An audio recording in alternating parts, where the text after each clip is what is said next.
name that popped out to me that is not a real household name, but if he keeps up at the pace he's going, will become a household name. Michael Rodriguez, the highest two-wave total yesterday here in competition on day 2 in round 1. He had a perfect score of a 10. He backed that up with a 9.20, giving him a total of 19.20. I tell you what, he had the other competitors talking about that performance. Yeah, absolutely. You know, we got guys in there. A lot of the Brazilians were going to the air, but he went absolutely crazy yesterday in that heat. You know, and the next heat we saw was very wave-starved, and we had guys getting through with 5s and 6s. Well, we talk about some of the big names we saw fall yesterday. We talk about some of the big scores. Let's look back at yesterday, day 2 action here at the Ballito Pro, presented by Billabong.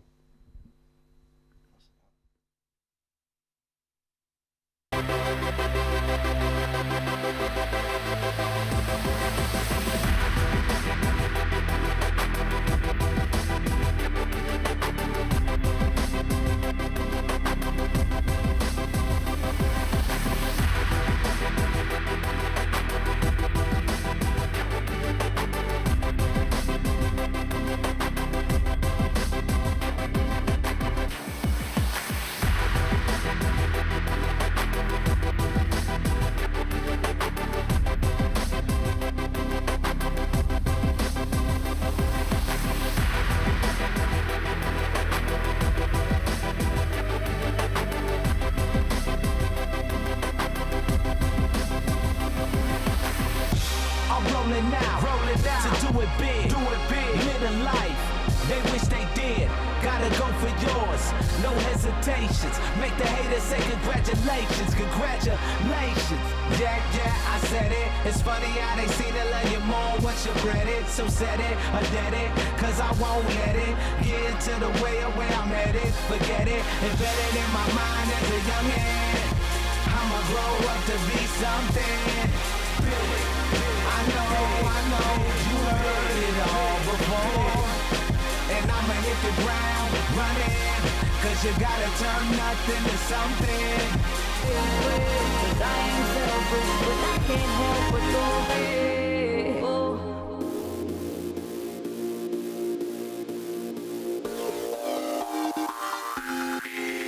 Supersonic hypertone.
Wow, if that doesn't make you want to go surf, I don't know what will. Scott, fantastic day of competition yesterday here at the Ballito Pro. Day 2, we have finished up with round 1 now. So round of 96, we wrapped up. What that means is we've eliminated half of the field. We now kick off things here today with round 2, which is the round of 48. Now what's on the line here today, Scott? If you get 4th place and 3rd place, what's going to happen? What are you taking home points and money-wise? Yeah, so you're going to bow out in this round of 48. You're not going to take home any points that are worth banking on. This is a QS 10,000, so the most points on offer. It is one of the highest rated events in terms of points available. The guys are going to look to go past this round of 48. So not going to take home points that are really going to be bankable. So 4th place will do 650, 3rd place 700. We touched on last year's scores that you needed to get through the year. End of year was around this 14,000 mark. Whereas, you know, this year we're sort of suggesting it's going to be a little bit higher, around that sort of 16,000 mark. So some prize money, probably not enough to pay for your airfare home, and the points probably not enough. So guys will look to progress past this round. So 1,000 points on the line for 4th and 1,100 for 3rd. and $1,600 going to fourth place and $1,900 going to third. So a little bit of money, maybe cover your costs. The good news is once you get down here, the cost of living is pretty good. But I tell you what, if you ever get a chance to come down here to South Africa, no matter the region, book it, because this place is unbelievable. We're in the municipality of Quadatukuza, I should say, and I always get a tongue tie on that one. But just a beautiful area, great people. The food is amazing. Last night at our hotel where we're staying, the La Montage, they had a food festival. They actually had a bit of a chef-off. I don't know what the actual term would be. I think they had 4 or 5 chefs battling with different food plates, and then they had wine tasting, and then a lot of the local cuisine that you could walk around and sample, and just a beautiful evening. Yeah, great night. And I think another commentator, unnamed, South African ex-world champion, was sort of mentioning that he wanted to pit himself against some of those chefs, and started going on a bit about his cuisine skills. So big shout out to Potts. Oh, yeah, old Mr. Potter. He's a fantastic cook. He's an 89 world champion and an absolute legend, and he'll be calling the action coming up here later today in round 2, the round of 48. And we'll be kicking things off here shortly. The surf today, Scott, as we look out there, yesterday, we were looking back at those highlights from day 2. We had a little bit of bump out there. Today it has come down just a little bit. Very clean, though, this morning. What I really liked about yesterday's conditions was the direction had changed a little bit. As we looked at those highlights, there was a lot of lefts, and those lefts were what we call going against the grain, so it gave them a lot of vertical face to work with. We saw a lot of good snaps in the pocket, some big airs, but also when you look back at the highlights from day 2, those rights weren't too shabby either. No, so we've moved from our primary bank out the front of the contest site about 200 metres down the beach to the right there where the camera is pointing right now. And the rights are the primary option, I suppose, on that bank. But as you said, a lot of the lefts were creating steeper face walls. The guys were able to get some manoeuvres in and get the higher scores on. That said, they were running down to the rocks and a little more critical. So looking at conditions this morning, it's looking fun. It's looking rippleable again, Todd.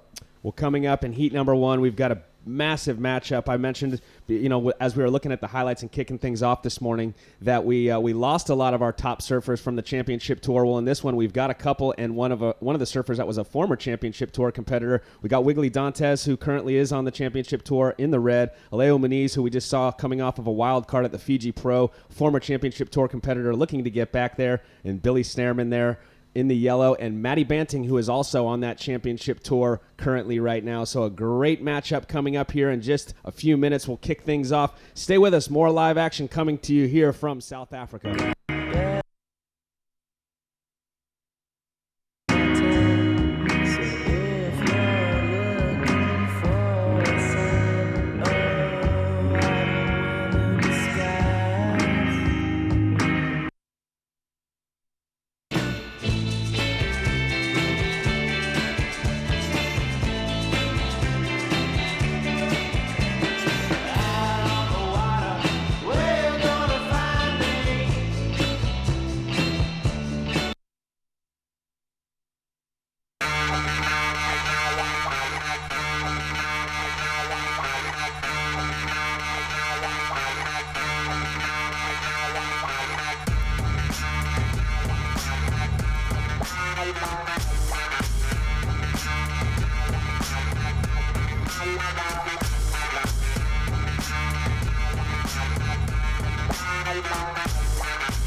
Alrighty, good morning and welcome back. Day 3 here at the Ballito Pro, presented by Billabong. Shortly we'll be kicking off here round 2, heat number 1. We're halfway through the field now. Started with 96 surfers down to 48, and the conditions still looking very clean here today. Smaller conditions, probably in that 3-foot range, 2 to 3 foot range, maybe just a hair down from yesterday. But as we saw this morning when we kicked off with the highlights from yesterday, we saw some fantastic high-performance surfing yesterday, some big turns, some big airs, and I think just a prelude of what we're going to see today, Scott. Yeah, similar conditions again today. As you said, just a fraction smaller there. We didn't have as much wind overnight blowing any swell that is out to sea back in.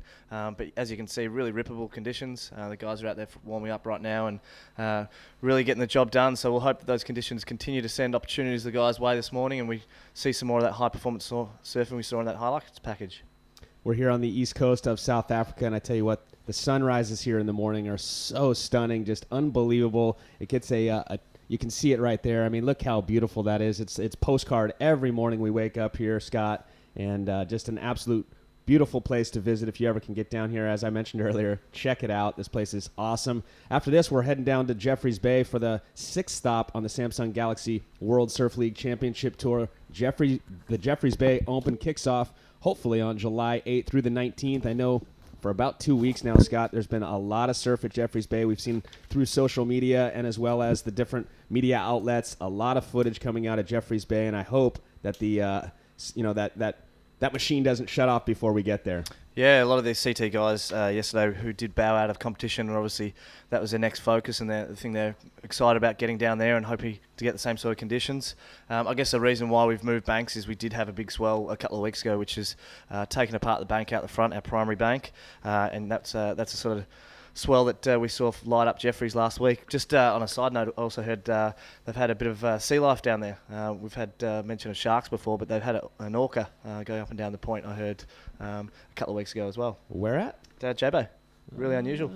Make sure I get a special colored wetsuit there that he won't like. But again, just so much wildlife over here. The other day we went out, first day I got here, went to grab some food at a restaurant they call Mozambique. And as we walked up, I swear it was like on cue, like they released them. Probably 25 monkeys come running out in the trees, and it just caught me off guard because we're basically almost at a strip mall, and there's monkeys running around, and it's mind blowing how much wildlife is still here in this area, right here in Ballito. Yeah, and they do call it the Dolphin Coast, and we saw that yesterday. Dolphins coming up and down. We had a whale not more than 500 metres offshore, just hanging about. So. Yeah, it's all happening down here at Ballito in South Africa. So just moments away here from kicking off heat number 1 in the round of 48. Wiggly Dantes up against Aleo Muniz, Billy Stearman, and Matty Banting. The word was we were going to kick off as close to 7 a.m. as possible. Reason being is we've got that low tide this morning. It's actually going to be close to 9 a.m., but you want to capitalize while we have that shallow sand. We saw yesterday as the tide filled in, we actually called it off pretty late in the afternoon. We got a lot of competition done, finishing all of round 1. But when that tide filled in, we got a lot more water out there. The outside pretty much shut down. It became a shore break, and as you can see early this morning there, right there at the bottom of your screen, there is a lot of rocks. And when that tide fills in, basically the final maneuver, Scott, is on that, what we will call the bricks. Yeah, I think we mentioned yesterday that we were quite surprised we hadn't seen more carnage with lost fins or damage to boards. The guys have been really lucky, and yeah, you're spot on. Just there at that end section, it is quite shallow, and the guys were landing in really shallow water. I think one CT campaigner, Brazilian, ended up doing a bit of I think Potts called it a skateboard jump onto the sand. I'm not sure the judges awarded him any higher scores for that. Jadson Andre having a bit of a laugh at the end of his wave, going to the air as well. So we'll see that today. That's going to come into play a fair bit. So you can see just a few surfers out there still warming up. Looks like Kanoa Igarashi. He was one of the standouts yesterday, and I tell you, in these conditions, I look for him to once again be one of the standout performers. Young surfer coming out of Huntington Beach. And there's Aleo Muniz, who's going to be in this first heat, getting a warm-up wave. And you look at the speed these guys can generate in these smaller conditions. It's just mind-blowing. And, no matter where you're at, Scott, I don't care if it's 10 to 12-foot pipe or if it's, 2 to 3 foot Ballito, you have to have your equipment tack sharp because, if you're not riding the right equipment, you'll be exposed real quick, catching edges, not getting the speed you need, the drive and momentum. Yeah, we saw a few guys yesterday. Sometimes the boards just look fantastic under feet. Connor O'Leary and Solly Bailey, the two that came to mind. The board's looking really good. Stewie Kennedy, we touched on his equipment. He's riding something around the 5-6 range with a really funky tail and I think a couple of 4 channels or something in it. So we'll see the surfers choosing their equipment wisely today, and I think that's what sets them apart from all the other surfers is these guys' ability to generate that speed and maintain speed, particularly through those flat sections. We're going to see that again today with that tide change and with the water filling that bank. The guys will have to try and maintain that speed and keep that flow that the judges are looking for through those sort of fuller sections, and that is what sets them apart and makes some of them the best surfers in the world. So I just popped outside and got the word. We are just moments away here from the start. Heat number 1, round of 48. Wiggly Dantes, Aleo Moniz, Billy Stearman, and Matty Banting. And we'll update you on how long the heats will be. We've been running 30-minute heats, top 2 scores, and top 2 advancing, 50% advancing. So, this is, we talked about it yesterday. Round 1, you travel a long way. I don't care where you're coming from. It's a long way to get here to South Africa, and the surfers that we've lost already, disappointed, no doubt, and will pack their bags and look forward to the next QS 10,000 coming up in Huntington Beach, the Vans U.S. Open of Surfing. And, the CT surfers, as I mentioned, coming up July 8th, the J-Bay Open. And I know that it's one of their favorite stops. I know Fiji was, but really looking forward to those right-hand point break and, high performance and barrels.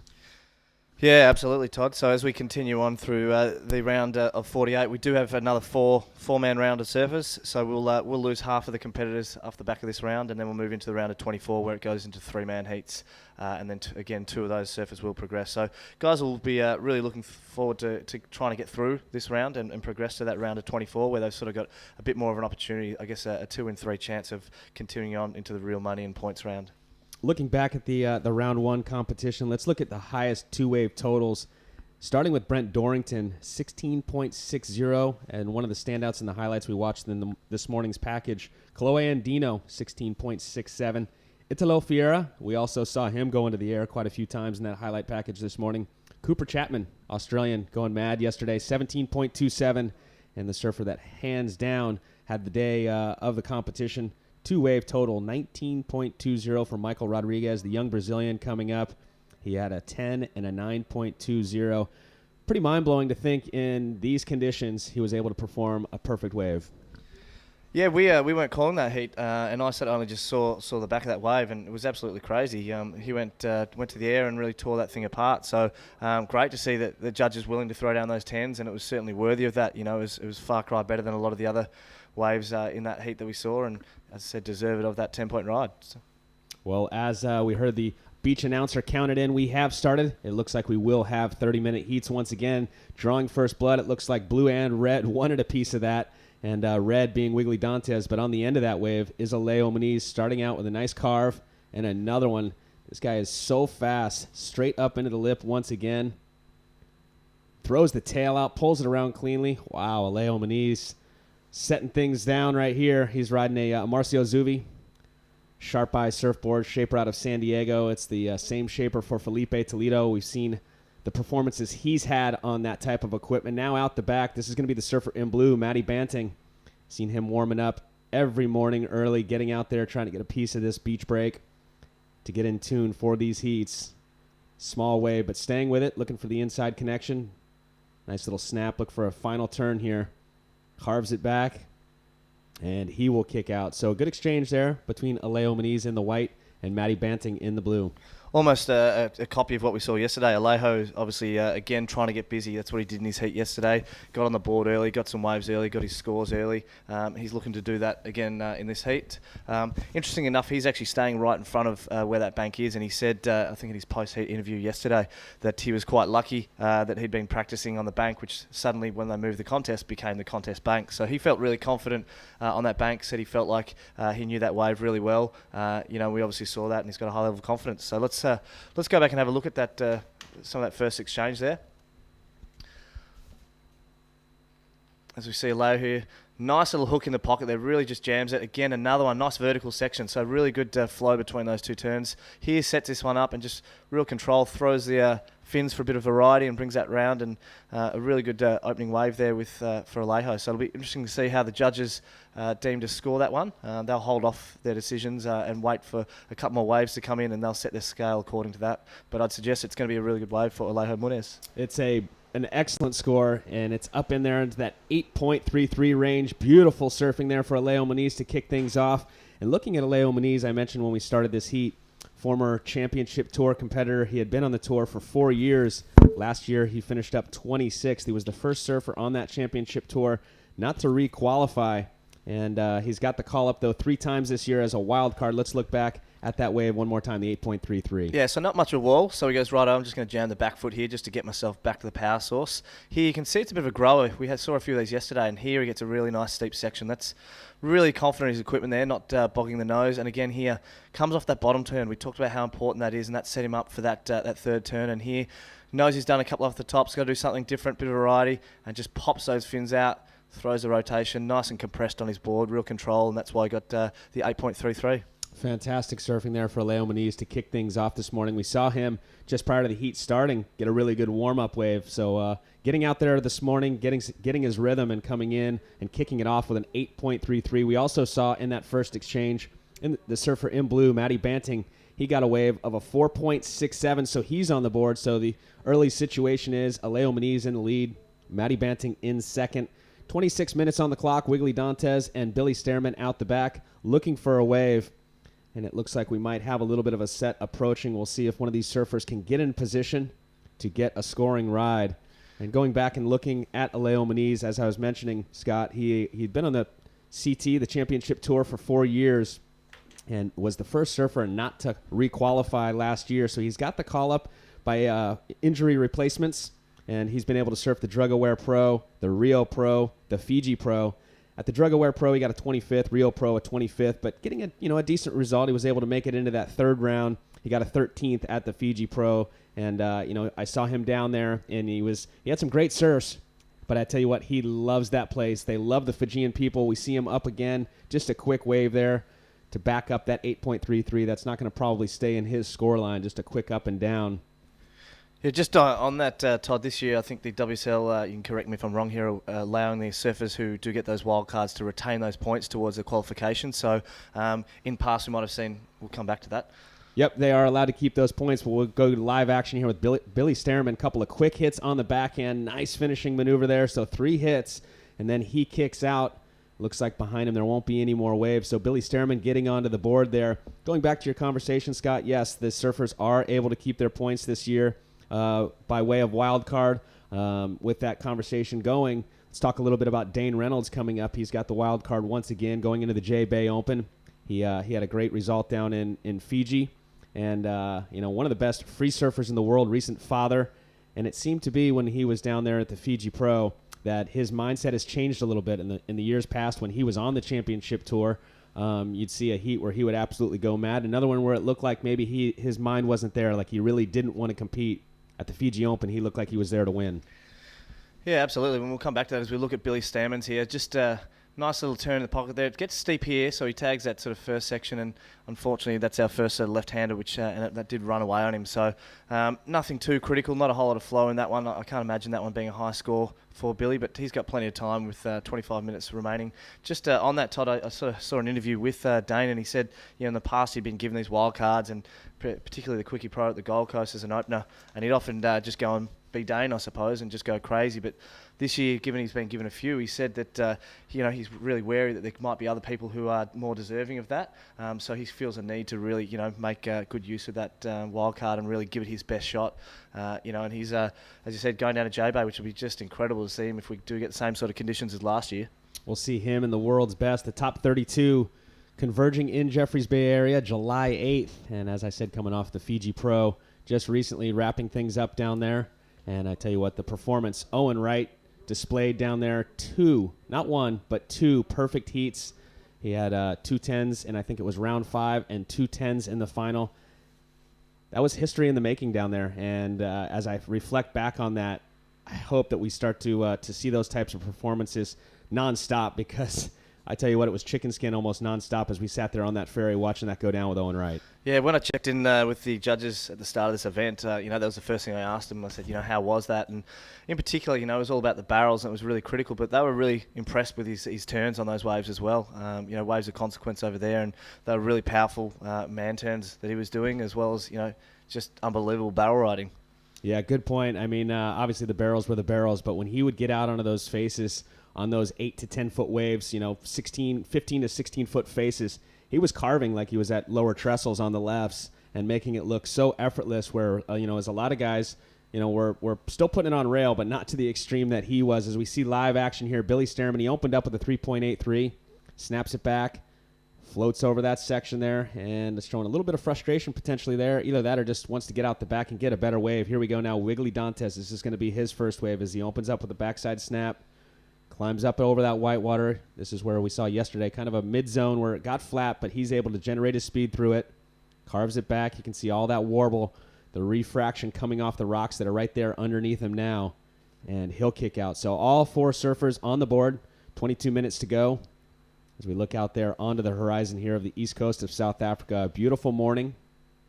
We're actually just panning across what was our primary bank there, and you can see it is just cut up a little bit. There's a real hole there next to the rocks, and that's where we've traditionally had the competition in the past. And as we pull to the right of screen, this is where we've moved the competition, and you can see from that wave there that offering a lot more scoring potential, that wave going both left and right for the guys, closing out a bit on the left and just hitting that midsection right there you talked about, Todd. We saw on that last wave Billy trying to work through that one, and the one before Matt Banting sticking with it. So the guys are going to have to do that today, and it's going to be, the conditions are going to dictate that they're going to have to work through that to make sure they get to that inside section where we do find those steeper sections where there are some final scoring manoeuvres. As we're standing by for a couple scores to drop, they're in. Let's update the situation with 21 minutes to go. Aleo Moniz is still in the lead with that score he dropped out of the gates, an 8.33, backed up with a 0.60. Here we go, live action now. Billy Stearman on the backhand once again, going left towards those rocks. And that second turn, he goes for a big tail-high air reverse and can't pull it off. So going back to the situation, Aleo Moniz is in the lead. Billy Stearman, we just saw there on that wave, he opened up with a 3.83 and a 2.50, is currently in second place. Matty Banting on the strength of a 4.67 sits in third place, requiring a 1.66. Wiggly Dantes, his first wave, Scott, came through at a 3.83. Yeah, so the story is Alejo with a really solid score, which he's going to take to the bank. The rest of the boys just with some real mid-range and throwaways. So perhaps we'll throw to a bit of a look at the last of Red Wiggly Dantes. Just tags that first section, obviously trying to take off behind the whitewater so he can come around and get the most critical section. That one didn't really offer such a critical section at that beginning he was looking for. Here you got that little refraction bit you mentioned, so you're really able to throw some spray there and working through that bonus little end section. So not an overly big wave, not a whole lot of speed generated, but a 3.83 for Wiggly nonetheless. That was a very challenging wave there for Wiggly. He had done well just to get into that inside section because the mid wave there was really flat. Better looking wave though for Billy Stearman. 2 good hits there on the backhand. He kicks out. No doubt that'll help his situation as he currently is our surfer in second place with a 3.83 and a 2.5. It looks like we have a bigger wave approaching out the back. Wiggly had a look, and as we look outside the window there, that wave, and you see it now on a more pan-back shot, that wave really flattened out, so therefore that's why Wiggly did not take off on that one. 19 minutes to go in this heat, and we talked quite a bit about Alejo Moniz. Let's talk about Matty Banting, who currently sits in third place. He's got a 4.67 so far. And it looks like we are going to have a ride, though, so we'll get back to that in a minute as we see Aleo Moniz, our current heat leader, carving back right there, staying next to the power source, that whitewater. It's where the most power is on that wave. It's where the judges want to see you perform because it's the most critical part on the wave as he makes his way to the inside and slams it one more time. Now behind him, Billy Stearman, staying very busy, the surfer in yellow. He slams it one time. Remember, we just saw him get a nice left a moment ago, and we're standing by for scores there. And he's not waiting to hear those scores. He gets right back up on another one. Yeah, Billy getting busy. He started off going left, and I thought that might be his strategy, but he's obviously found a little bit of a right-hander in there to mix it up. Only a 3.83 and a 2.5 in his first couple of left-handers. As you said, we're just waiting for the score prior to that one to come through, so it'll be interesting to see how he goes. And Alejo also getting a nice little wave. With Alejo, you almost know what you're going to get. Similar sort of turns that he does on a lot of the waves. Has that carve on rail, just down pat. Really uses that back arm to really drive and push through those turns. And he's got a really nice smooth style. And that's perhaps why he is one of the high-rated surfers who's previously been on the CT and is that call-up guy. So he's getting busy, Alejo Munez. He's got the 18.33 and he's just looking to back that up. Looks like Blue having a look here. This is going to be Matty Banting. Nice carving turn there. And another to follow it up. So 2 nice carves out the back, generating the speed through the inside. Bit of a setup turn for a climb on that next section. He's not done. Really fit a lot of turns in there in a small section. And now Alejo Muniz, he drifts the tail on the backhand. Slams it one more time. As I mentioned, we were going to jump into 20-year-old Matty Banting's profile. We'll get to that in just a minute as we look back at some of these waves that just unfolded. Yeah, so this was surfing yellow. Billy Stanman's wave, his right-hander. Nice little steep section on the right there. Just hitting that little closeout, coming around the section, getting a bit funky through there, but able to work his way through. Really challenging waves, he's not able to set up a full bottom turn to go to the lip. He's sort of making those lip line turns from sort of mid-face. So the judges are going to be aware of that, whereas Alejo's one, particularly in his first wave, was able to really draw out that bottom turn and really come and hit that lip, and that's what they're sort of looking for today. So a good wave for Billy, as we're just waiting for the scores to come in for that. But it's still a little bit lacking in terms of, comparatively to what Alejo had on his first one. So we apologize, experiencing a little bit of technical difficulties with our time at the moment. And when we get that clock moving again, we will update you guys shortly. Scores beginning to drop for that last exchange. And that left there for Billy Sterman, one of the stronger waves we've seen. Yeah, this was 2 waves ago. So this is the judges have called for this one. They wanted to have a look and just see what it is that Billy did on that one, and have another look at it and use that as a bit of a benchmark to compare against some of the other lefts. So they've just had a look at that now. That's we're seeing what they're seeing on their replay screen, and they'll go back, they'll punch in. You've said before, Todd, we drop the high, we drop the low, and average out that middle score. So 2 turns there for Billy. It's our first sort of proper left we've seen with some turns on it. So we'll see how the judges set the scale for that one. Well, as we can see there on the screen, we've got a few waves approaching. All 4 surfers out the back into the lineup, and it looks like Blue's going to have a go on this one. Just a quick up and down there for Matty Banting, and score starting to drop for that last exchange. Now we have Wiggly Dantes on his backhand. Nice opening turn. Slams it again, so 2 nice turns on the backhand. This is that section where it really flattens out, but he seems to generate the speed through there, no problem. Banks it off the white water one more time, and he kicks out. So there's about 4 or 5 scores that need to drop. Judges really have their work cut out. That's why I think one of the reasons they pulled up that last replay of Billy Sterman, aside from it being one of the better waves we've seen so far, I'm anticipating a pretty good score there for Billy Sterman. As we wait for a wave to come through, let's talk about 20-year-old Matty Banting. It's his rookie year this year on that World Surf League Championship Tour, the Samsung Galaxy Championship Tour to be exact. And his best result this year, Scott, was in the Oi Rio Pro down there in Brazil. He took a 9th place finish. Currently ranked 24th. He's dropped 4 spots after the Fiji Pro. Let's look back here at the last wave of Alejo Muniz. He's been on a roll in this heat. Yeah, really coming, again, we've said it before, around that section. So two carving turns to open up with. Another one, the wave not really offering a whole lot there, but still controlling that and maintaining his speed through and looking for that end section to hit that one there. So that won't be as good as his opening ride, but still he was able to get 4 manoeuvres all the way to the inside there and maintain his speed and control and the flow from all those turns.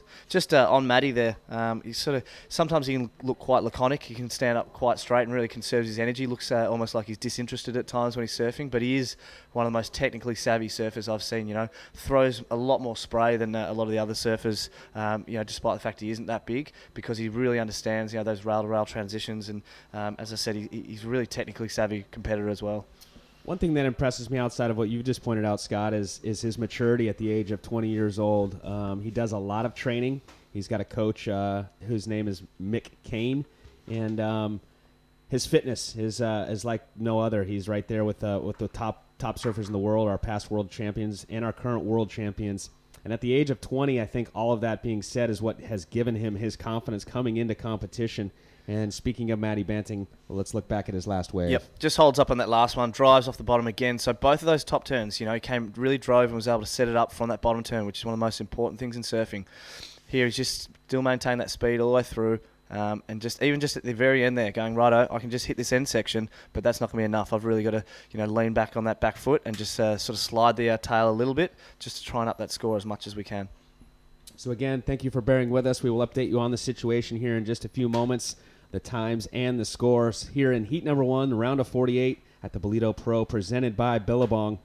And coming up next, we will see heat number 2, Mehdi Veminardi from Reunion Island up against Kanoa Igarashi. We saw there in this morning's warm-up. He was one of the standouts. Marco Fernandez, well, he's got the highest two-wave total of this event so far. And Griffin Colapinto, the young 16-year-old coming out of San Clemente, California. He's a Billabong wild card coming in this event. He had a fantastic performance in round 1, and I spoke to him yesterday. He said this next heat coming up, if he can make it out of that heat, this will be his biggest result thus far on the pro level. He had just come off a big win in California 1 week ago, winning the under-18 U.S. Surfing Championship. So Griffin Colapinto coming up in that next heat, he'll definitely be one to watch up against some of those older, more veteran competitors. Yeah, and even if he does bow out, the 1,000 points and 1,100 points for third place that he'll take away will push his seeding up and will allow him to, start progressing so he can start entering some of these QS 10,000 rating points. So we're still just waiting for some of those scores to drop in, so just bear with us, guys at home. Once we get that, we will give you a situation update. For the time being, we do have some... you can see what's interesting for me is the surfers are spread out across the whole length of the lineup here. So, these guys are the best in the world, but they do need to catch, have a wave that can offer them the opportunity to get that scoring potential. Looks like out the back, our current heat leader at the moment, Aleo Moniz, looked like he was going to have a good section there in front of him. Not sure if his timing was off or that wave closed out and he didn't like what was down the line. He kicked out. So just a quick up and down there for our current heat leader, Aleo Moniz. Time winding down, and we will update you on that time in just a minute. You can see local time here is, what do we got? 7:24, Todd. And sun is definitely up. It's a beautiful day. Yesterday in the evening or even early morning yesterday, we saw some rain, a little bit of weather. We came down to the beach as that sun was rising. The entire horizon looked like it was just a storm out there, and we weren't sure if it was going to push in on us or push out. Fortunately for us, yesterday that storm did push out. The conditions were pretty clean all day long. The sun actually came out. We had a pretty solid crowd down here yesterday. Yeah, we've mentioned it's also the middle of winter too, and it's just fantastic, nice warm water around the 20-degree mark in Celsius. I'm not sure what that is in Fahrenheit for your guys over your neck of the woods. Probably around the 78, I think I heard you say the other day. Yeah, estimated that the water is about 68. 68, right. Around 20 degrees Celsius, I believe. And air has been pretty warm. I would say it's definitely been in the 70s, which would bring it up in the 20s of the Celsius. As we see Red having a look at this one, just a quick wave there for him. Wiggly Dontis, trying to get busy. He waited a while for that wave there, only offering him one scoring manoeuvre and trying to go quite big, knowing that there wasn't a whole lot more beyond that one turn that was available for him. So scores beginning to drop. And the time is stuck still, unfortunately, for us here. I'm sure the surfers that are in third and fourth would hope that clock is actually stopped, and the surfers in first and second would hope it would finish up here soon so they can advance on into that next round, round 3. And just a quick wave there for our surfer in red, Wiggly Dantes. Yeah, so just look at Billy Stammond. His opening start to the year, he had a 9th at the first event up in Burleigh there, and has had 2 round 4 exits at Sakurama and Hurley. So he's going to really hope to progress past that sort of round 4 and try and build on those points. He was last year. He did come quite close to qualifying and came up in the 30s, around the 38 mark on that qualification series, and he sort of dropped down about 10 positions this year. But he's still seeded, and he's still one of the surfers hoping to progress through the one of the few surfers coming out of New Zealand on this competitive circuit. He'll be hoping to emulate what his mate Ricardo Christie's done by making that world tour, as we see wide up and riding. Yeah, Leo Moniz goes vertical right out of the gates on that one. Similar to the way we saw a moment ago. Doesn't like what he sees down the line, and he kicks out. So just a real couple of quick waves here for the last few rides going down between Wiggly Dantes and Leo Moniz, both surfers from Brazil. We've seen quite a few of the surfers from Brazil really having standout performances here in these beach break conditions. And why is that we see the Brazilians stand out so much here in the beach break? We'll get to that in a moment as we see Matty Banting carving turn down the line, slams it off the top there.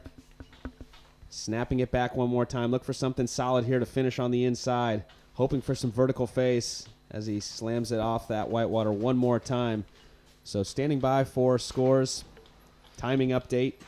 Yeah, just to answer that question, Todd, we talked about yesterday, it's a real challenge for the Hawaiians who are used to power surf. We don't actually have a proper swell coming here, a ground swell. This is just residual swell left over from our last swell and a bit of wind swell. So not too dissimilar to the conditions found in Brazil. A lot of beach break conditions there. So these guys are really, suited to these conditions. You see Alejo, a really low center of gravity, able to generate that speed off not much at all. So let's go back and have a look at that last wave. It looks like it was surfer in blue, Matty Banting. So standing up nice and tall and then just waiting for the wave, compresses on that bottom turn, just jams that first section knowing this further down the line. It's a third turn in, a nice little wrap around just to mix it up, get back to that power source. Here he's hoping the wave will stand up. And again, just jamming and sliding that tail. Always buckets of spray with Matty, as I was saying earlier on. It looks like Billy Stearman here. Nice opening turn, throwing a lot of spray over the back of that wave on the first turn. Similar to the wave we saw earlier of Leo Moniz there. Nice arcing turn, carving it back on the rail. Banks it off the white water, snapping it back one more time. He's got a good inside section, slams it, banks it off that white water one more time. So a good wave there for Billy Stearman. He's currently in second place. He requires a 5.11 if he wants to overtake the lead from Alejo. And a wave looks like approaching the lineup out the back. And it looks like there will be no ride. Let's check in on Wiggly Dantes' bio, 25 years of age from Brazil. He's having a rookie season as well. So we've got a couple of rookies in this heat right now on the 2015 Samsung Galaxy Championship Tour. He's having a pretty solid year this year. He's currently 17th on that championship tour, coming off a fifth-place finish at the Fiji Pro. As we look back here at Billy Stearman's last wave. Yeah, massive hit in that first one. Spray going everywhere, as you said, Todd, and just waiting for this next section. Nice little tail slide there, but controls that really well. Just a little foam tag. So really good wave here. 4 different turns at the beginning. The judges are going to like that. The wave really offering him a chance to get busy here. A little ledgy on that inside section over those rocks, and just finishes that end section nicely. So he'll be really happy with that wave. That'll most likely go into his top 2. Unfortunately, we can't tell you at this stage what the top 2 is, so bear with us. I did just hear the beach announcer say we had about 6.5 minutes remaining. So once we get those scores up, we will give them to. Apologies for that. Hopefully you might be seeing them at home. We don't have them on our display. Yeah, the joke's on us at this point because you know the situation and we don't. We're sitting right here in front of it.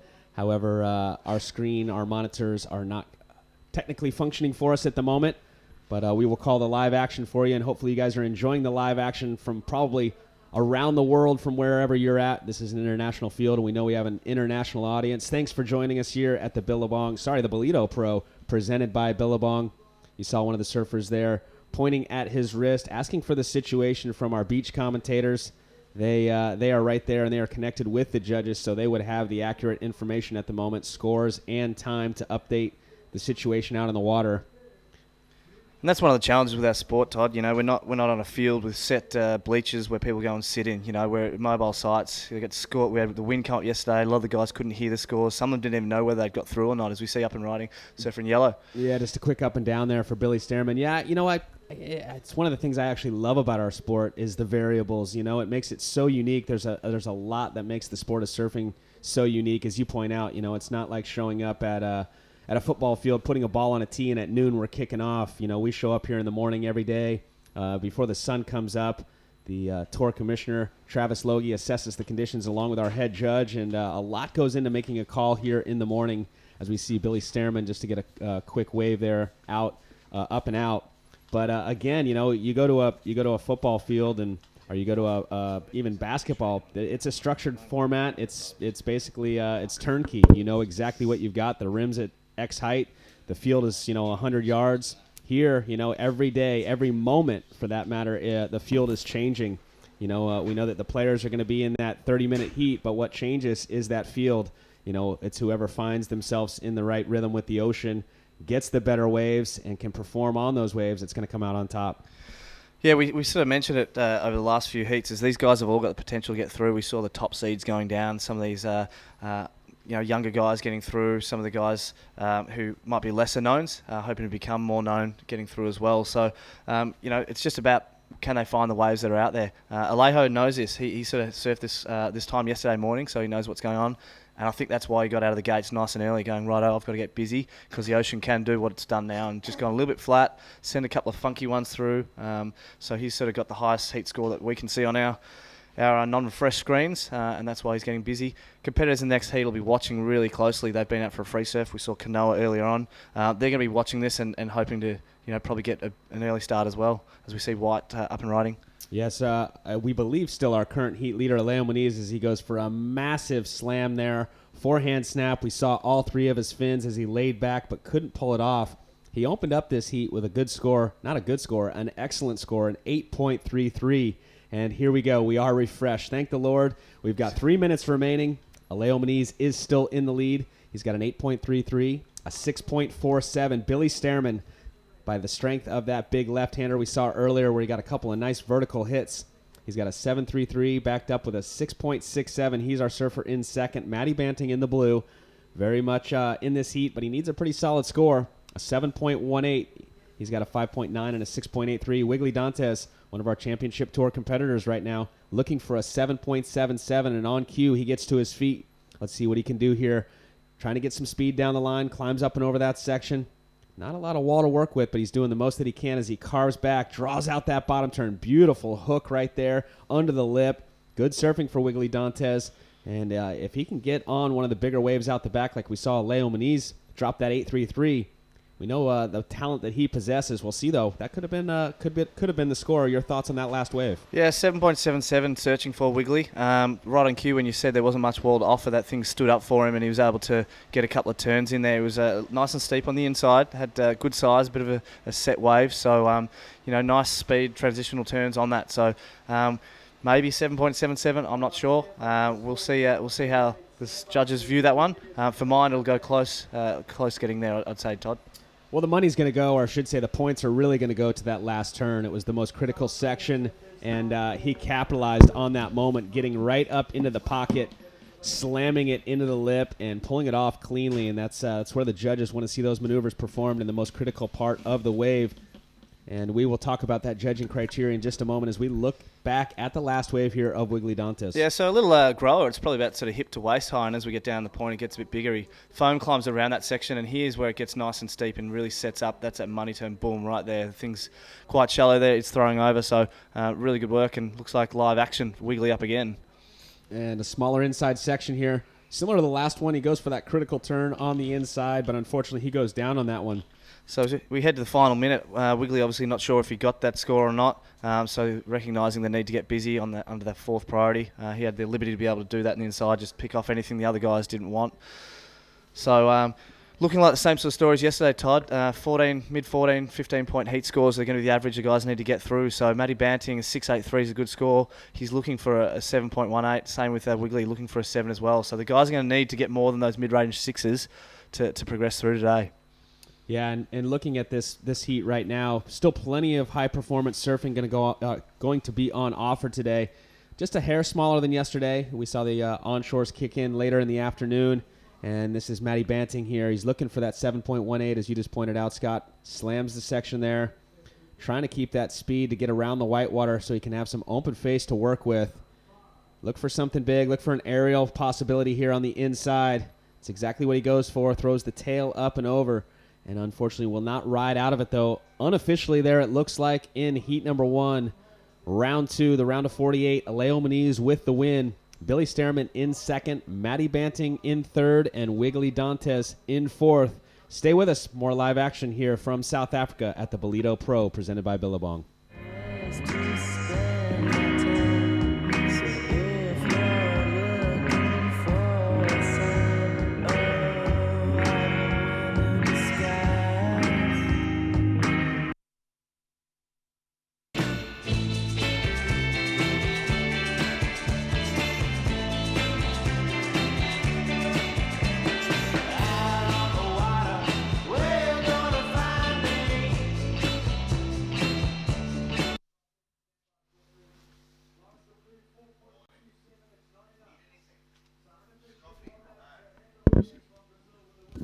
As we look to the results from that last heat, we saw Alejo Munez coming away with the win there, 14.8, so he'll progress through to the next round, along with the New Zealander Billy Stearman. So it looks like a similar situation to yesterday. Our two higher seeded surfers bowing out. So that curse of the red jersey again, Todd.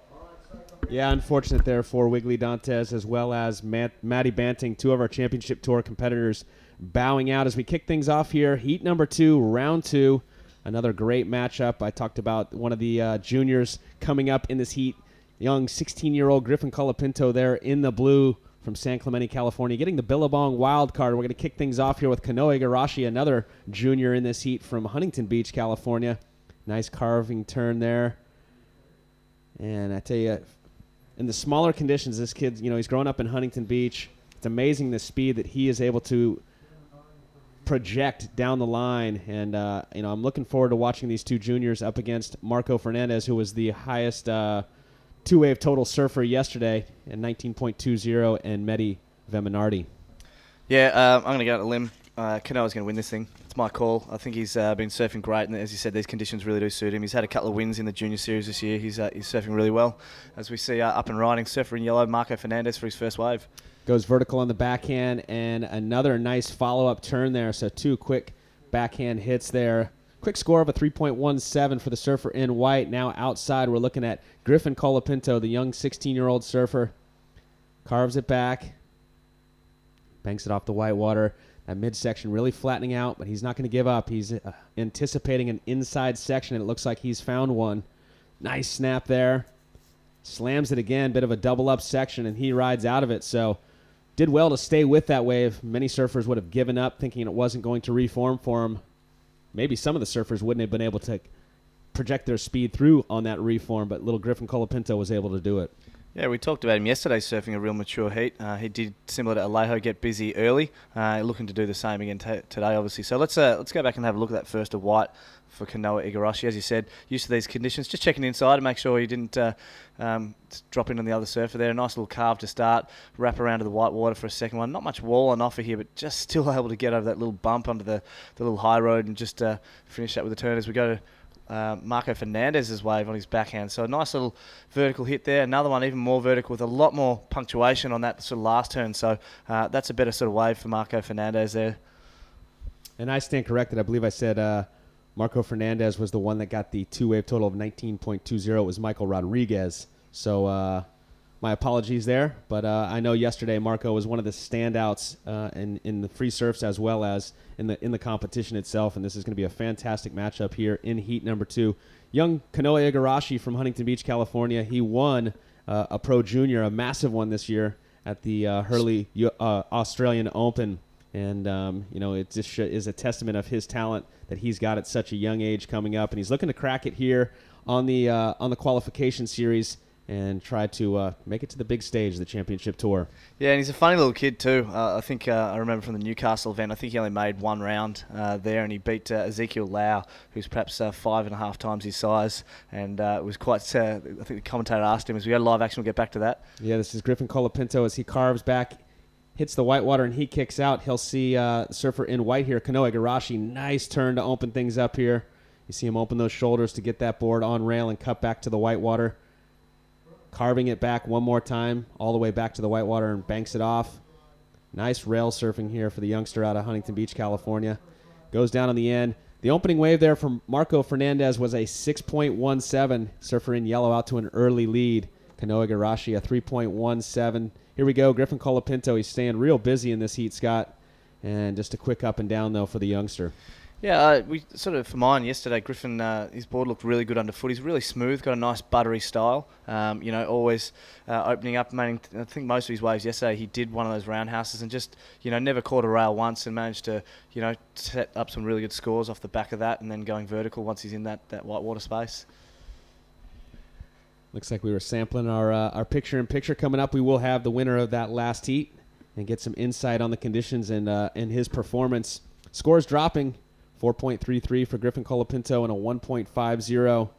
Sees him in second place at the moment. Kanoe Igarashi, his opening score was a 3.17. Our surfer in red, Mehdi from Reunion, he is out there. He's got priority. He's waiting patiently to open up his campaign here in heat number 2. So real difference, that first heat you mentioned, we had 2 CT campaigners as well as a couple of guys who've been on the CT. This one we've got a few junior guys with not a whole lot of experience. So let's go back and have a look at that last of white Kanoe Igarashi here. Coming around that bottom section, really nice vertical hit on that first one. Fattens out a little bit, so just heads back to that whitewater section for the power. Just biding his time here, waiting for that steep section. That one was really nice, that rebound there. Again, just working it all the way through to the inside as this wave sort of peters out, just making sure he does finish that as best he can. So not a bad little wave there for Kanoe Igarashi for his second wave. Kanoe Igarashi comes into this event currently 84th on the qualification series and looking to climb the ranks, as I pointed out. Wants to get up into the top 10. That is that cutoff point to hopefully qualify for next year's championship tour. They take the final results from the championship tour, and the top 22 will re-qualify, and the surfers below that will drop off, and then you have to be in the top 10 on the qualification series to join them. That will make up the top 32 for the 2016 championship tour. Yeah, and this being a 10,000 points rated event, it is the highest points on offer on that qualification series. We do have sort of lower tiered events as well, so surfers really looking to make the most of this trip over here to South Africa and get as many points as they can and progress as far as they can through the draw. And it's estimated that this year's cutoff to qualify for next year will be 18,000 points, so a massive opportunity, Scott, as you point out here at the Ballito Pro presented by Billabong. 10,000 points, that'll be more than half of the estimated number you will need to qualify for next year. So as you said, this could be a major kickstart in the campaign here in 2015 for a go on the championship tour. Yeah, and we've seen guys win this event before launch their careers on the CT, Glenn Hall being one, as we see live action split peak. Yeah, we're going to follow white here, Kanoe Igarashi. He unfortunately goes down. We're going to pan back over to the left. Marco Fernandez, where he gets two nice hits on that left. We saw him open up earlier. His wave was at left, a 6.17, similar surfing there, so it could be another solid score for Marco Fernandez. Yeah, we saw Billy in the last heat about where the surfer in blue is heading to the left, but that was picked off a lot further to the left of our screen. We see first opening turn there for Marco. A nice another turn. Just waiting for this one to stand up, and this one, again, he did that in his last wave as well, really hitting that end section well for the surfer from Brazil, Marco Fernandez. Let's reiterate our judging criteria for the day. Commitment and degree of difficulty, innovative and progressive maneuvers, combination of major maneuvers, variety of maneuvers, speed, power, and flow. And it seemed like yesterday, as we reflect on the competition and looked at this morning's highlights of round one action, it really the emphasis as we look at those different things going into the judging criteria, the emphasis on the scoring was really on the radical maneuvers, the above the lip surfing, the aerials, as well as those tail drifting maneuvers is what it seemed to me was really warranting those bigger scores yesterday. Yeah, and we talked about how that criteria changes, or the emphasis perhaps on those different things does change throughout the course of the day, depending on what waves are on offer. So we saw, Alejo in that previous heat getting a score in that excellent range, and he maintained his fins in the face the whole time, and didn't have to find himself going to the air on that, using those critical sections, that carving. And what they like is that linking from rail to rail, and the guys not having to work through that fatter section or that fuller section on the inside is what the judges are looking for. Well, with plenty of time still on the clock, it looks like we do have a wave approaching out the back. And, not going to be a ride, so we're going to throw it down to the beach to hear from our winner of our last heat, heat number one, Alejo Muniz. All right, we're down here live on the beach with Alejo Muniz from Brazil. Alejo, take us through these conditions, a little bit smaller than yesterday. Yeah, it's smaller, but I think the conditions are better. Wiggle and Matt were battling for that first wave, like really deep, and I was lucky to be just on the side, and I got that 8. And after that score, I could relax more and wait for the second one. I did a couple mistakes, I know, but it's always good to know when you did wrong, to not do it again. Just tell us a little bit about your equipment out there. Are you surfing different surfboards, slightly wider? You seem to have a lot more speed than most of the other guys out there. Yeah, this is a Sharp Eye. I think the boards makes all the work. I'm just riding it. It's an okay model. I never rode this model for small waves before. It's a round tail, so it's a kind of weird looking board for this kind of condition, but it's working really well. So I'm loving it. Awesome. We'll catch up with you in the next round. Anything you want to say back home to the fans watching online? Yeah. Obrigado a todo mundo que está de madrugada e assistindo. Beijo aí para toda a minha família, minha namorada e todo mundo. Obrigado. Valeu. Well done, Alejo Muniz, winner from the last heat through to the next round. All the best, bud. Thank you.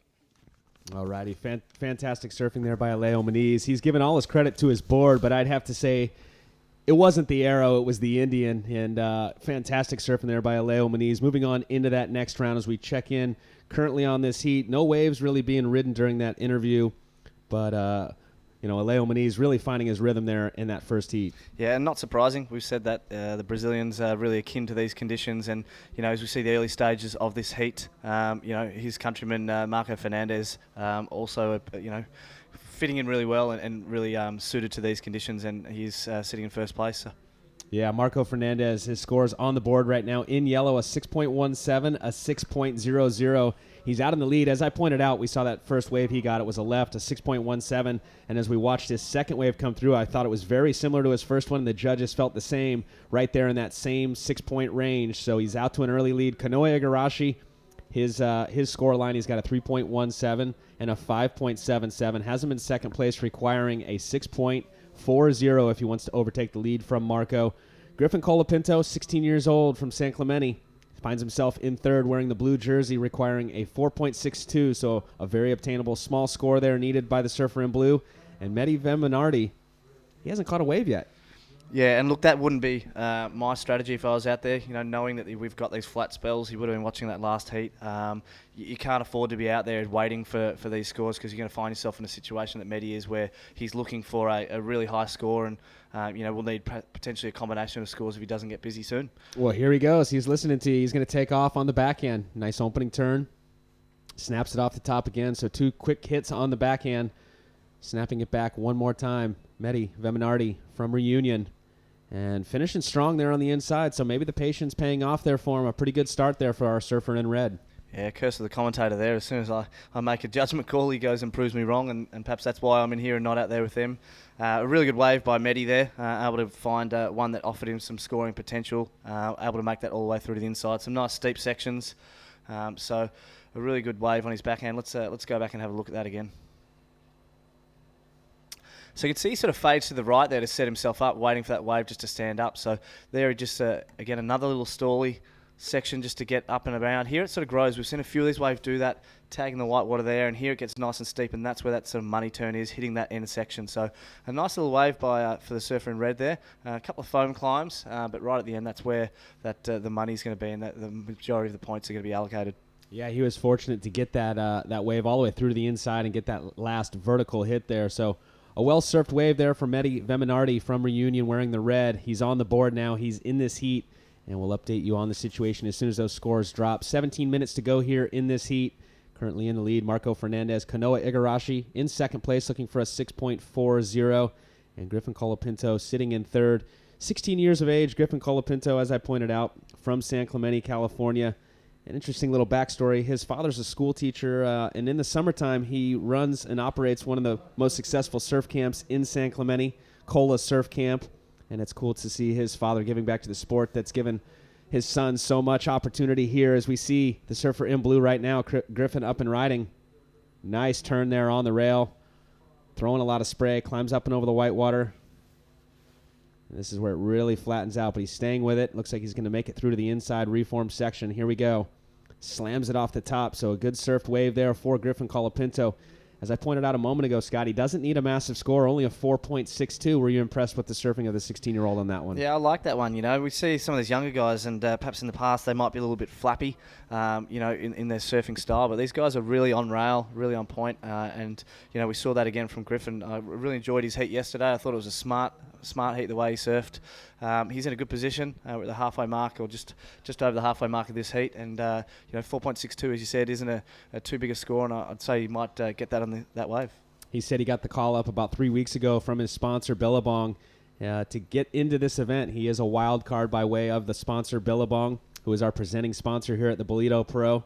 And he said he was so excited to get that call up and have the opportunity to go up against the world's best here at this QS 10,000. It's a huge opportunity for him, not only to showcase his talent to the world, knowing that they're watching the broadcast, but to get some much-needed points so that he can get into these big events moving forward. Coming up next, our next event will be the Vans U.S. Open of Surfing in California, as we see Yellow up and riding, just a quick snap, and then it closes out around him.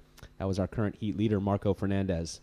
And if I was 16 and bowed out and won $1,600, I'd be pretty happy too. So I'm sure the money would be something he'd be really appreciative of. As we have a look at that last wave, he's just biding his time here and setting up that bottom turn and a really, really nice carving turn there at a vertical part of the wave. So wave gets through this sort of funky, fuller inside section, so he knows he's done the work on the outside. He's just hoping to finish this off with something on the inside, and the wave does stand up and not overly big there, and not a whole lot of power to hit that section with, not a whole lot of speed to carry it through, but it's going to add to where the majority of the points are, which was on that outside turn, which I really liked.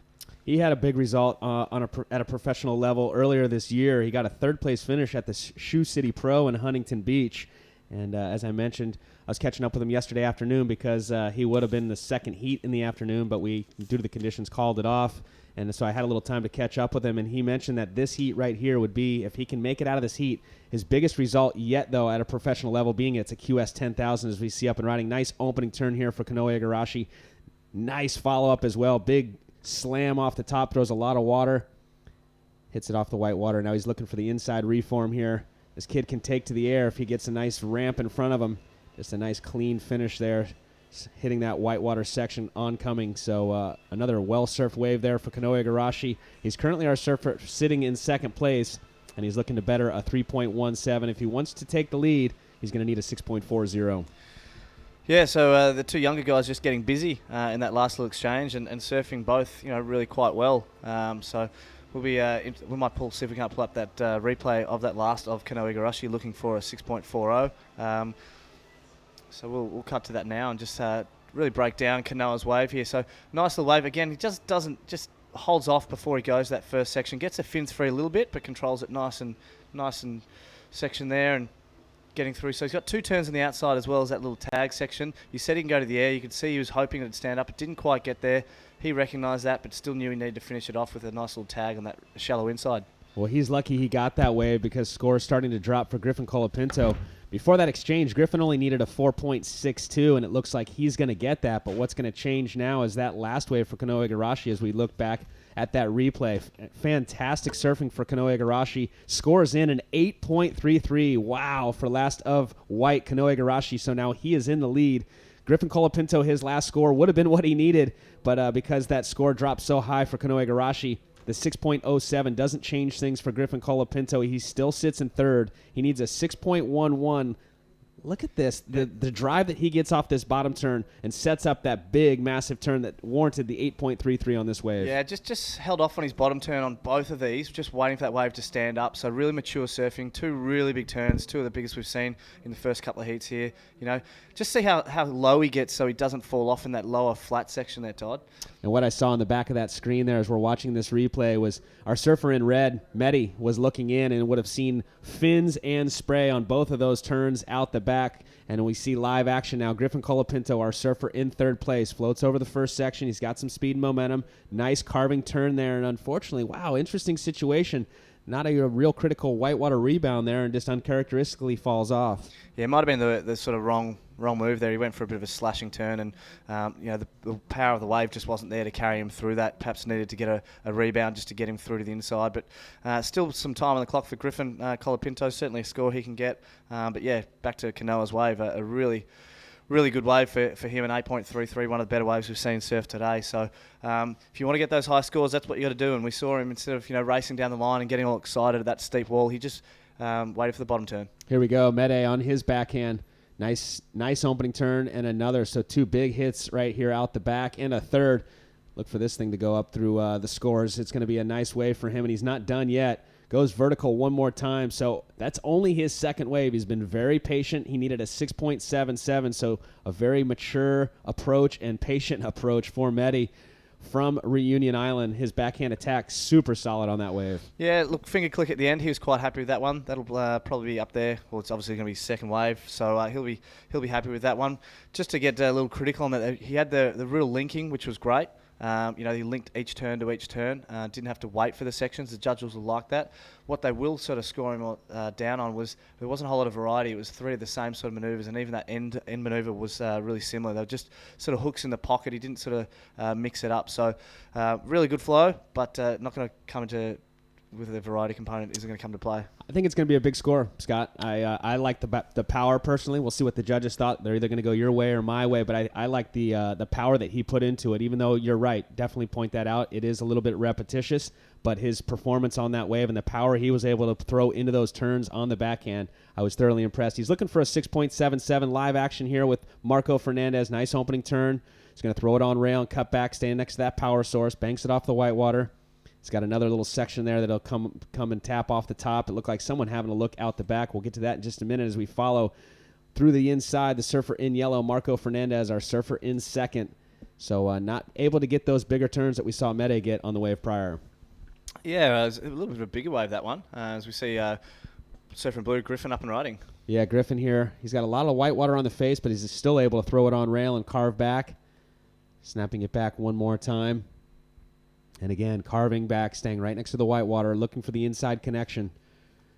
He wants to finish up with something solid here on the inside. Little tail drift, potentially. Nice hit off the top. And again, another square turn off of the whitewater.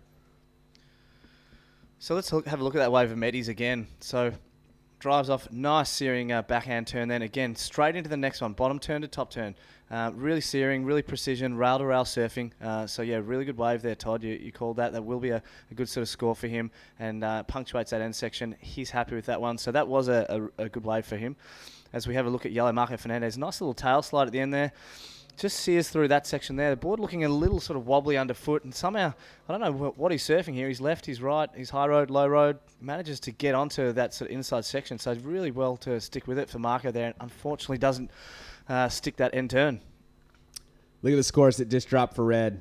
I had a feeling it was going to go up into that excellent range. An 8.10 for Mede. I tell you what, the performance that he displayed there on his backhand, flawless transition between those maneuvers, top to bottom surfing, 4 hits on the backhand. Judges loved it. 8.10. Only has 2 waves in this heat with 8 minutes to go. He's been very patient. Patience is paying off for our surfer in red from Reunion. He's in second place now. Marco Fernandez, the surfer in yellow we just saw a moment ago, he's in third place, requiring a 7.34.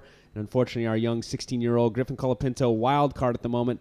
He's sitting in fourth place, but still right in this heat, only needing a 7.44. That's a pretty solid score, but it's not quite up in the excellent range. And we've already seen 2 waves in this heat in the excellent range. So the scoring potential is out there in this heat with 7 minutes, 45 seconds to go. Yeah, so obviously I'm coming undone there with Medi getting that 8.10. You did like that wave, Todd. A really interesting strategy behind him. I said earlier on I didn't like that he was sort of sitting and waiting and said he's going to want to get busy, but he is being really selective with his wave choice, and we didn't see that paying off for many surfers yesterday, but at this stage of this heat, it's paying off for Medi with an 8.1 and a 5.4, having him sitting in second position. Well, it's a lot of risk as we look back at the last wave here of the surfer in yellow, Marco Fernandez. Yeah, so does a nice little tail slide on that one. You see this cutback, it's kind of got almost sections to it. He was just board looking a bit funny underfoot there. He sort of goes left then right on that one, so we sort of pan a little wide on that one. He continued on that low road on the inside, so really different waves for all the surfers here. You know, they're doing really well to manage these challenging conditions.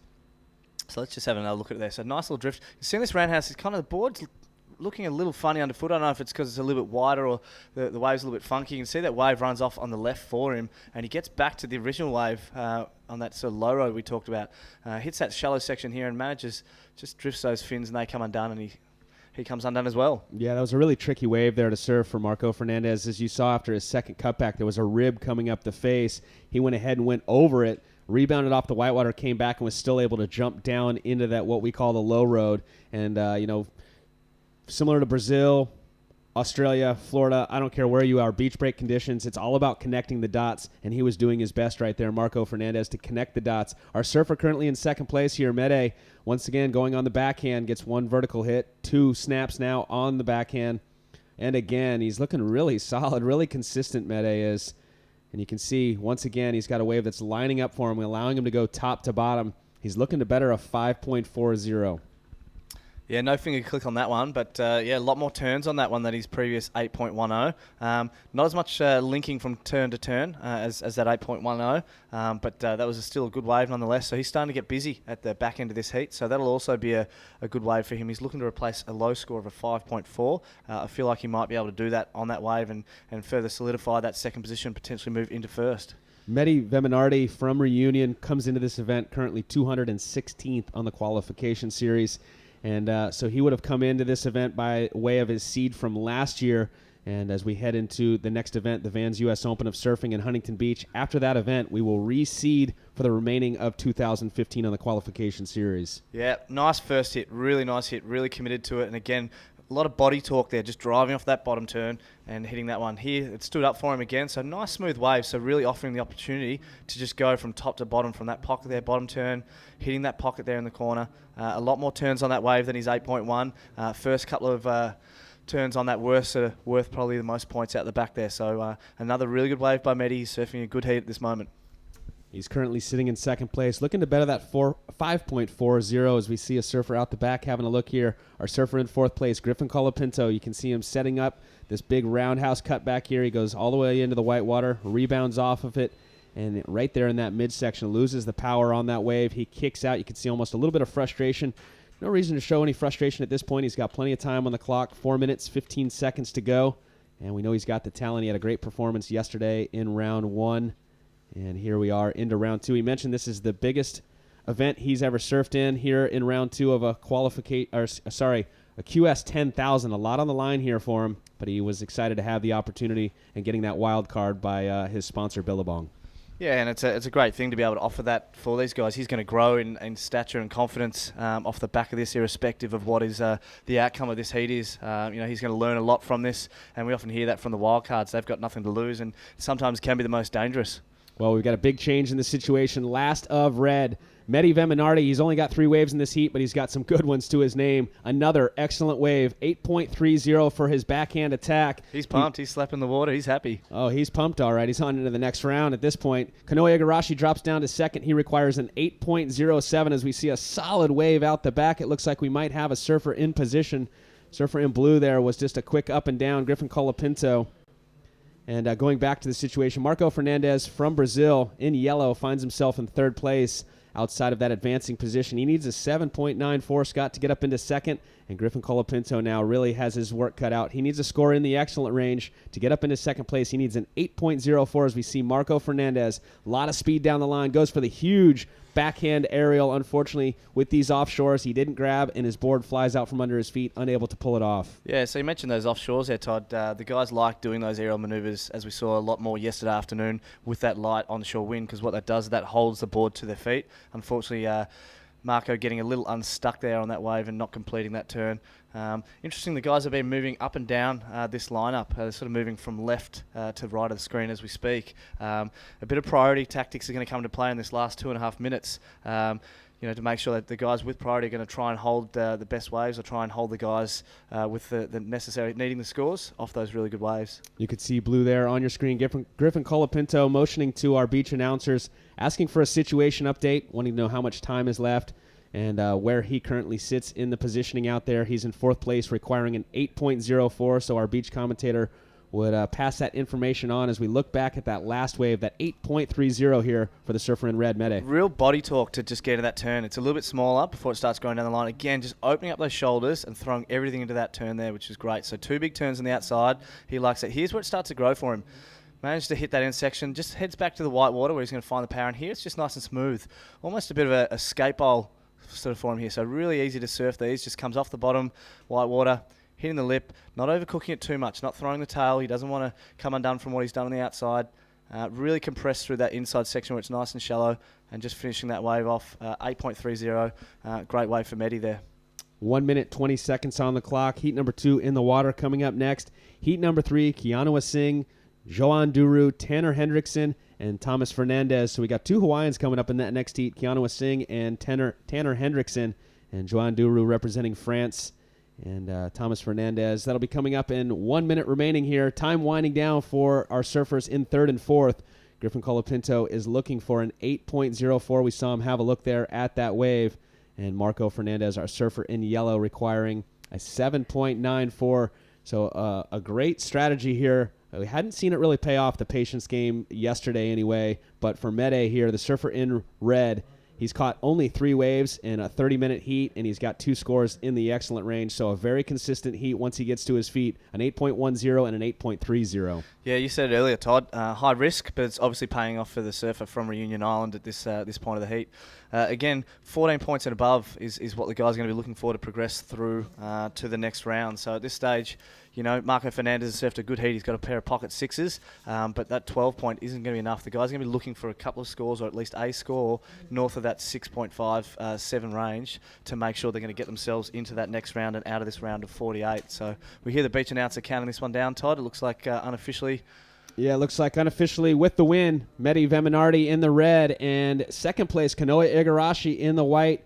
Unfortunate there for the surfer in yellow, Marco Fernandez in third, and Griffin Colapinto, our young 16-year-old from San Clemente, California. Great performance here. Hold your head high. You got a bright future, son, but you will take a 4th place finish here and bow out in round 2. More round 2 action coming to you live here from South Africa at the Ballito Pro, presented by Billabong. We'll bring in Giggs Sellers and Martin Potter for the call. Stay with us.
All right, so it's a good morning from Ballito in South Africa.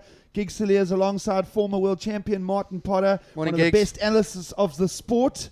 And we're into day 3 already, Martin, and good conditions on hand here on day 3.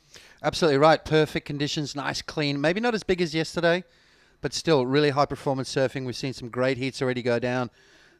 Maybe a couple of upsets too. Wiggly Dante's going down in that first heat. Alejo and Maddie Banting as well. Maddie Banting third in that first heat. Yeah, so a couple of upsets to talk about here on day 3 of competition. On screen, Juan Duru will take on the rest of the field, and here is the draw for this heat 3 of the morning. Keanu Asing and Tanner Hendrickson, your 2 Hawaiians, will take on Juan Duru from France and the upstart from Portugal, young Thomas Fernandes, who is progressing well here in his... He's getting his first real hit at progression in the Prime Series here in 2015. Of course, Thomas Fernandes coming off a third at the Allianz World Junior Championships late in 2014. So a big year for him. Of course, Potts, you've been watching Keanu Asing up close as he has found his slot on the championship tour. And here he is in motion. It'll just be a 1 maneuver crack for Asing on the backhand. And we'll already go to replays because Juan Duru was out the gates early there, picking up on that left-hander. Let's have a little look at, well, here we go. This is Tanner Hendrickson. On his forehand, nice opening couple of turns right there. And that's what we're going to see. We're going to see waves a lot shorter today, so we might see way more dynamic moves. There we go, Juan Duru flying down the line. Goes for that big air reverse to kick things off. So solid, this kid. Very similar to the approach that Mark Lackamore has. Very strong on his backhand. He's got those big backhand whips, so going to be hard to beat. Yeah, absolutely. So the action comes thick and fast here in heat number 3. Tanner Hendrickson again in motion, picking up on his second ride. And now Duru back in action here. Nice forehand carve to start. Banks it off the whitewater. Some body dynamics on display. He'll bank a second score, and the numbers roll in for the judges here. Thomas Fernandes will be part of the discussion now as a quick little inspection for wave 1 from him. But Juan Duru already setting the pace here early on, Potts. He finds himself 8th on the QS. He's already accumulated 9,680 points early on in the calendar year. And with this QS 10,000 unfolding for him, and maybe with this momentum we're seeing, he could be building enough numbers to really get close to qualification in the back half. Absolutely right. 9,000 points. That's a great start to the year. There's still a few more events to go.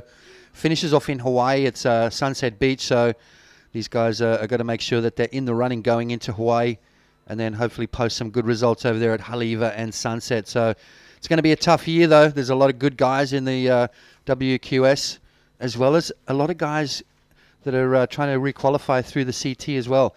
There's a lot of guys on tour right now that are struggling for results, and we're going to find them in these events all the way through the year. Well, Juan Duru, the topic of discussion here with momentum in 2015, picking up the scores in the Australian Open. But let's have a look at Duru here. Nice opening turn from Joanna. We talked about how solid he is on his feet.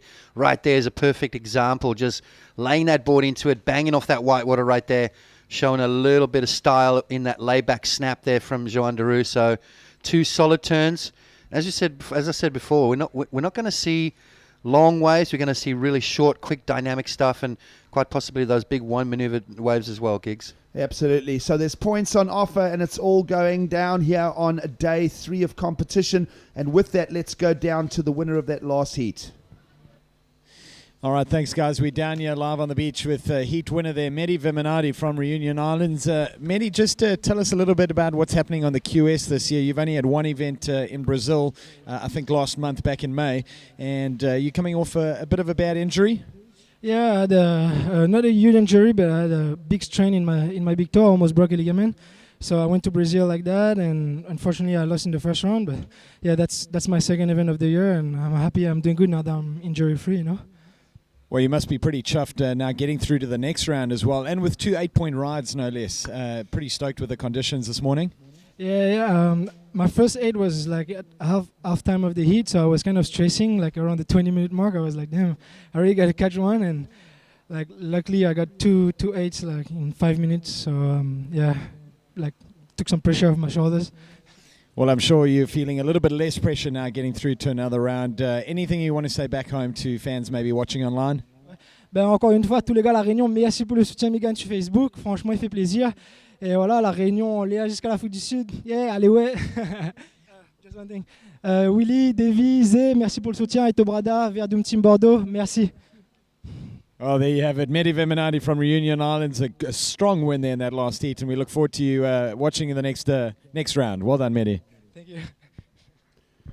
All right, so a level being set there by Mehdi Viminati, that pair of 8s that shows us the level required. Did hear Todd and Scott talking about 14-point averages is about, the 2 7s. That's the level now, Potts. There's not going to be anything less than that on the numbers for our surfers if they're looking for progress. Juan Duru has a pair of 6s to talk about here at the early stages of heat number 3. We are in round 2 of competition here.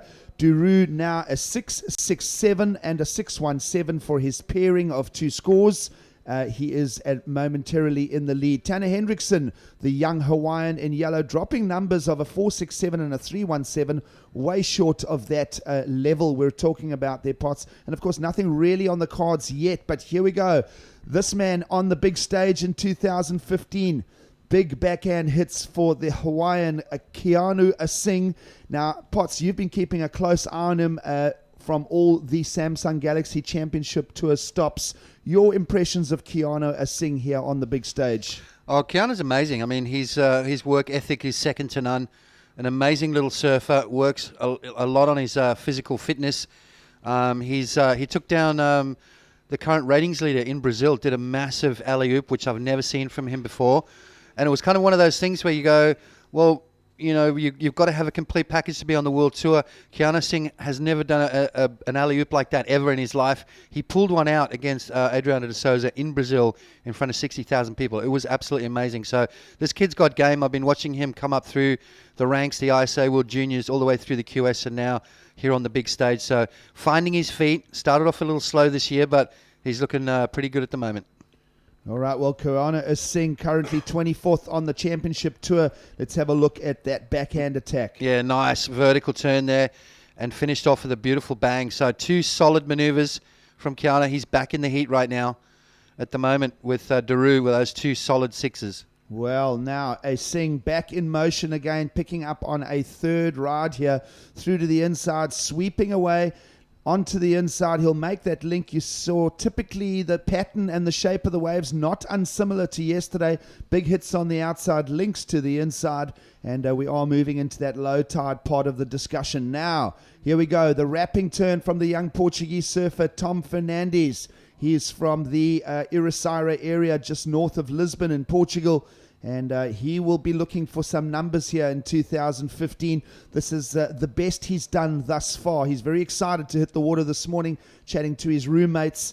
This is a big day for him in the Prime Series. Absolutely right. Huge day. Now, Hendrickson with a little inspection. So all surfers now gathering 2 or more scores. Not much to report, though, in the back end for Tom Fernandes just yet with his opening ride of a 0.67 and Keanu Asing's 1-point ride. But those are now busy being replaced by those last rides we've just witnessed, and numbers will start hitting the scoreboard for Keanu Asing. He will start becoming part of the discussion in this heat now as judges are peppering in numbers in and around the 6 to 5.5 point value, waiting for that final judge to drop a score. And then with 20 minutes remaining, we are 1/3 of the way through the seat. Another number still to check in for Asing here, and then also that opening number for Tom Fernandes. Meanwhile, Jean Duru is in the pound seats. His pair of sixes has him in the lead. Kiana Asing now up into second. A 5.83, pairing it with a 3.83. There'll be more work from Asing. He requires a 7 to take the lead. So it is early days to do points comparisons here. And just looking at Kiana Asing's journey through 2015 on the QS, he did pick up a 9th at the Burton Automotive in Newcastle, Australia. Did have a round 5 exit to Joel Parkinson there. And then, his best showing on the championship tour, a 9th at the Oi Rio Pro. Potts, you would have seen Asing up close there with his performance in Brazil. And as I say, we're looking for more from Kiana Asing as we hit the 18.5-minute mark. Absolutely. I mean, his performance in Brazil was, it's taken these kids a little while. You get on the world tour, all of a sudden you're surfing against your heroes. It takes a little while to wrap your head around it. Kiana, as I said, started a little slow at the beginning of the year, but I'll tell you what, he's come out firing. A big result in Brazil for him. He's going to carry a lot of momentum moving forward. He's coming up in this event, then he's going to J-Bay for the first time competing there. He's really looking forward to that wave. It's a wave that's going to showcase his surfing. Really tight, powerful maneuvers, solid kid, and I can't wait to watch it.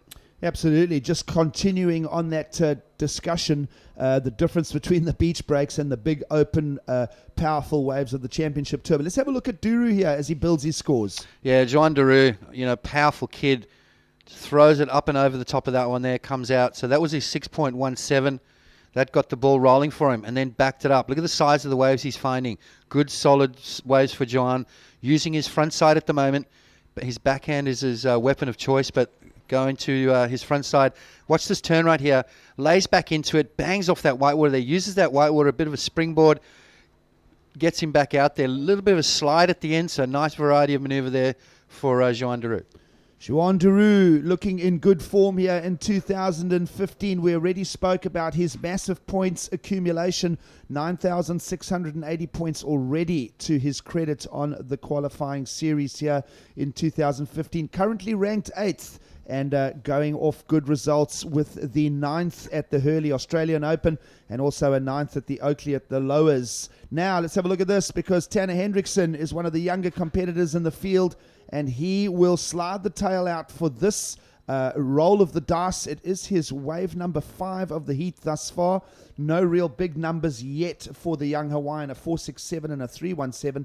So Hendrickson there on that ride looking to ditch his low scorer of the 3.17. Keeping a work rate going. It was a strong subject as we spoke yesterday in these beach break conditions.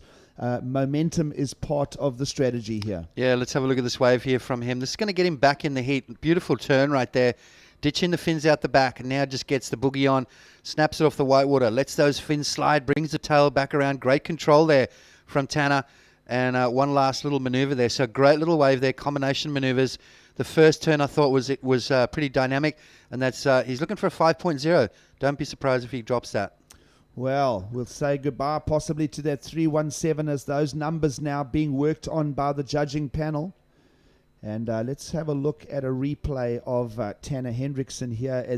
You spoke about the jamming. Well, we'll go to Tom Fernandes first. Yeah, nice opening turn from Tom. And another turn right there. This wave just kind of dies on him a little bit. Manages just to get up and over that section and then pulls through the back. So Thomas Fernandes looking for a solid backup score here at the moment. Just a 0.67 in his scoreline. All right, so the landscape of numbers here, a pair of sixes for the heat leader, Juan Duru, and a 5.83 as one of the top two scores of Keanu Asing. That's the level being reached right now. Smaller scores peppering in for Tanner Hendrickson and Thomas Fernandes. We are on that halfway mark now, Potts. So Hendrickson and Fernandes will need to engage something and get a sense of urgency now because the clock does move very, very quickly here.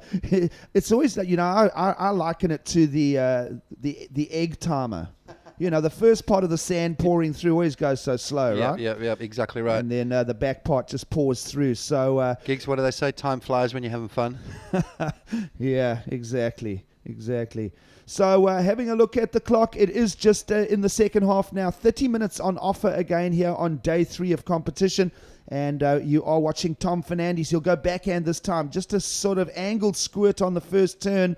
This one is, he's trying to make good of it. Can't help but think that that wave selection not superior there, Potts. And, Hendrickson and Fernandes going almost head to head here. They're finding themselves down in third and fourth. They need to build scores quickly now.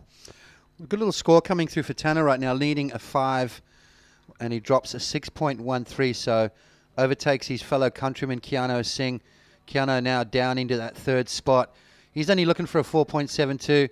Thomas Fernandes, he's got to kind of get a giddy up. He's losing touch here at the moment, needing a 6.97, so at the moment in the hot seat, right. Keanu Asing. Here we go. So, heat leader Duru on the backhand. You spoke about his backhand just now, Potts, and here it is on display.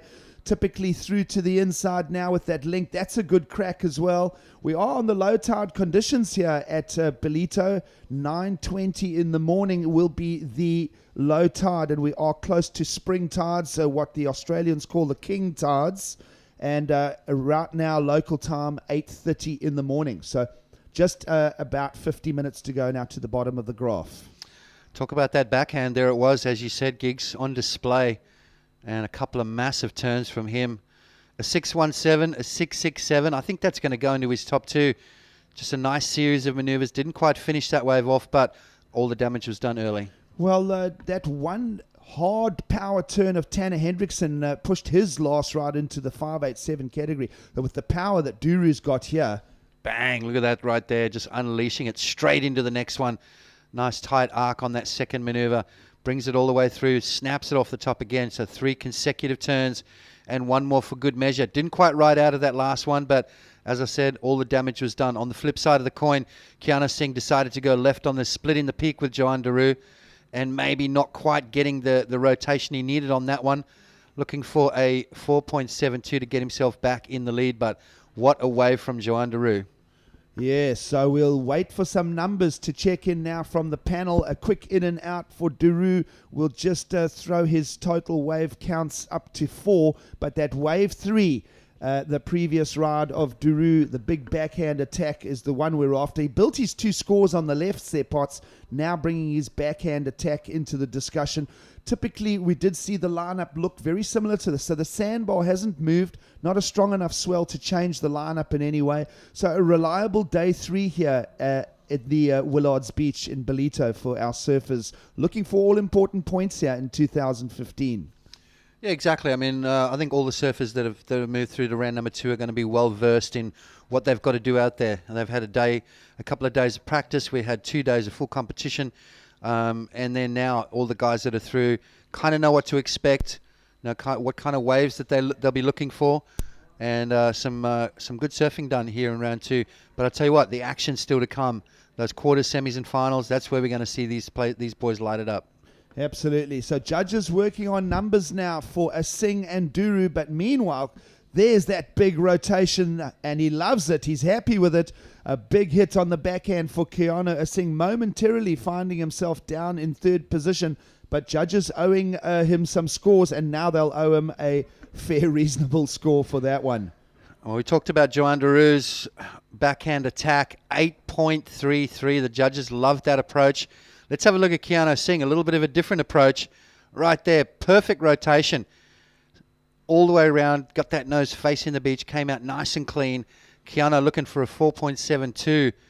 It's going to be interesting to see where the judges fit that one in there. Really short wave, but one dynamic maneuver. And we'll have to wait and see. Judges aren't really liking it as much as I thought, though. Well, Keanu Singh will They get... are. Well, there you go. They're going to get some numbers on that one. Remember, Duru went left and into the wind, and he got his pair of 6s. Now, Tanner Hendrickson will try and be part of the discussion here. But right now, Duru and Singh have shifted a gear here, Potts. That short punchy left, Duru opened up with 2 pairs of 6s into that southerly wind, and then went backhand for an 8.33. But expect the biggest score on the lefts when this number checks in for Keanu Asing. Nice wraparound turn for the young Portuguese surfer, who must become part of the discussion now, and he's going to need some bigger numbers. That's some power surfing from him. Better from the young Portuguese surfer. But it is a big number about to lock in for Keanu Asing. And if we look at Duru and Asing's level of numbers, it's going to be a tough 10 minutes remaining for Hendrickson and Fernandes. One more score to drop here for Keanu. And Potts, there it is. It checks in.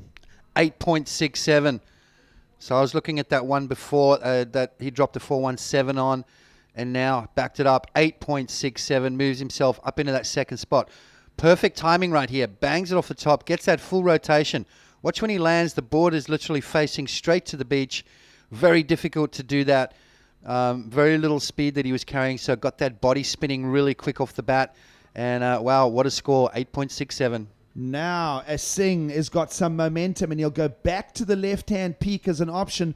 This one's got a little bit of a broken, wobbly wall to it, and he'll just methodically work away that score and exit, move straight back and try and squeeze out another big number. Jean Duru still leading the heat at this stage. Now Keanu Asing with that 8.67, the big aerial punt on the backhand. He is up into that 2nd place position. Not a big requirement now for Asing for the heat win. A 6.33 is the requirements for our 2nd place surfer. Hendrickson and Fernandes now tailing in the back part of this with 8 minutes remaining. Tanner Hendrickson's 3rd place position needs an 8.64 to unlock. And Tom Fernandes, well, he's expecting a score, and it looks like a fair, decent score. In fact, easily the best of Thomas Fernandes' numbers about to reach his scorecard. We'll wait and see what that interprets if he does climb from 4th to 3rd. And he'll need a big number. Here we go. Duru, live action again. And Joan Duru just looking to build momentum. That will become a throwaway score in the context of the heat, because he already has an 8.33 and a 6.67. Tom Fernandes down in 4th, waiting for a number to check in. An all-important number for him if he's going to build any momentum in this heat. 7.5 remaining. One judge still to drop a score for our surfer in blue. It's going to check in and around the 6-point mark, so it'll be a valuable score builder for Thomas Fernandes, but he's going to need some bigger numbers if he's going to get involved in this discussion here, Potts. Exactly right. It's definitely going to narrow that margin. He's looking for a 9.83 at the moment.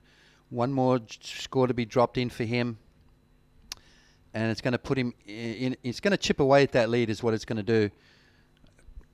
Keanu Singh in 2nd spot, 5.83. He's got to get rid of that. And Joan Daru's trying to replace that 6.67, knowing that it may be not enough to keep him in the lead.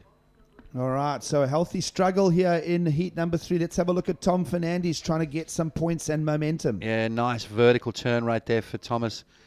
Beautiful wraparound cutback. Didn't quite get that bounce off the whitewater. Up and over the top again right there for him. And right there, that last turn, managing to get those fins showing a little bit of pizzazz, as I like to say. And, yeah, A good wave there for Thomas Fernandez. That's going to get him back into the swing.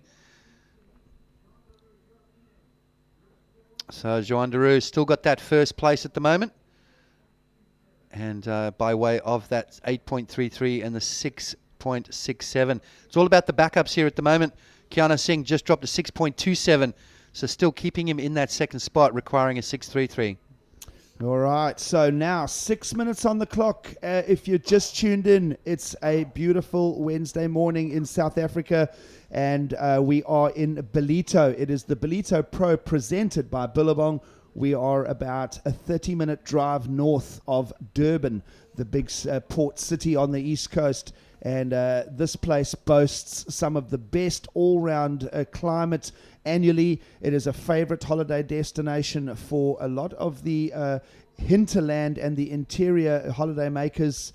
And of course, we are now into the winter school vacation. And Ballito offers pretty much a summer climate all year round, and therefore makes sense for everyone to go down on holiday to Ballito. And great that the World Surf League and the Quadakusa municipality have embraced that this region and just continued that rich tradition of professional surfing here in South Africa. 47 years, starting with the Gunston 500 back in 1969 through the Mr. Price chapter, and now proudly the Ballito Pro, brought to you by Billabong in 2015. Here we go. Heat leader on the screen. Just another little inspection. Potts and I were speaking a lot yesterday about momentum for anyone first through fourth, just to continue with wave rates, continue picking out. It's a short, punchy beach break. It's a compact lineup, so it's not a long point break. It's short in and outs. In fact, surfers can lock and load and be back in the primary takeoff peak in about a minute or so. So here we go. Tanner Hendrickson, does he become part of this discussion? He's now down into fourth here. Gets a little rebound. This is a bit of a lackluster wave. It's not offering much in the way of a concave face. Hendrickson, though, does have the flow and the equipment to link and flow all the way through to the inside, but I don't think that's going to be a big number fetcher there. He already has a 5.87 and a 4.67. Potsy's down in fourth. Tom Fernandez, though, that 6.07, it's got him up into third, but big requirements. An 8.87 for the Portuguese surfer in blue. This has pretty much become a Joan Deroux Keanu Asing affair here in round two. Yeah, very similar scores there for Joan Deroux. 15 points, Keanu Asing 14.94. Very, very tight here. It's all about the backup right now. Yeah, you've got to get two good scores on the board, and as you're saying, sixes aren't going to cut it anymore. You've got to be looking for, medium sevens up into the 8-point range here in round two if you want to make it through. Yeah, absolutely. We did start off with 15 of the championship tour surfers, and we whittled them out of the opening round yesterday. We're down to 6 of them remaining. We do still have names like, Keanu Asing now in the water. Italo Ferreira will feature in Heat 6, and big names Kaloe Andino coming up in Heat 8. And then Jadson Andre still in the discussion along with Glenn Hall. So we did take a big dent to the Championship Tour surfers yesterday. And, testimony to how hungry the younger pack are. Absolutely right. I mean, round one, tough, very, very tough heats for these WCT surfers. They don't normally surf in 4-man heats. I think the only thing that was familiar for them was the priority system. But a lot of them found it very difficult yesterday. Absolutely. I'll tell you someone who didn't find it difficult yesterday was this man, Brent Dorrington. He'll take on Noah McGonigal, Thomas Hermes, and David DeCarmo. That's coming up next. There's 2 minutes 20 remaining here in Heat 3. It's day 3 of competition in Ballito. And right now, Joan Deroux in white is in the lead. Running a great year is Joan Deroux. He's already got that 8th slot on the qualifying series, accumulated that massive 9,680 points. You were saying that you discussed it with Al Hunt, and he thinks the cutoff is going to be around the 18,000 points. So that's pretty much halfway to the goal already for Joan Deroux, our heat leader. Picking up a 9th at the Hurley Australian Open, backing it up with a 9th at the Oakley Lowers Pro. So it looks like, without further ado, the Frenchman is going to go through to the next round. 90 seconds now. We're watching a little flurry of efforts from Tanner Hendrickson and Thomas Fernandez in the back part of the seat. But Deroux and Asing have got this thing wrapped. Yeah, Joan Daru's been knocking on the door. He's been very close to qualifying over the last couple of years, so keeps himself moving through these rounds. He's going to make that a lot closer. But great surfing from him. You know, he's started off with a couple of sixes and then dropped that big backside snap, 8.33. Keanu Singh, big air reverse. Judges loved that one, up into the 9-point range. So that's what you got to do. You got to mix it up, Gigs. You got to get some big turns, throw some airs in there. The judges want to see the variety of repertoire. Absolutely. Now, can Tanner Hendrickson go over the double up? He does. Little inside pocket here. Is there an opportunity to flare out and get some power on display for the judges? Again, he's just grinding this one out on the inside. Got the flow now on the outside. Thomas Fernandes will pick up on that one as well. So a little exchange here between our back order surfers, both third and fourth respectively. And Tom Fernandes through to the inside. The young Portuguese surfer, he's got the power game. He does have the rail to work with. And, well, I don't know if those numbers are going to play a big part in the unfolding of this heat. 8.87 required from Thomas and a 9.0 for Tanner. So big ask right there. A Singh in motion now. He is lying second. He'll just flare it out, possibly try and threaten for a heat win over Duru here, needing a 6.33. That will become a throwaway. And judges now working on scores for Hendrickson and Fernandes, but with huge requirements in the 887 and 907 range for the two surfers lying third and fourth. I think that this heat is fairly much now wrapped up. Jean Duru and Keanu Singh will move into that next round. It's all happening here in Ballito. It's a Wednesday morning. Stay with us as we go to break. We'll be back for more from the Ballito Pro.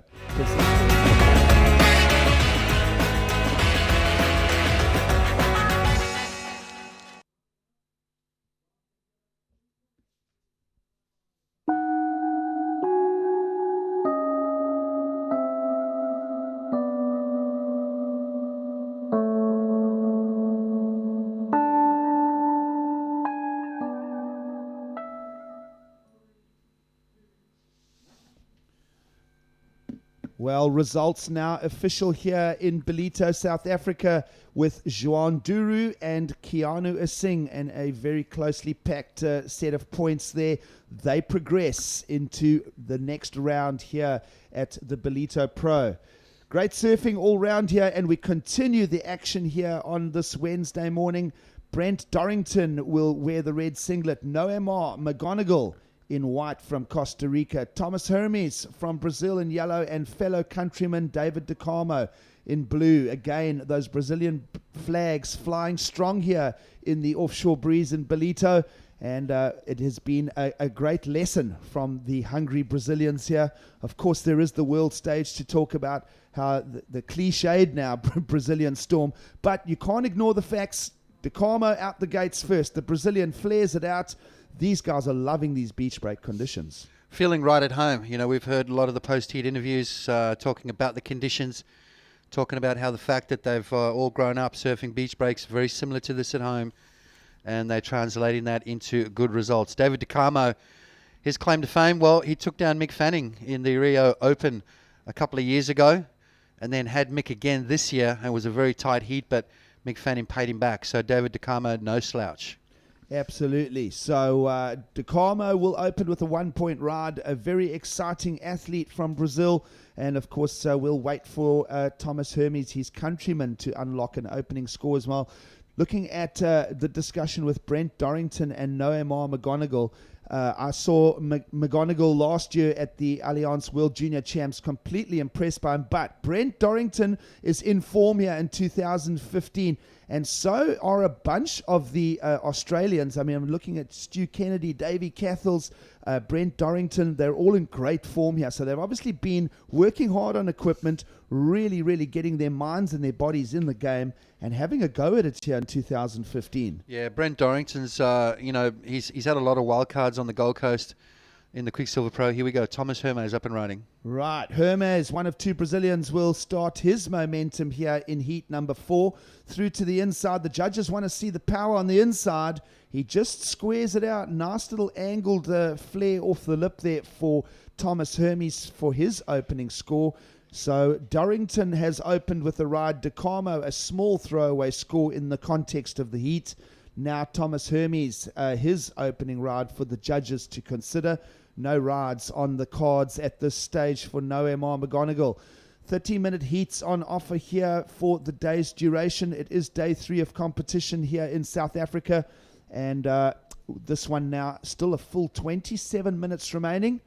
And we'll wait for numbers to check in now for Dorrington and Hermes as they post opening scores for the judges. Yeah, let's have a look at the replay here from the surfer in yellow. This is Thomas Hermes.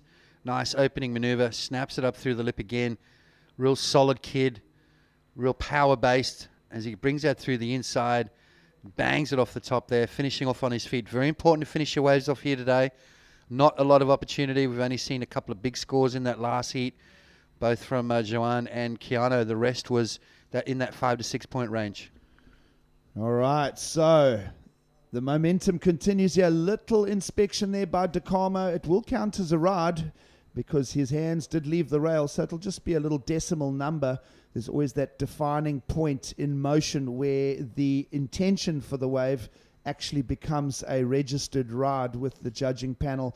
And that one actually technically was a counting ride for now, a 0.2.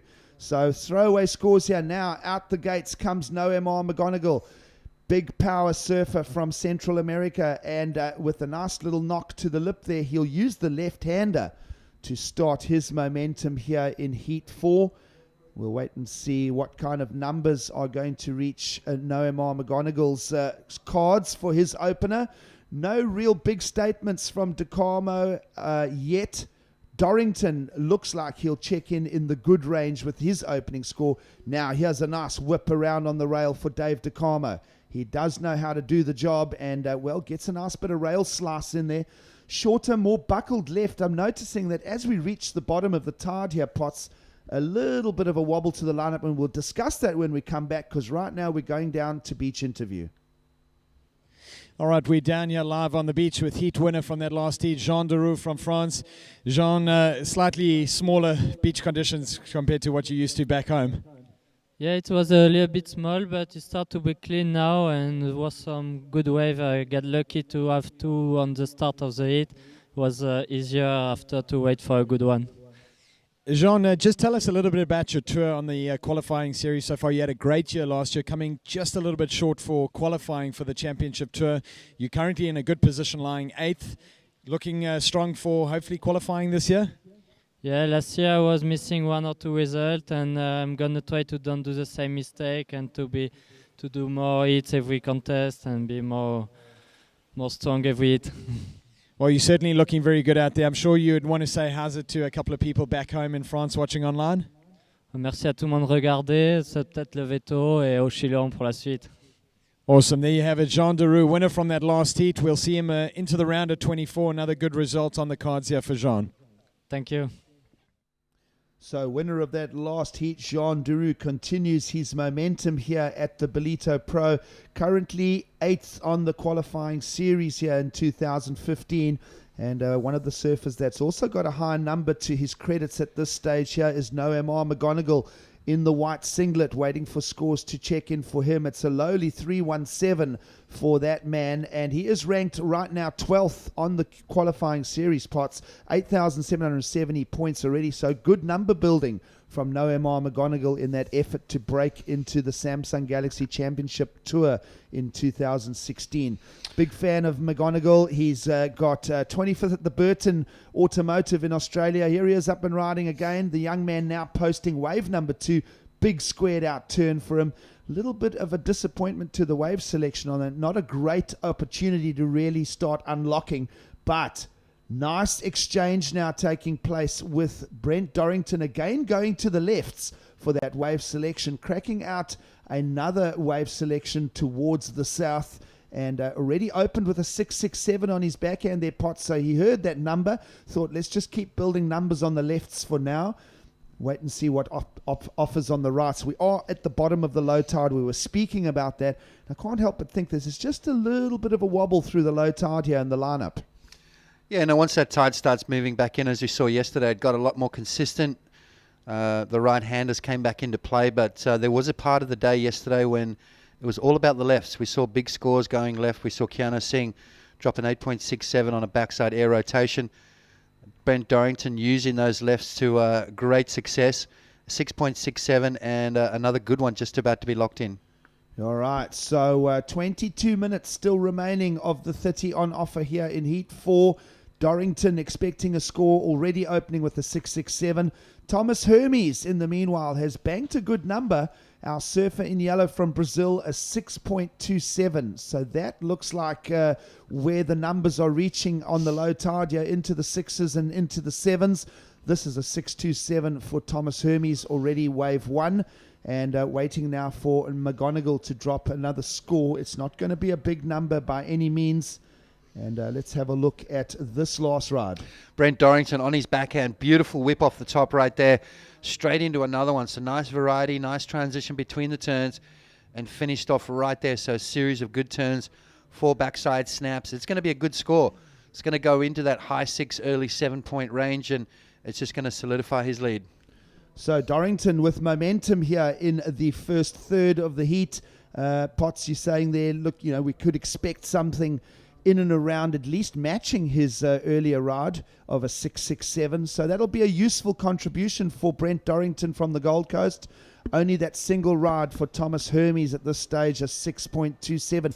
In that sort of 6-point discussion, waiting to see if Dorrington edges it out. Spot on, Mr. Potter. 7.03 for Dorrington's last ride. So your heat leader is in red, a 7.03 and a 6.67. He'll now patiently want to eke out a points improvement on that 6.67. Meanwhile, Hermes, a 6.27, no other rides to his credit at this stage. And DeCarmo and McGonigal, very quiet in third and fourth at this stage. Not a lot of good waves coming through, Gig, so you've got to really make sure you've got that priority at the right time. Make sure you capitalize when you do get those waves, and Dorrington did exactly that, 7.03, so that puts him in a really good spot right now. Thomas Hermes, one wave, a 6.27. He's looking for a 7.43, so not a bad score there required. Fight right now is for the David DeCarmo and Nomad to get themselves up into that second spot, get rid of those low scores and try and find some open face. Absolutely. So we'll look to DeCarmo and McGonigal to try and build momentum. Now let's have a look at Dorrington on the backhand here for the 7.03. Yeah, nice snap right there. And then straight off the bottom again. Transition between turns, nice and smooth. Showed a little bit of variety. Connecting again, throwing that board nice and vertical up and over, and then finishing off, which at this stage of the wave, very, very important. Had he not done that last turn, probably wouldn't have gone into that 7-point range. So that's how important those last maneuvers are. Well, I'll tell you what, it was certainly not a good-looking wave as far as the opportunities go, but Dorrington has absolutely blitzed that left-hander, now doing the same on the right, through to the inside. Dorrington almost forcing the scores from the panel here, and it's working for him at this stage. Yeah, absolutely. And then we just saw a big layback snap.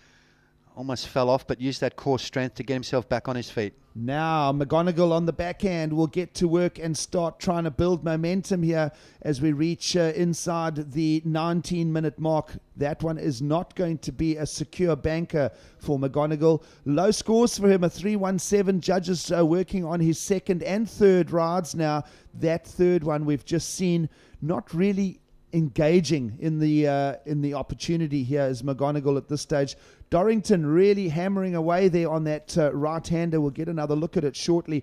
And nothing but a single ride for Thomas Hermes in yellow at this stage. Here's the overview of the lineup. You can see the swell is starting to fracture up here as that southerly wind overnight has affected it. But it won't affect Thomas Hermes as he goes to work here on 2 great cracks. Now a little whip around onto the inside to post. Wave number 2 for our man in yellow.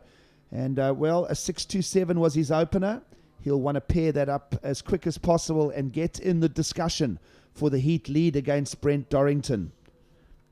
Yeah, you want to get those 2-wave total happening as quick as possible, which he's done. A nice opener with a 6.27. He needs something up into that 7-point range just to solidify that second spot. Plenty of time remaining, though, 17 minutes. Let's have a look at Brent Dorrington. Draws off the bottom there, puts a lot of power into that bottom turn. Big snap. Watch how he loses the fins right there. and falls backwards. Now, using that core strength and that balance, you can see him regather, get himself back up onto his board. Pretty difficult to do, Giggs. Well, great body dynamics from Brent Dorrington. And here we go. This is Thomas Hermes looking to unlock a third score here for the judges panel. And that one will become a throwaway virtually from the discussion as he just flares that one out. But yes, good dynamics, good energy, good body strength from Dorrington. And, well, he is the heat leader at this stage and expecting another score for our Gold Coast surfer. Now on screen, there he is. Dorrington and McGonigal having a look at the lineup here. It is around 9 o'clock in the morning in South Africa, and we did speak about that spring low tide at around 9:20. So we're really in that bottom of the graph here, and I just think sometimes the swell can go a little bit quirky for about 20 to 30 minutes, and we'll just see if that doesn't have too much of a dampening effect on potential scoring here as we move through heat number 4. Potts, back home. It's 5 o'clock in Sydney. Everyone's heading home. Yeah, exactly right. Everyone's coming home from work, and we'll be cracking open one of those cold beers, sitting back and watching all the action. I know my little guy's probably watching right now. He's a big surf fan, and these kind of waves right up his alley. Absolutely. Well, 2 to 3 foot surf on offer. It's been the story from day one here in Ballito. We are dealing with a relatively shallow period, about 9 to 10 second swell periods. The swells were very consistent yesterday, 3-wave sets. Now they seem to be down to 2-wave sets on day 3. This is a good-looking wave for DeCarmo. He has waited. He's played the patience game here, and he's selected an absolute knife to carve that apart. That was a great, great number there from DeCarmo. Using the left again, we spoke about it on the low tide conditions here. The right-hander just has a little bit of a warble on it at this stage, and it's proving now to be a little more frustrating for Thomas Hermes, who is on a descent as far as scores go. Opened with a 6.27, then backed it up with a 4.83, and now it's a pepperings of 2s and 1s in his roll of the dice, so to speak. He's sticking to the right-hander. Should he be looking at the lefts now, Potts? These are all those decisions that our athletes have to run through constantly. Plan A's, Plan B's, and you even made comment of Plan C's yesterday. Yeah, well, I think we saw a few of those Plan C's go down yesterday, but, you just got to keep an open mind. It's a wide playing field. If those lefts come your way, you've got to be able to tag them. Well, Dorrington with momentum on his side now. Another series of cracks. That left-hander will just shut down there on the bottom of the low tide. And just to maybe a touch frustrating for Dorrington because he is building momentum. Owns a 7.03 and a 6.67, does our heat leader in red.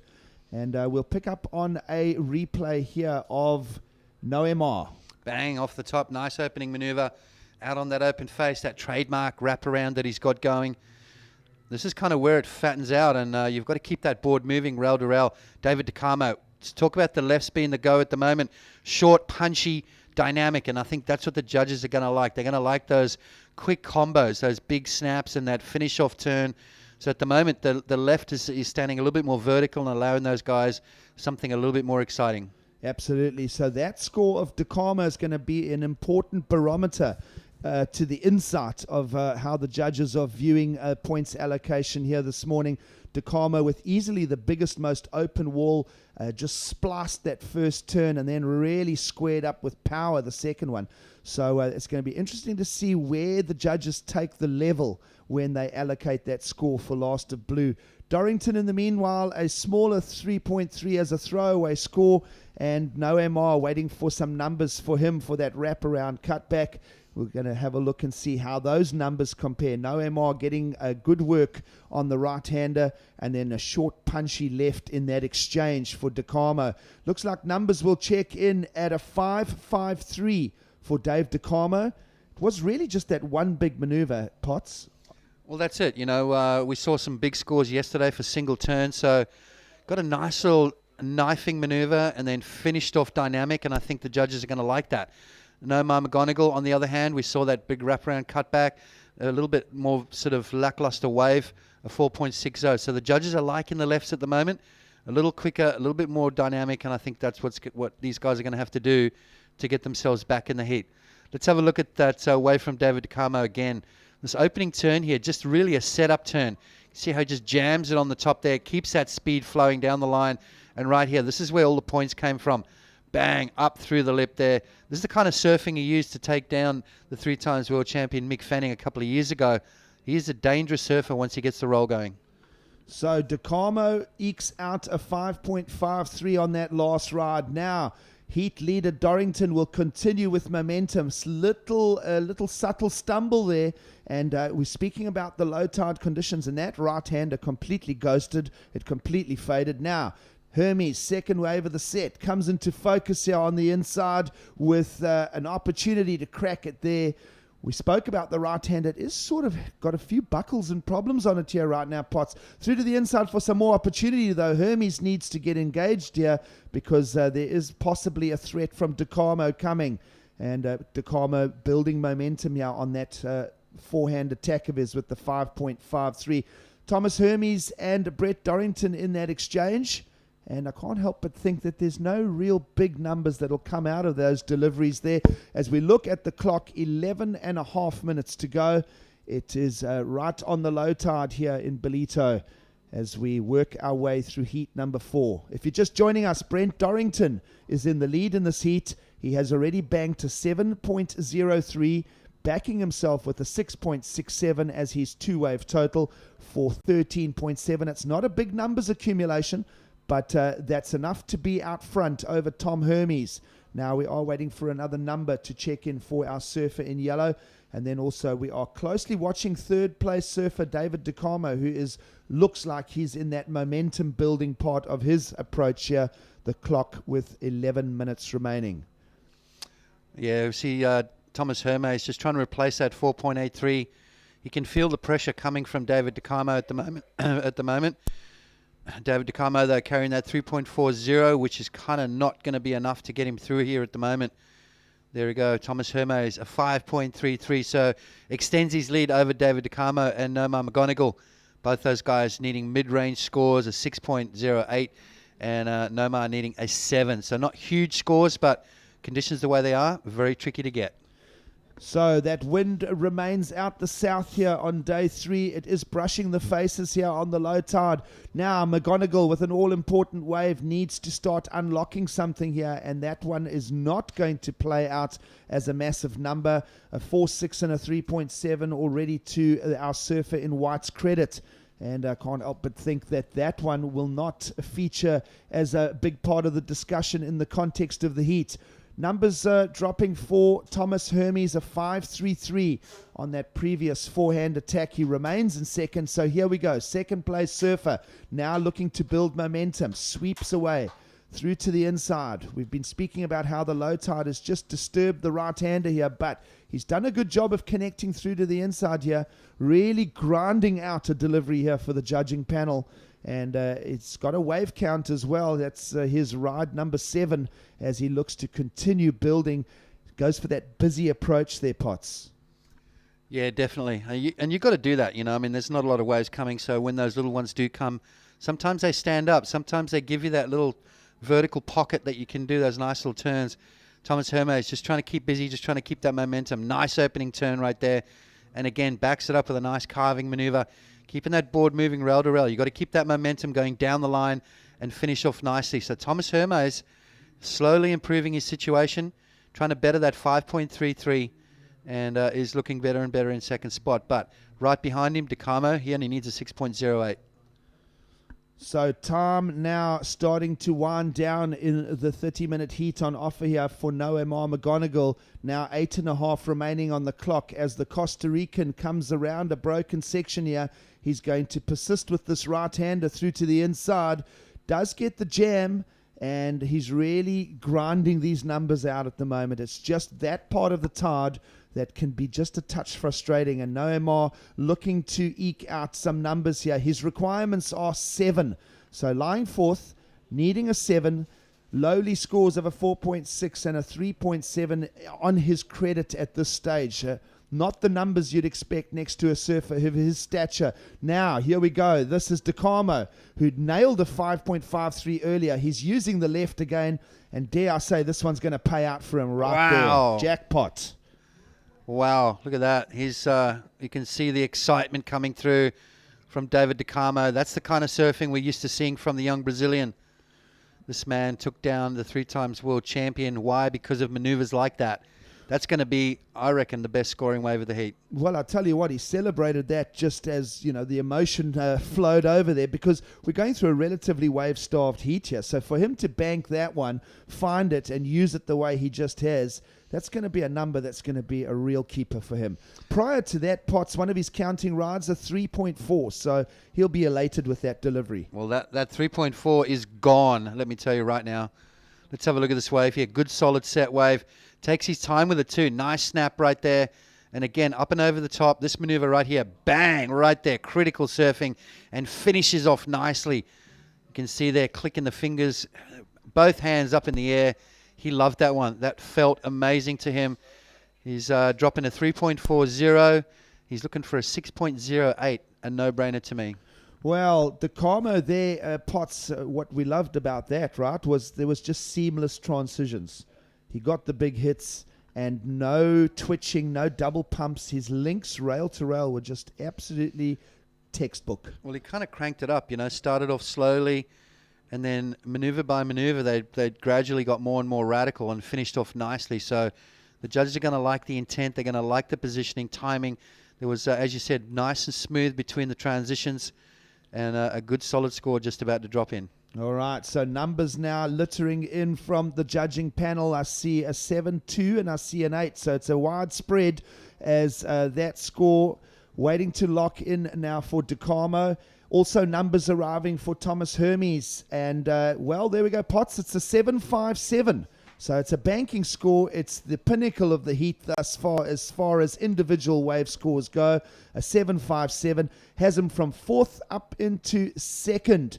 Now DeCarmo needs just a 6.13 to attack Dorrington's momentum. Yeah, he needs to replace that 5.53. Thomas Hermes chomping at the bit right now, needing a 6.84. And Nomar kind of falling behind right now, needs an 8.50. So that's 7.57 from DeCarmo. Couldn't have come at a better time for him, down towards the 5-minute mark. Well, now 5 minutes, just a little over 5 minutes remaining, and I think another look at DeCarmo's 7.57 here. Yeah, you can see just nice and clean this wave. A little bit overhead, snaps it off the top, nothing too radical. This is where he starts to crank it up and over the section right there. This next turn right here is where he just really hits it right there and then finishes off nicely. Bang, right as that wave came together. Perfect timing there from David DeCarmo. Some of the judges, 2 judges, went up into the 8-point range, so loving that wave. Well, you're loving it, the fans are loving it, but certainly DeCarmo not shy to have an emotional expression of that. It does have him up into 2nd place. So Dorrington from the Gold Coast in red is leading, and it's a margin over Dave DeCarmo of not much, just a 6.13. The requirements for the Brazilian in blue, who's catapulted his way up into the heats discussion. Thomas Hermes in a 3rd position in yellow needs to get involved now, and his requirements of a 6.84 to threaten DeCarmo's 2nd place position. Here he goes. He'll go for the fin waft to start. Now through a bit of a broken section again. We've spoke about the low tide conditions. There's a little buckle going on here on the right-hander, and he's trying to force the issue. It's not going to be a payout on that one for Thomas Hermes. Hermes in 3rd, a 6.27 and a 5.33, desperately trying now to eke out a 6.84, my apologies. And Noah McGonigal coming into this heat ranked QS number 12. Great results already with a 3rd at the Quicksilver Saquarema in Brazil just a few weeks back, and he is not in the discussion here at this stage. No, not yet. 3.5 minutes to go, though. Anything can happen. We just saw what David DeCarmo did. Dropped a big score, 7.57. 8s are out there. We've seen a couple already this morning. So Nomar's just got to stick to his guns. Don't try and stress out just yet. He's got to find himself with priority and hopefully pick off a set with some big turns. The right-handers, as you said, Giggs, kind of almost running away from the surfer. It's not allowing him that vertical face, whereas the left is kind of going against the grain. It's standing up a little bit more and offering those more dynamic maneuvers. Absolutely. So wave selection critical here. Do the guys split the peaks? Are there lefts and rights? Lots of questions will be running through Noah McGonigal's mind now as he needs to hold nerve with 2 minutes 45 seconds on the clock and a big requirement of an 8.5 for the Costa Rican in the white singlet. He will be holding first priority now in the pack there as we get a little view of that primary takeoff area here at Willard Beach in Ballito. And there you go.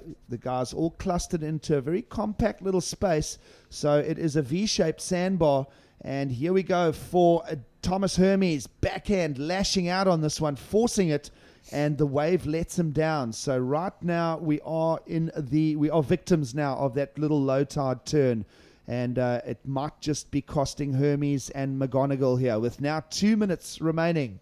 No threat to Dorrington in the lead, nor DeCarmo second at this stage. Thomas Hermes, his last ride, it's a throwaway score. Requirements remain the same. Hermes in third, looking for a 6.84. McGonigal lying fourth, looking for an 8.5. And here we go. Dorrington, your heat leader, will just flare out. Well, not quite recovering there at the landing of that aerial maneuver. But he'll just sort of run a blocking technique there with now 90 seconds remaining on the clock. Brent Dorrington's done a good job though. He came off great momentum in his round one encounter as well, surfing crisp and fast in 2015. And now this man, can he squeeze out a heat win here at Dorrington's expense? Big flare out turn, again a forced issue. It's not going to pay dividends, and unless something really, really crazy happens, with 1 minute to go now, Dorrington and DeCarmo are looking like they are peeping at an advance to the next round. You know what? You talk about that momentum Dorrington had. He was in a pretty crazy heat. Geordie Smith, Granger Larson, and Thomas Fernandez. He ended up walking away with a win out of that. So coming up against one of the top seeds, one of the guys we thought was going to challenge to win this event, Geordie Smith. So Dorrington definitely using that confidence, keeping the ball rolling, and came out the blocks firing. And that was the difference. Was that first wave, that 6.67, got the ball rolling for him. So overview here of the crescent-shaped bays in Ballito. That is Boggs, and we are at the Bathers Beach. And now with the 30-second mark upon us, Hermes now in a point of almost desperation, trying to unlock that 6.84. It's not going to happen on that one. And dare I say, a ton of frustration for the Brazilian. The other Brazilian, it has gone his way. DeCarmo has eked out a 7.57 and a 5.53 from the judging panel. But Dorrington with momentum here in 2015. And beach commentators will wind the heat down. This one is going to count, I think, as we look at McGonigal squaring up that turn there. That's the power that we know NoMR to be able to offer us. But a big requirement for the Costa Rican, an 8.5. We'll try and pick up that replay for you. Question marks, lots to think about here for NoMR McGonigal in the back part of this heat. Yeah, this is... he kind of needs a win here, doesn't he? 12th in the rankings at the moment. Wants to keep that momentum going. Got to be at least in the top 10 to get on tour next year. So there we have the results right there. All right, so it's official.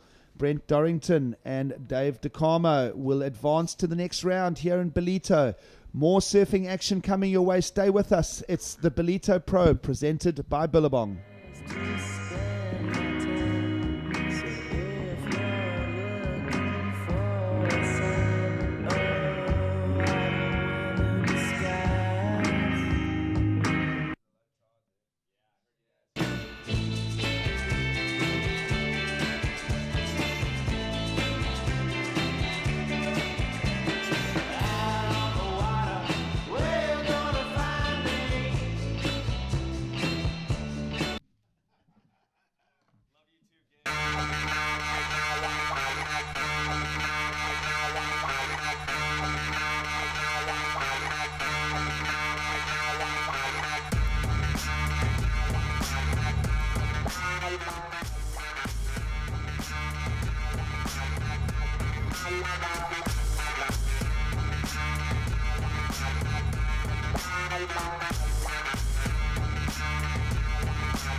Welcome back here to the Ballito Pro presented by Billabong as we kick things off here in heat number 5. More round 2 action here in this QS 10,000. Hiroto Arai representing Japan in the red. Maxime Huzno in the white representing France. Kaio Abelli in the yellow representing Brazil. And Flavio Nakajima in the blue. A great stacked heat as we kick things off here with the surfer in white, Maxime Housineau on a left-hander. He looks like he's got a lot of speed. He wants to take flight. He's going to. Big backhand air, tail-high rotation. Great start now right behind him, our surfer in yellow, Kyoa Belly. A couple of quick snaps on his backhand, and he goes vertical to finish things off there. Put an exclamation point on that one, a bit of a bow, if you will. How about that big aerial there to kick things off for our young surfer out of France, Maxime Housineau? Yeah, absolute cracking start by the Frenchman there. Could see that wave was standing up on the bank. He wasn't going to get any more than 2 turns on it, so thought he'd just open his account by racing down the line and going for something big to start the heat off with. Let's have a look at that opening wave here in a second of Maxime Housineau. As you said, kind of telegraphing, flying down the line.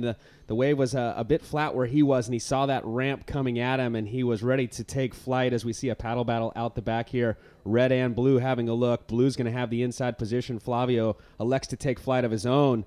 He goes for the forehand aerial. Unfortunately, he can't land it quite like Maxime did, as we'll stand by for those scores.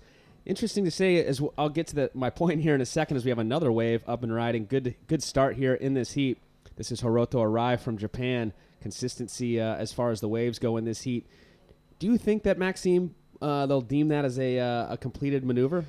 You know what? I questioned it myself. It's really hard. The judges are going to be aware that the riding out factor of those completion of those big turns is going to be difficult, given that the guys are coming into the end section of waves, and a lot of that power would have dissipated. There's not a whole lot of push in that white water, but they do want to see the guys making sure they ride right out of that and show the judges they have completed it. So once we see that score dropping, it'll give us an indication whether they do deem that he did complete. Those judges will have that conversation amongst themselves and collectively decide whether they thought it was a completion or not. For mine, I questioned it. It sounds like you did too. Well, right out of the gates, this is a 30-minute heat, top 2 waves going to each surfer. We had 3 surfers catching waves, so at the moment, the 5 judges on the panel have their work cut out to dissect those waves that went down there for those 3 surfers to apply scores to them. As we see scores starting to drop now, Hiroto Arai, the Japanese surfer in red, he opens up with a 1.77. Flavio Nakajima, just his quick up and down there, was a 0.93. Now right out the back, we've got live action. Hiroto Arai on his second wave. Nice opening snap there, followed by another. And continuing to keep his momentum down the line, he kicks out. So as we saw yesterday on this tide, we saw a lot of lefts, and it seems like potentially we're going to see that once again. We refer to it as going against the grain. It seems to be there might be a little bit of a rip there next to those rocks that allows these waves to have a little bit more vert on the face on the lefts, as we'll look back here at the opening wave of Kyoa Belly. Yeah, so nice little hook in the pocket there. Not overly steep this wave here, and he gets his third closeout turn is a nice little one. So a good opener for surfer in yellow from Brazil. And here we look at that first wave of Maxime from France here, telegraphing down the line. Nice and high, nice air there. Lands it quite well. You can see him just tickling the cat behind the back of his hands there and just trying to get out in front. Did he complete it? Again, we'll just wait on those scores to see what the judges think on that one. Massive projection. He's up and riding again. Not going to wait to hear those scores. He's going to stay busy as he opens up with a beautiful backhand turn into the lip. A second there to follow up and slams another one right there in that tight, critical section. And does a little bit of a whitewater climb there to finish things up on his second wave. So scores coming through for Maxime Housineau with one more score to drop from the 5 judges, and it doesn't look like they're going to deem that as a completion. Very unfortunate for him, because that was a massive aerial, and it's a fine line of completion and not completion. Had he completed it, probably would have been up in that 5 to 6 point range, but as we're seeing scores drop now, it looks like it's going to be about a 1.5 as we see Blue Flavio here. A lot of speed and momentum on his forehand. Bit of a setup turn. He goes for the forehand air, kicks it up, and he goes for the reverse. Now behind him, surfer in yellow, Kyoa Belly. Everybody's taking flight in this heat, but a lot of people, or a lot of these surfers, unable to actually ride out of those aerials. That's going to be the difference here from getting a score or not posting a score. First of white, we thought maybe that he did not pull it off. The judges felt the same way. It's a 1.27, but scores looking pretty solid for the first wave of Kyoa Belly, a 6.33. Let's look at this last here for Maxime. Yeah, nice little hook in the pocket, second one there, and just a third sort of hit there. So much better wave for Maxime on his second one there. So 3 turns. You mentioned, Todd, the guy's going to be surfing down into the rip that's pulling out and making those left-handers stand up a little bit more. This morning and most of yesterday we saw a lot of right-handers, but looks at a lot of the guys will be looking to go left today. And as you said, looks like the guys will be going to the air as well. Just back to that first one of Maxime's, the guys, these are the best guys in the world. They can make these turns, you know. I certainly can't, but they can quite successfully. And the judges really want to make sure they've got to earn those points, and they do right out of them. Well, let's talk about the second wave there. We just saw in the replay of Maxime Housineau, as you pointed out, Scott. Much better wave there for Maxime Housineau. The judges reflecting that with a 7.33. So the surfer in white now moves up into first place. Kyle Abelli, his opening wave was a 6.33. Let's look back at the 7.33 here for Maxime Housineau. Actually, I believe this is the 1.27. You can see that nice wide stance. He could have done a couple of turns there. Would have maybe only been a 4. So bypasses that section here. Sees his little ramp that he wants. Compresses. Extends through it. Nice and high. Look at that upper body torque and rotation. Really high. Real good control in that one. Made it through, and just not enough push. I think that's all the difference is as we go live action. That was the difference. That wave was just not strong enough as we see him applying some pressure to that back foot and a lot of spray on the second turn. Maxime Housineau really seems to be in rhythm right now with his surfing. He just needs some open face.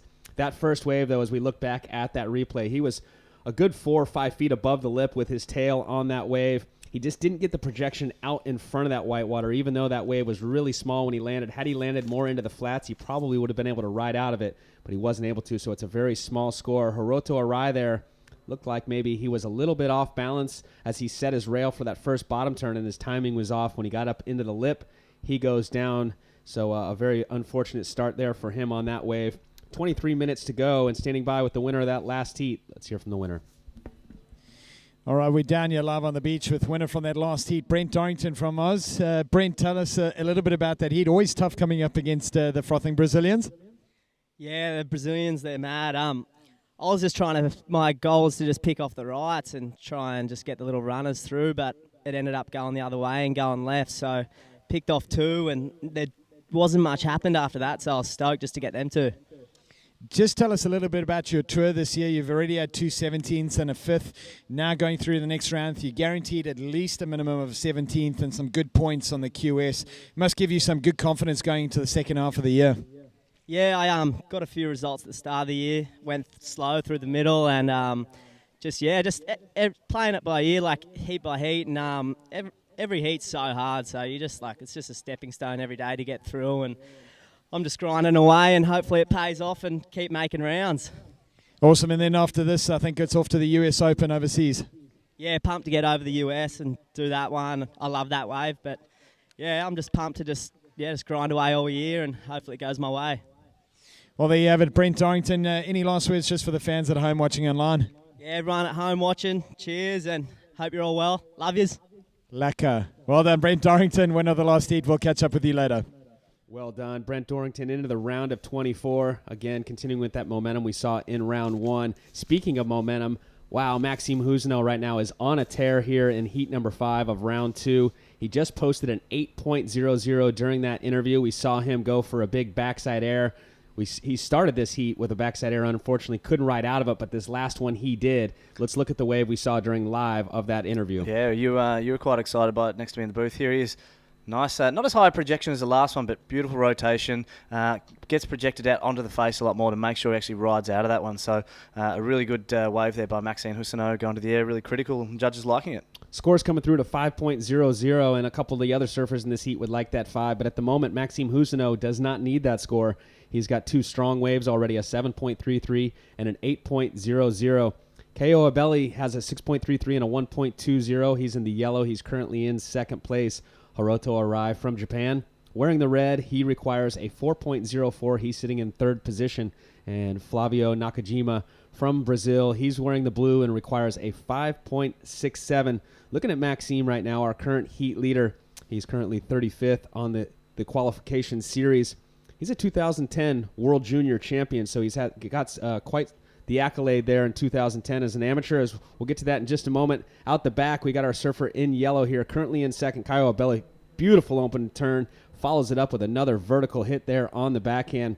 Kyle Abelli looking on point. Surfing really well. That first wave, first turn was really critical. You run the risk if you go too big in the first one that you can't make it to the next section. So a lot of commitment, and that's what the judges are going to like. Nice flow down into his bottom turn, setting up that second turn. So only 2 turns. He's got a 6.33 and a low of a 1.2. He'll get rid of that 1.2. But a really good wave there for Kai Abelli as we hit just under the 20-minute mark in this heat.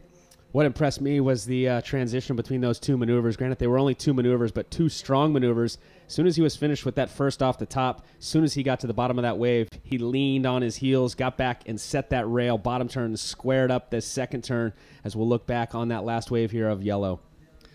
Yeah, so we see him just a little high line to get some speed, then draws that bottom turn. Beautiful on that top turn and just hits that closeout section at the end there. So nice little wave there for Kai Belly. That'll go into his top two, no doubt. Yeah, no doubt. And again, granted, it was only two maneuvers, two very strong maneuvers. It could potentially be his best wave thus far. He has a 6.33.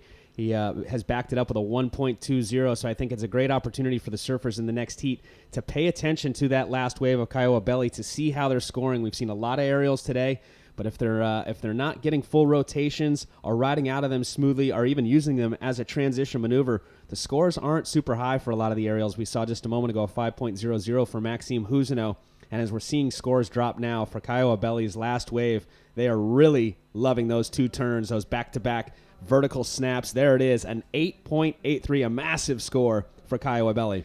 Yeah, so the judges saying to the guys with that score that, you know what, you keep on the face, you transition, you put a lot of commitment into those turns, do some big turns, and we're going to reward you for them.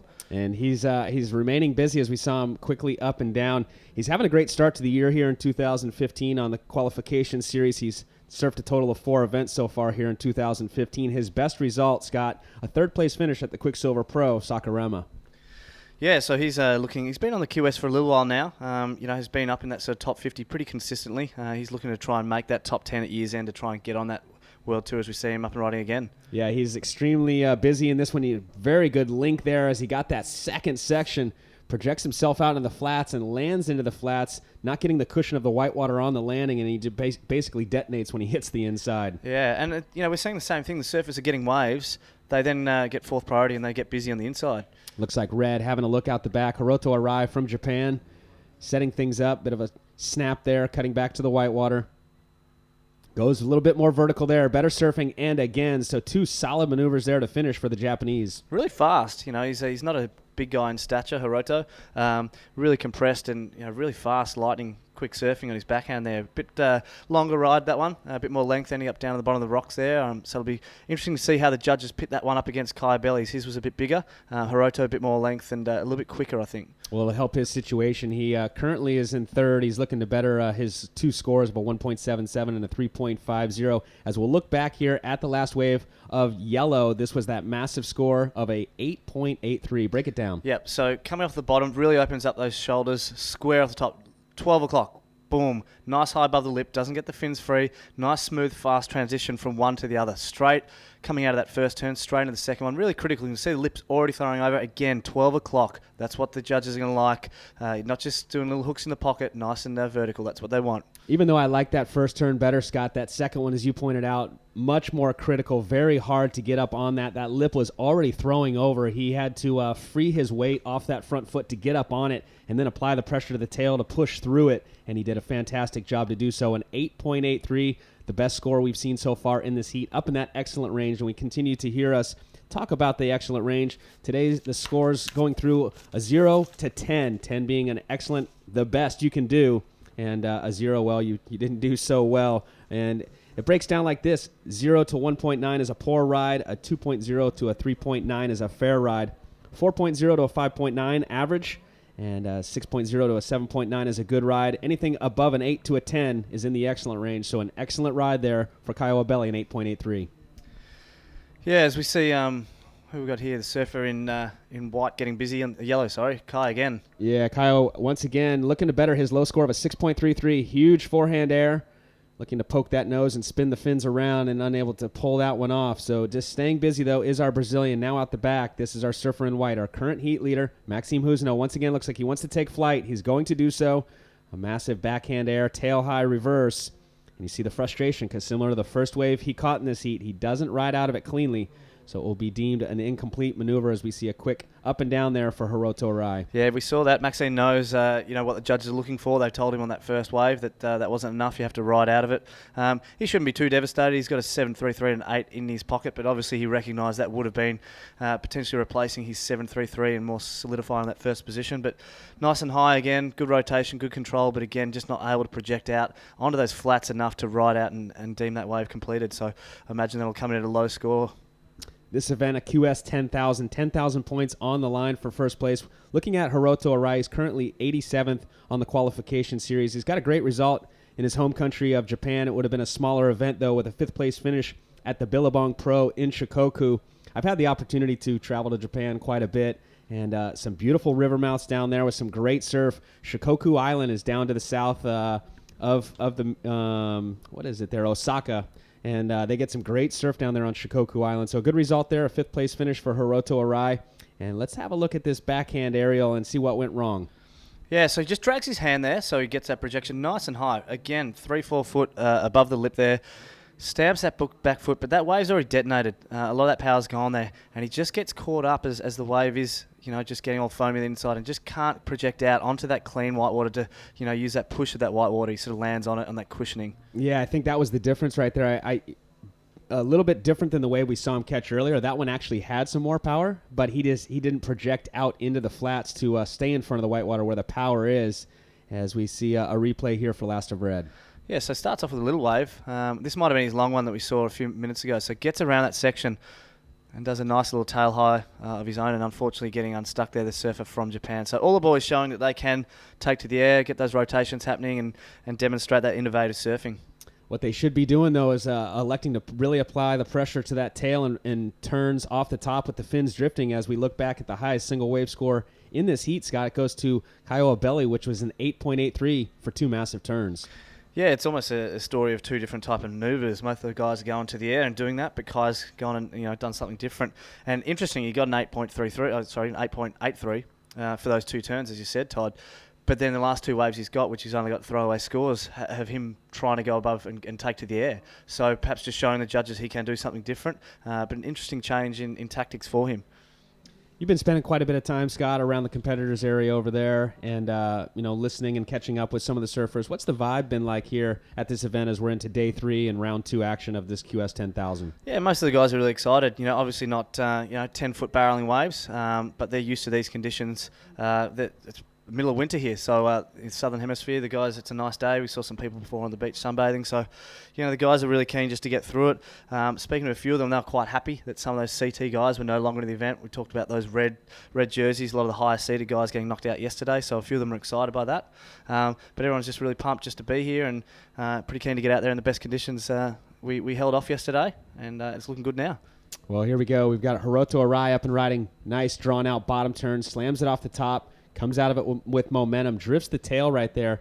He falls down, and while you were breaking things down, I was looking out the back here from these surfers. I saw a lot of breaking fish, and I'm a fisherman, so I was getting pretty excited right there. This area has so much wildlife. Yesterday we saw a massive whale out there, monkeys in this area, and South Africa. It's such a beautiful place.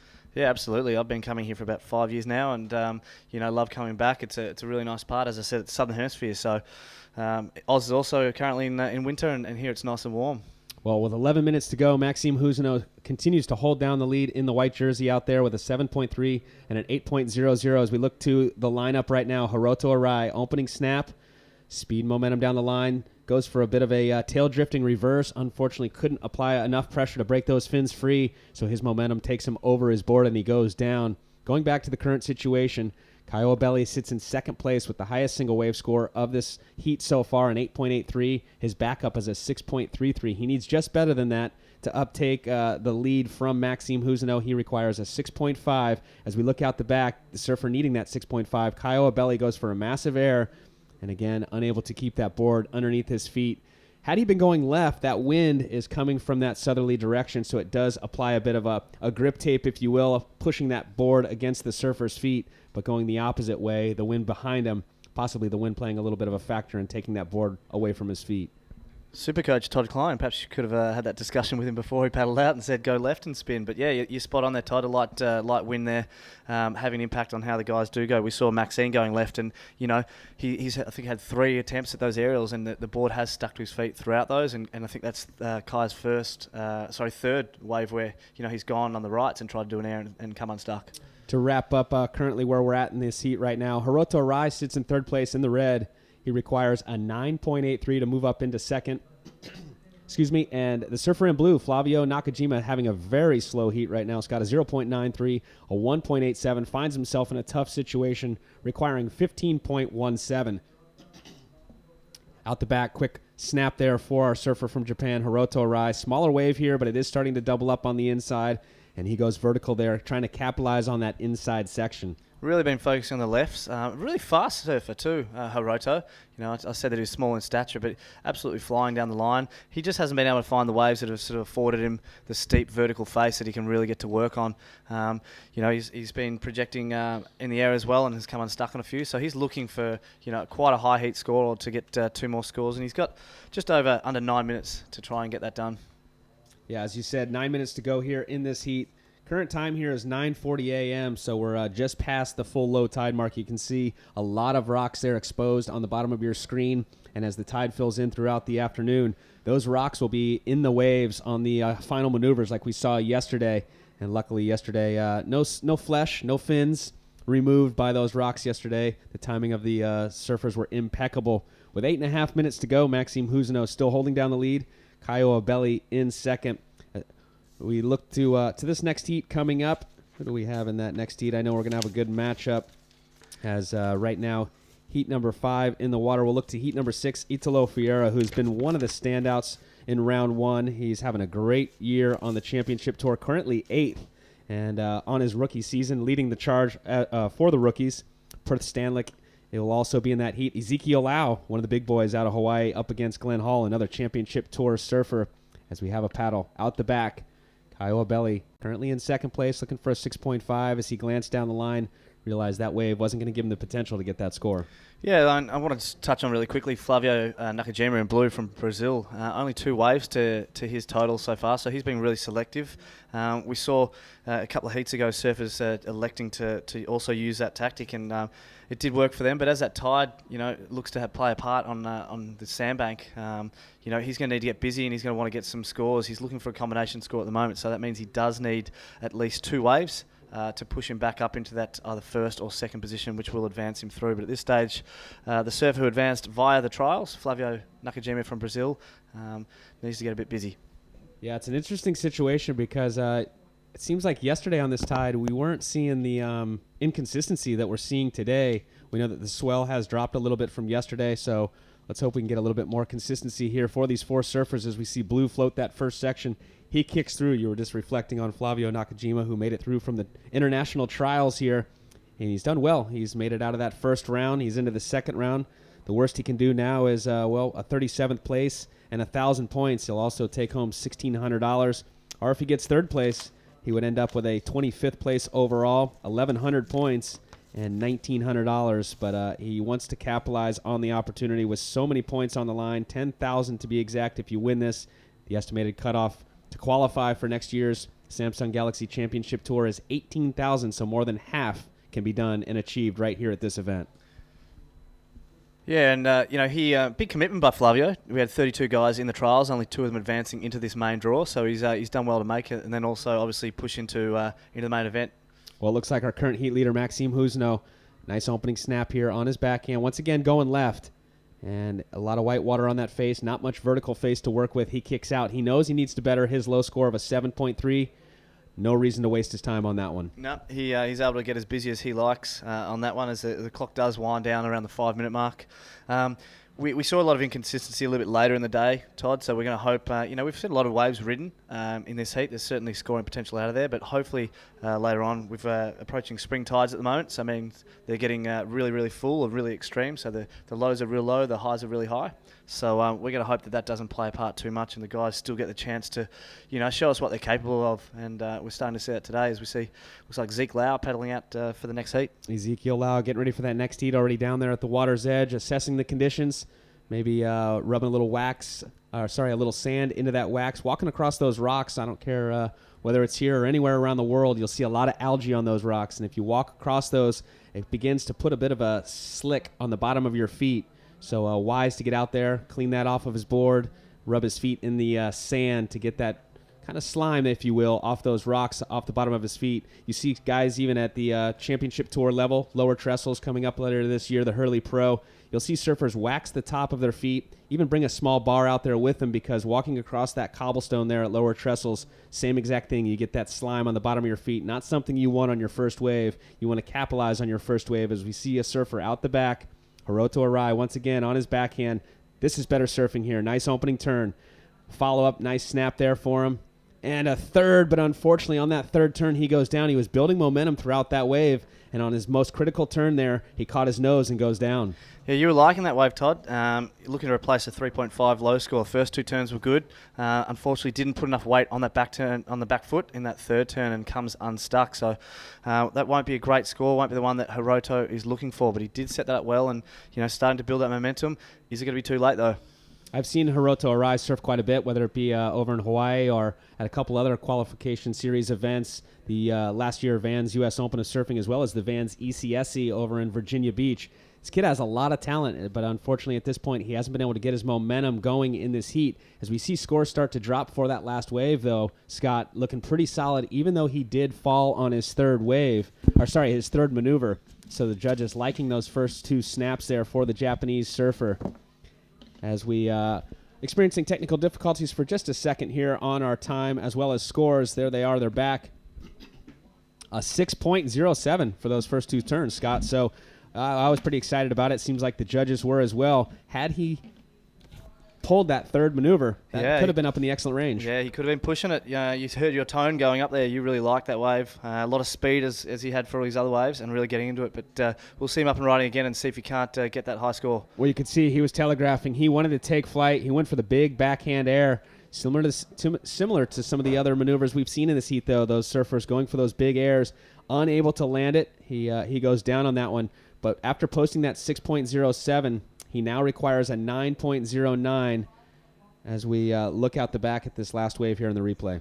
Yeah, so you really love this. First little hook tight in the pocket, transitions straight into that second turn, a little bit more variety, comes back, and that last one puts absolutely everything into it, stamps the end section, but unfortunately that nose does punch the face as he's coming down, and he does come unstuck. So still a good wave for Hiroto, giving him a 6.07, needing a 9.09 at this stage. I think he's waited too long, though, unfortunately for him. He's needing that 9.09, as you point out. 2 minutes to go.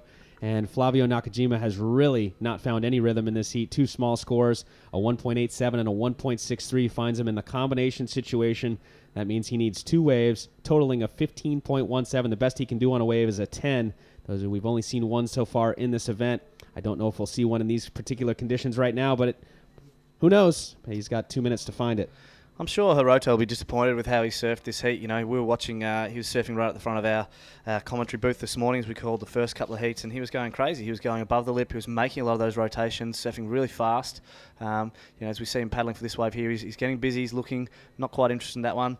Yeah, so he'll be disappointed that he hasn't been able to pull off some of those turns and some of those big manoeuvres that he'd be looking for to take that first place. As we see Maxine and Kaya Belli getting those 15-point heat scores, and they're the scores that have been getting the guys through all day. We talked about that. 14's about the low benchmark you need to progress through at this stage. Guys are able to get the 7s and 8s, and that's what they're doing. Yeah, it's actually starting to elevate just a little bit, Scott, and it tends to do that. It seems like from this round on, you hear the famous saying, especially on that championship tour level, 8s or lates. If you can't get an 8 lates, you're going home. And right now, it's just below that. It's about a 7.5 point average because second place right now, a 15.16 total for his two waves. Kyle Abelli, a 6.33 and an 8.83 as we count down the last minute here in this heat. Hiroto Arai still looking for a 9.09. Flavio Nakajima requiring a 15.17. I mentioned a moment ago, yesterday we were blessed with a perfect wave being ridden by Michael Rodriguez at 10.00. He was on fire in that heat, Scott. He also dropped a 9.20, nearly a perfect heat. He had a 2-wave total. Obviously, that's a pretty easy one to do your math. 19.20. Fantastic surfing by Michael Rodriguez. Yeah, and around that, we were seeing similar heat scores. The kind of got full yesterday afternoon, and we didn't think we were going to see those scores. And then out of the bag, and Michael Rodriguez just went absolutely crazy.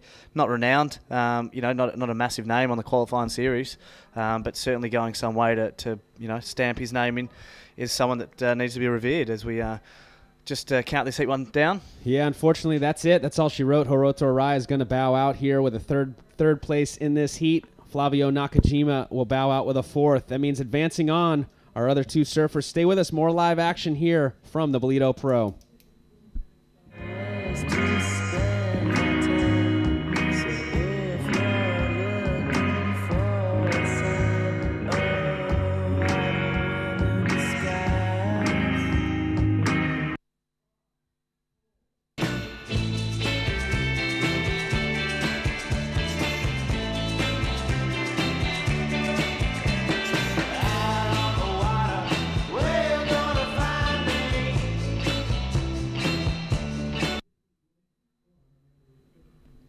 Welcome back here to the Ballito Pro, presented by Billabong.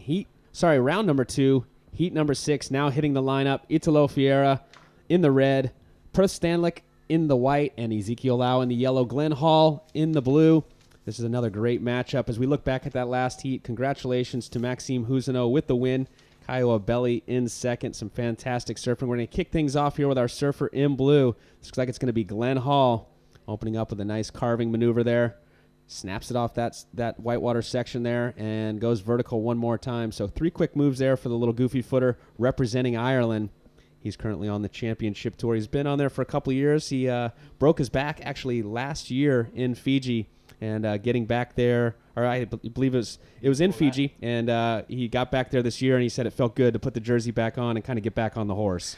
Yeah, really a massive injury there. Had to get airlifted out on that one. So he's been pretty stiff and pretty sore throughout the rest of the year. I think he missed a fair few events, and even coming into the following year, a significant injury there, structural injury. So he had to work to get back to full health. Glenn says that he is there. He's been training flat out at home on the Central Coast where he does live, working with Ace Buchan, close to World Tour campaigner, and also Matt Wilkinson, who I know he's been doing some coaching with. Matty bowed out yesterday, so Glenn will be hoping to not have the same feat happen for him today. I saw Matty Wilkinson still hanging around this morning. He'd be here, no doubt, supporting his friend here, Glenn Hall. So a bit of a nice little, I guess, given the opportunity there, he did the right sort of turn. It's a bit of a fuller wave, this one. He's sort of not driving off the bottom too much. And this is live here. Perth Stanlick, nice opening maneuver. Goes vertical again. On the second one, his timing a little bit off. He goes down, unfortunately. Going back to Glenn Hall. We saw him open up with that wave. It comes through at a 4.50 for the surfer in blue, representing Ireland. We mentioned that he's currently on that championship tour, Scott. He's rated 28th at the moment, and on the QS, he's 78th. So good opportunity for him to come here, have a go at those 10,000 points to make sure that, hey, he's not going to fall off potentially. We're only halfway through the year on that championship tour. We still have actually 6 events to go. And coming up next, he'll go directly from here, along with, as you pointed out, his friend Matty Wilkinson, coming up on July 8th at the J-Bay Open.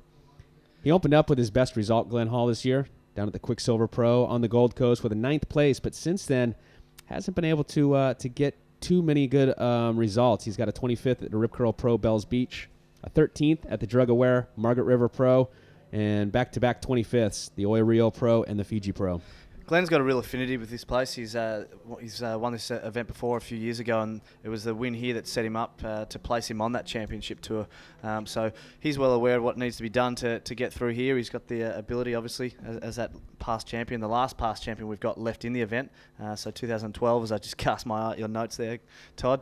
He's won here before. He knows what it takes to win here. And it's interesting that you make note of that. He's our last surfer in this event right now that could have multiple wins here at this event. We lost all of our past champions yesterday. We lost Timmy Reyes. We lost Patrick Gadowskis. We lost Jordy Smith. We lost Tanner Gadowskis. So with the big opportunity here for Glenn Hall, he's opened up with a 4.50. He's currently in the lead. Our surfer in white, Per Stanley, we saw him on a quick left as well. A 3.50 sees him into an early second-place position.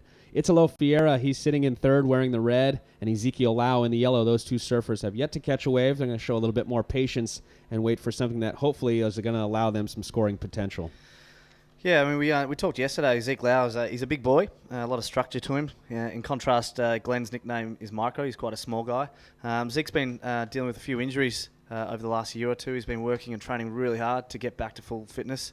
We said it might be a challenge for the Hawaiians who are used to the power, having to deal with the conditions here that don't perhaps present that power. But he showed no dramas yesterday, getting through and really getting down low and tearing those smaller waves apart.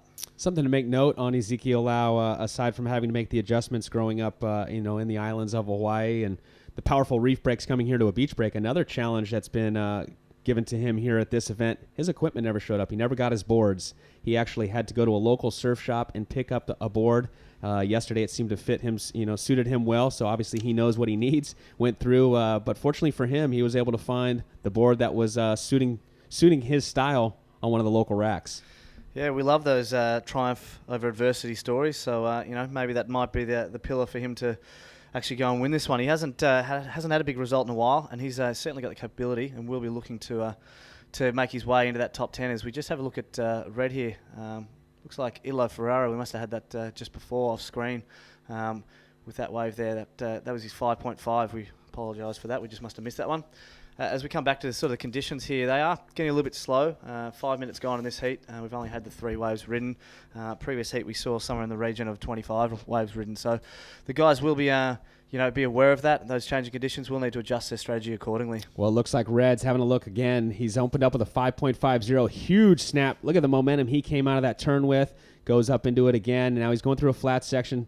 No problem. Snaps it back one more time, looking for the inside section so that he can get a couple more snaps off on the backhand. Goes vertical again, and just staying busy right there. Italo Fiera, one thing that really impresses me about this surfer is that he comes out of the turns with so much trajectory down the line, setting him up for the next maneuver. That first turn was really solid out of the gates there for Italo Fiera. That whole wave, I'm really looking forward to seeing the replay of that one. That whole wave, not only was it a lot of turns, they were sharp, they were searing, he was cutting through the water and just maintaining that flow that is really, really difficult. It's a lot harder than what it looks, particularly through that middle funky section where it does get a little bit fuller. So a really good wave for Italo there. Prior to 2015, I didn't know much about Italo Fiera, but after watching him this year on the championship tour, he is definitely a surfer that is in form here in 2015. As we look back on that last wave, we saw that opening maneuver there, massive turn to open up. Absolutely. Second one was pretty good too. He just stays right in that power source there. Even that turn there, really jamming the back foot, not just redirecting. It's a real, real turn there. 4 or 5 turns, particularly that first one on the outside was the one that will be the money one. And, we've got 23 minutes to go in this heat. As I look out the back, I don't see any sets approaching. So with that said, we'll send it down to Jared Smith with the winner of that last heat. All right, we down here live on the beach with heat winner there, Maxime Hussinov from France. Another Frenchman going through. You must be pretty stoked to go alongside Jean Deroux through to the next round. Yeah, really stoked. My friend Mehdi started really good the morning, and it make us really frothing and exciting for the day, and Johan was keep going after, so I'm really happy the French boys are going good, and hopefully we just keep going like this. Yesterday we spoke about your event in Brazil when you got a ninth over there, so you're getting pretty close to that result. I'm sure you'd want to go one further and get a little bit into the quarters, semis and finals this year. Yeah, I had the ninth 2 years ago here, and I had some really good hits, and Brazil was going really good for me, so I just want to keep the form and just want to keep going and see where it's going to bring me. Just lastly, what are you guys doing as a crew, with Jean and Mehdi? Are you guys sort of psyching each other up, helping each other with the conditions out there? Where we are in France, we all surf together, and I think it just pushed us. We used to always do good results when the waves were big, and in small wave we always struggle. So I think we all train in small wave, and because we knew we had to surf those waves, and stoked we just all make it, and we just want to be more French on tour, and with Jeremy. Well, there you have it, Maxime, with another good result, really into the business part of the competition now. We look forward to catching you in the round of 24. All the best, Maxime. Thank you everyone.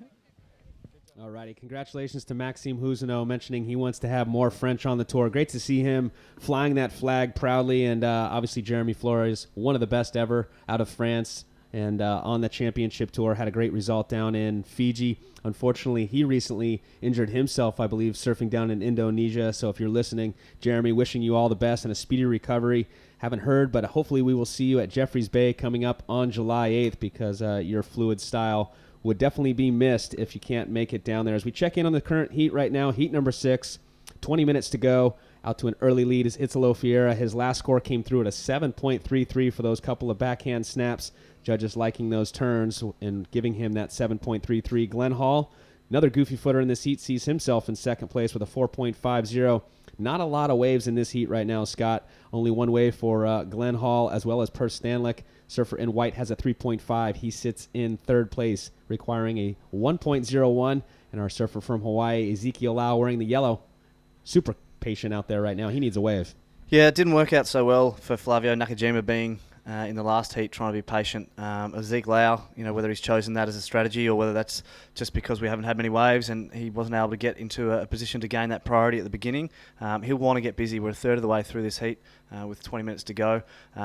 But as we said before, he's got the capability. He doesn't need a big score to move up into that second place at this present time, but he's going to want to get busy. I'm just looking out to the ocean there, Todd, and we're starting to see with that wind coming in, and the tide drawing off the bank, it's going to have an impact with that rip that you talked about running out from the rocks there. And we can see the guys just adjusting their position on the inside a little bit more, while Zeke is actually out a fair way, probably about 30 or 40 metres out to sea. So he might have just been caught in a bit of a flash rip here as we see him trying to just adjust, and he's now aware of that. Yeah, sometimes you wonder, we know a lot of these surfers do have coaches, but even in a situation like that, if you're a friend of Zeke's and you're on the beach, someone like Keanu was saying, would you whistle? Would you motion, come in? Would you, or would you just say, hey, you know what?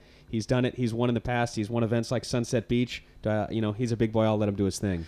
Yeah, potentially the guys all travel together. We heard it from Maxine in the last one. All the French guys are together and cheering for each other, so they'll do everything to come down and support each other.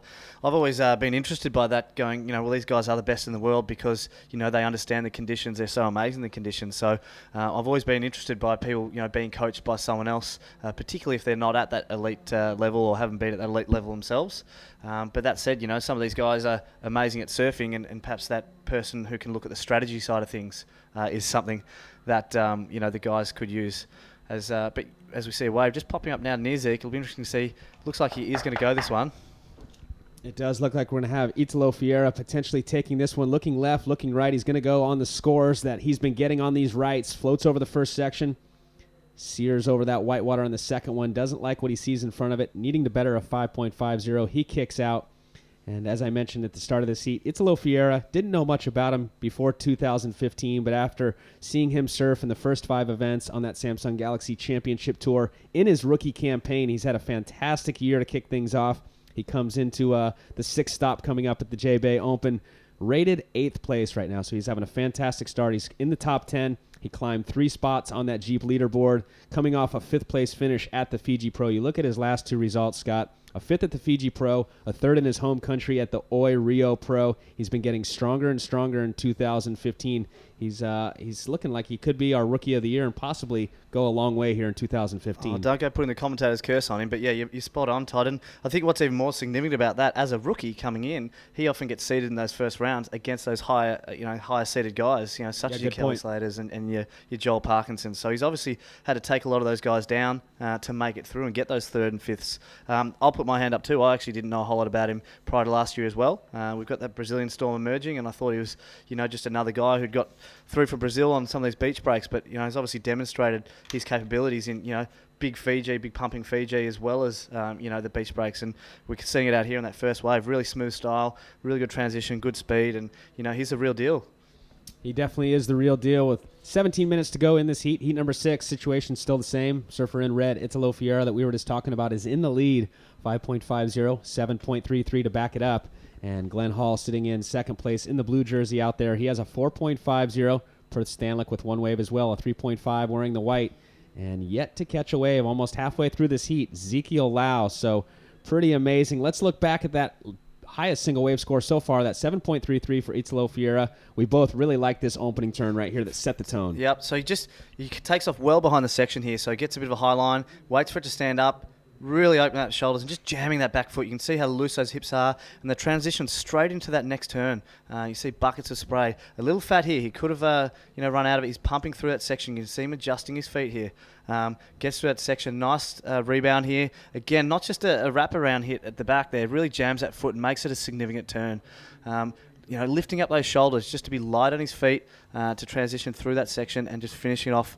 Nice sort of fifth turn and just tagging this end section here. So 7.33, a really good smooth wave for Italo Ferreira from Brazil. So we lost a lot of our top seeds, a lot of our championship tour competitors so far in round one. We'll update that in just a moment as we do have a set approaching. 15 minutes, 40 seconds to go. Our current heat leader is going to go left on this one. Nice opening snap on his forehand. Look for an aerial here. He wants to go for it, and he pulls it off cleanly. He got that trajectory that he needed to get out in front of that whitewater. We saw Maxime and a couple of the surfers in that heat prior getting stuck on the whitewater. Not the case here for Italo Ferreira as he projects out into the flats, spins it around. No problem for the Brazilian. Yeah, that was smooth. That was fun. He did that with speed. We saw that coming down the line. He could have done a couple of turns before that, but might have, the wave could have closed out on him. Had a beautiful little ramp there, nice soft landing. Let's go back and have a look at it again. So he's sitting on a 5.5 and a 7.33. So you can see he fades back to the whitewater there. So that sets him up for this first turn, nice and steep. He sees it down the line, projects out onto that face. We saw the guys in the previous heats unable to complete their turns and ride out. Italo does that, gets a nice little ramp there, nice little soft landing section, and really functionally rides out of that one. That replay right there definitely showcased how these surfers, when they head into those sections, they have that ramp coming at them. You'll see them adjust their front foot. They'll go a little bit wider with their stance to give them that stability and trajectory out off the lip. As soon as he lands it, he pulls his front foot back, and had there been more face, he would have bottom turned and gone straight back into it. So fantastic surfing there. Let's, as we slow things down here, really break it down and show us, or talk to us about how he adjusts his feet here going into that lip. That was amazing. He bottom turned and had the whitewater pretty much on his board, so he was able to maintain that and get that first turn in. You can see that feet there, right at the front of the board. He's bouncing, drags that little hand just to protect that front hand there. Is the pivot hand. It throws him, doesn't over-rotate it, and compresses really low. Make sure he doesn't bog those fins and slam that tail down too hard. Nice and light in his feet, rotates through. Great one. That was great to see that replay. He actually moved his back foot back. His front foot never did move. His back foot went all the way back to the back of that tail pad. So great insight there as we broke that wave down. It comes through at a 7.73 with 13 minutes, 40 seconds to go in this heat. Italo Ferreira strengthens his lead over his three competitors out there. Now have a look at what that means for Glenn Hall. He requires two waves totaling 15.07 if he wants to overtake the lead. So right now, these other three surfers battling for that second advancing position. It seems to be Italo Ferreira's heat at the moment. Per Stanlick requiring a 4.08 for that second position.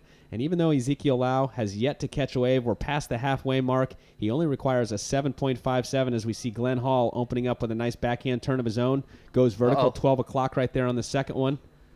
And what happened there? We couldn't see it on the monitor, but I heard you make a noise there. You were watching it live. I was out the window. We had the classic free surf with your best mate conditions where we had Glenn coming one way and Ezekiel heading the other way on the same wave, and looks like they're on a collision course for each other. But Glenn pulled off there, so I'm not sure if that was a priority thing or if he just didn't have the wave to score on. Well, it would have been a priority thing for the surfer in yellow. He waited that entire heat, so he would have had first priority. So I wasn't able to see it. You watched it live. We'll see if the judges thought there was any interference there for the surfer of blue.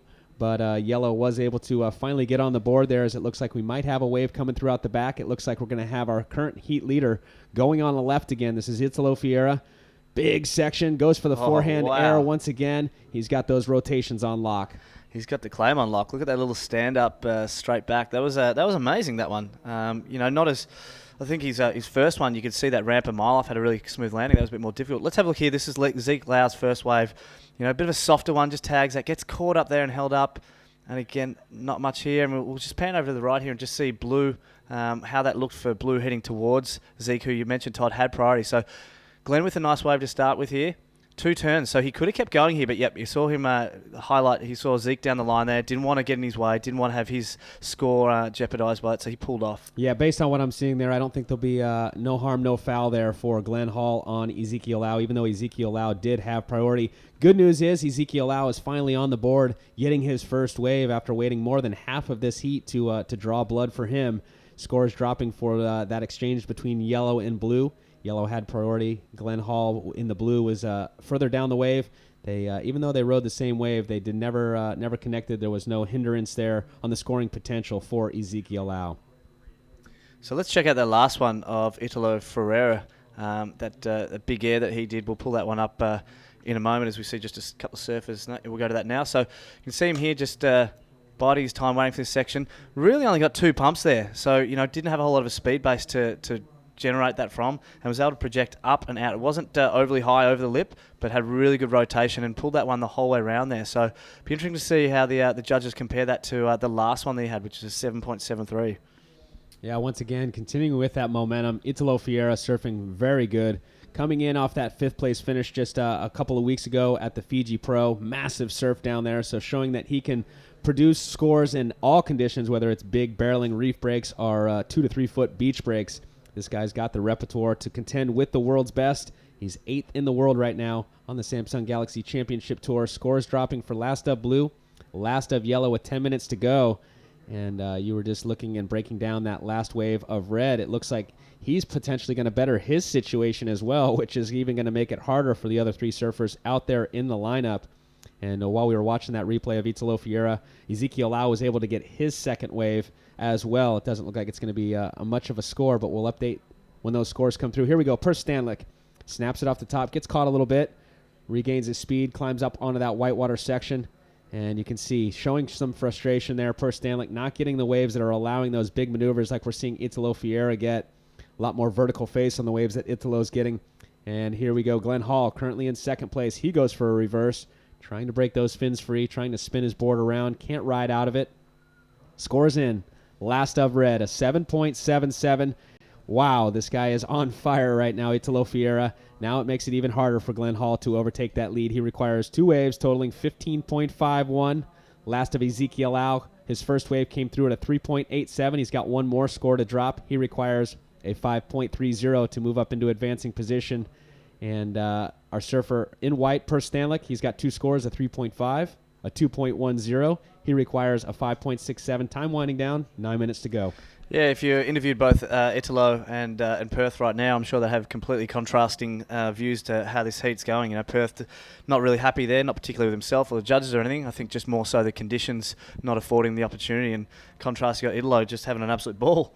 And we've been continuing to talk and break down these heats. Some surfers being very patient, some surfers being very active, and at the moment the active surfer is it's paying off right now. 1, 2, 3, 4, 5, 6 waves for Italo Ferreira as we look at this last one. 7.77. That right hand was really high. He does a little grab there too, just to make sure it stays under him, which is really important. Really good rotation, almost sitting down to make sure that he can control that board with his feet not in the ideal position and doesn't get blown off in that whitewater. So a really good wave for Italo. 7.77. It's the highest wave we've seen in this heat, and Perth can do that. Zeke can both do that as well. So Italo didn't need much there. It was only a couple of pumps, and he manufactured that score. So Zeke and Perth just have to get busy and find their opportunities. And you mentioned, Todd, that Italo's been busy. He's got a lot of waves. The other 2 boys need to do that too.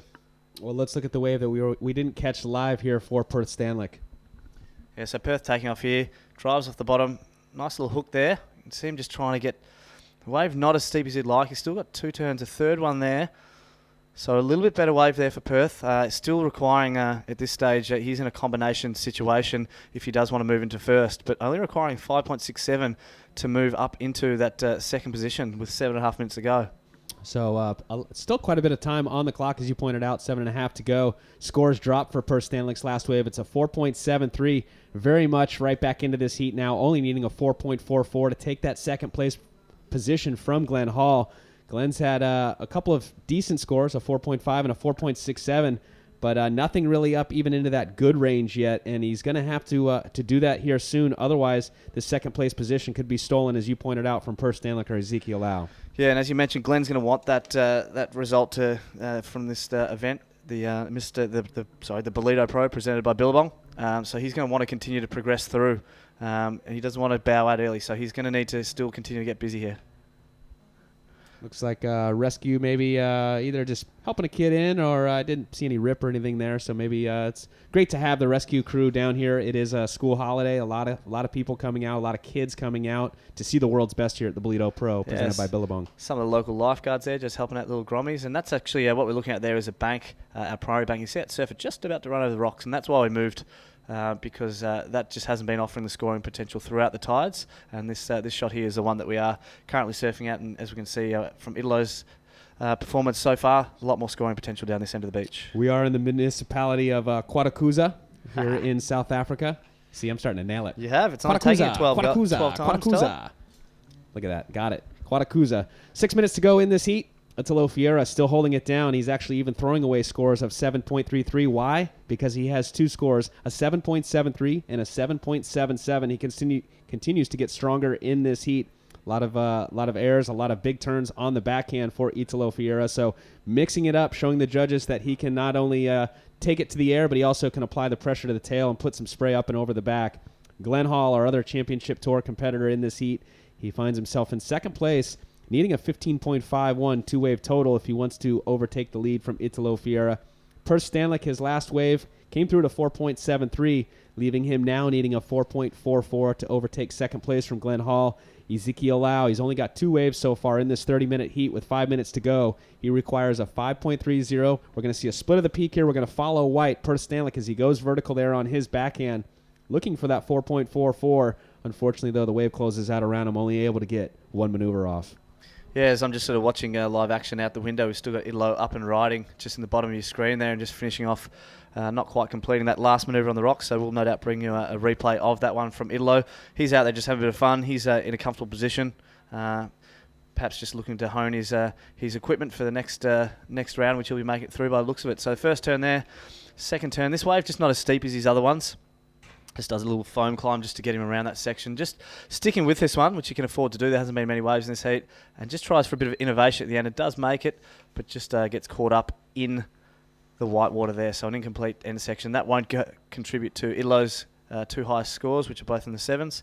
So he'll try and get back out there. We can see the guys warming up for the next heat. Just... who we got? Looks like Stu Kennedy to me. He doesn't have a jersey on yet, but it looks like Stu Kennedy to me. Have a look at the tail of that board. Sorry to interrupt there, Todd. We can just see he's got that funny little, I don't know if I want to call it a bat tail, some sort of weird tail. And you can actually see the channels. He's got sort of a 4-channel board running out the middle. It went great for him yesterday. Yeah, as we looked at the highlights package this morning as we kick things off here, day 3 at the Ballito Pro presented by Billabong. He was one of the standouts, on that board, that bat tail, as you point out. It's a smaller board. I'm not sure exactly the length. But yeah, it's a very short board. It seems to be transitioning well here in these smaller waves. And the upside of having a board that short, what it does is it fits well in these small pockets, and you can really maneuver cleanly as we look at that. It looks like it's got a ton of concave in it as well. Probably that's why he's able to generate so much speed down the line with that smaller board. So no doubt a great choice of equipment. He'll be coming up in 3 minute 20 seconds time here in heat number 6 remaining. He'll be coming up in heat number 7. And it looks like the surfer up and riding now, Ezekiel Lau. This is his third wave. He requires a 5.30, 2 quick turns out the back, going vertical one more time. So a better-looking wave here for Ezekiel Lau.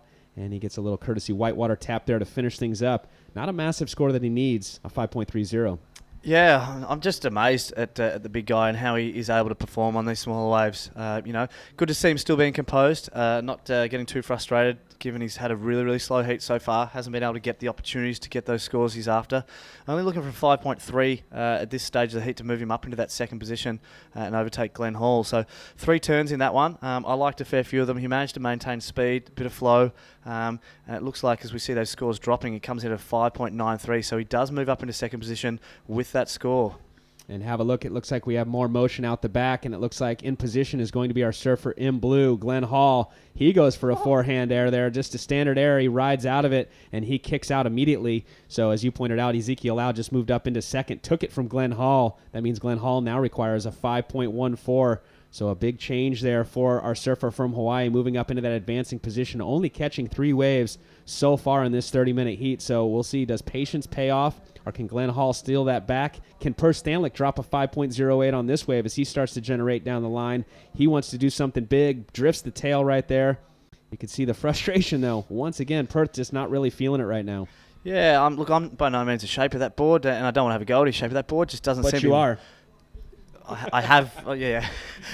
That board just didn't look like it's just doing for him. You know, it is flatter conditions, so I don't know if it's just he's chosen the wrong board for these conditions. It just doesn't seem to be getting going like I think he wants it to in these conditions. So certainly we've said he's got the potential, but he's just not able to get that going there. With that said, though, sometimes it could be a combination of mindset, too, and it seems to definitely be that he's not in the position he wants to be as a frame of mind. He's been showing some frustration, splashing the water, throwing his hands up, and it could potentially be his board that's put him in that frame of mind. So let's look at Micro here, just taking to the air, as you said, Todd. Not renowned for being an innovative surfer and his aerials. Certainly that year he won here in Ballito, he didn't, from my memory, do too much in the innovation scale. But going to the air there, the previous wave incomplete, he did a bit of a finner, letting the fins freeze. We see Zeke Lau again. Our current surfer in second place, looking to better his low score. That is a 3.87, snaps it back. Stand right next to the power source. This wave is really flattened out on him. He tried to do everything he could on it. As he looks at his watch, you'll see that he has 40 seconds left to get out the back. Try to better that 3.87 and keep the surfers at bay who are in third and fourth. Glenn Hall sitting in third, needing a 5.14. We're going to look at Per Stanley here. Better looking wave. Climbs up over the white water on that one. Carves it back. Looking for an inside connection here. Again, putting it on that inside rail, cutting back. Now he's trying to keep that speed going. And here we go. Vertical face coming at him. Bang. Throws the tail up and over. So good to stay with that wave. He milks it all the way through to the inside. Drifts the tail a little bit on that final maneuver. Looking for a 5.08. Whatever score he gets for that one, it'll all come from that final maneuver. There wasn't a whole lot afforded to him beforehand. He did well to stay with it, keep busy. This is it always seems to be the end of the heat, the buzzer beaters. So over to the judges now to see if Perth can get that 5.08. We've got another score to drop, I believe, for Zico Lau, who also got a wave there. So tough times. Ilo Ferreiro looks like he's comfortably going to make his way through. We'll just see how this one pans out at the end. Well, we'll give you those results, and we will kick off heat number 7 coming up next. More live action here from the Ballito Pro, presented by Billabong. We'll bring in Gig Sellers and Martin Potter for the call.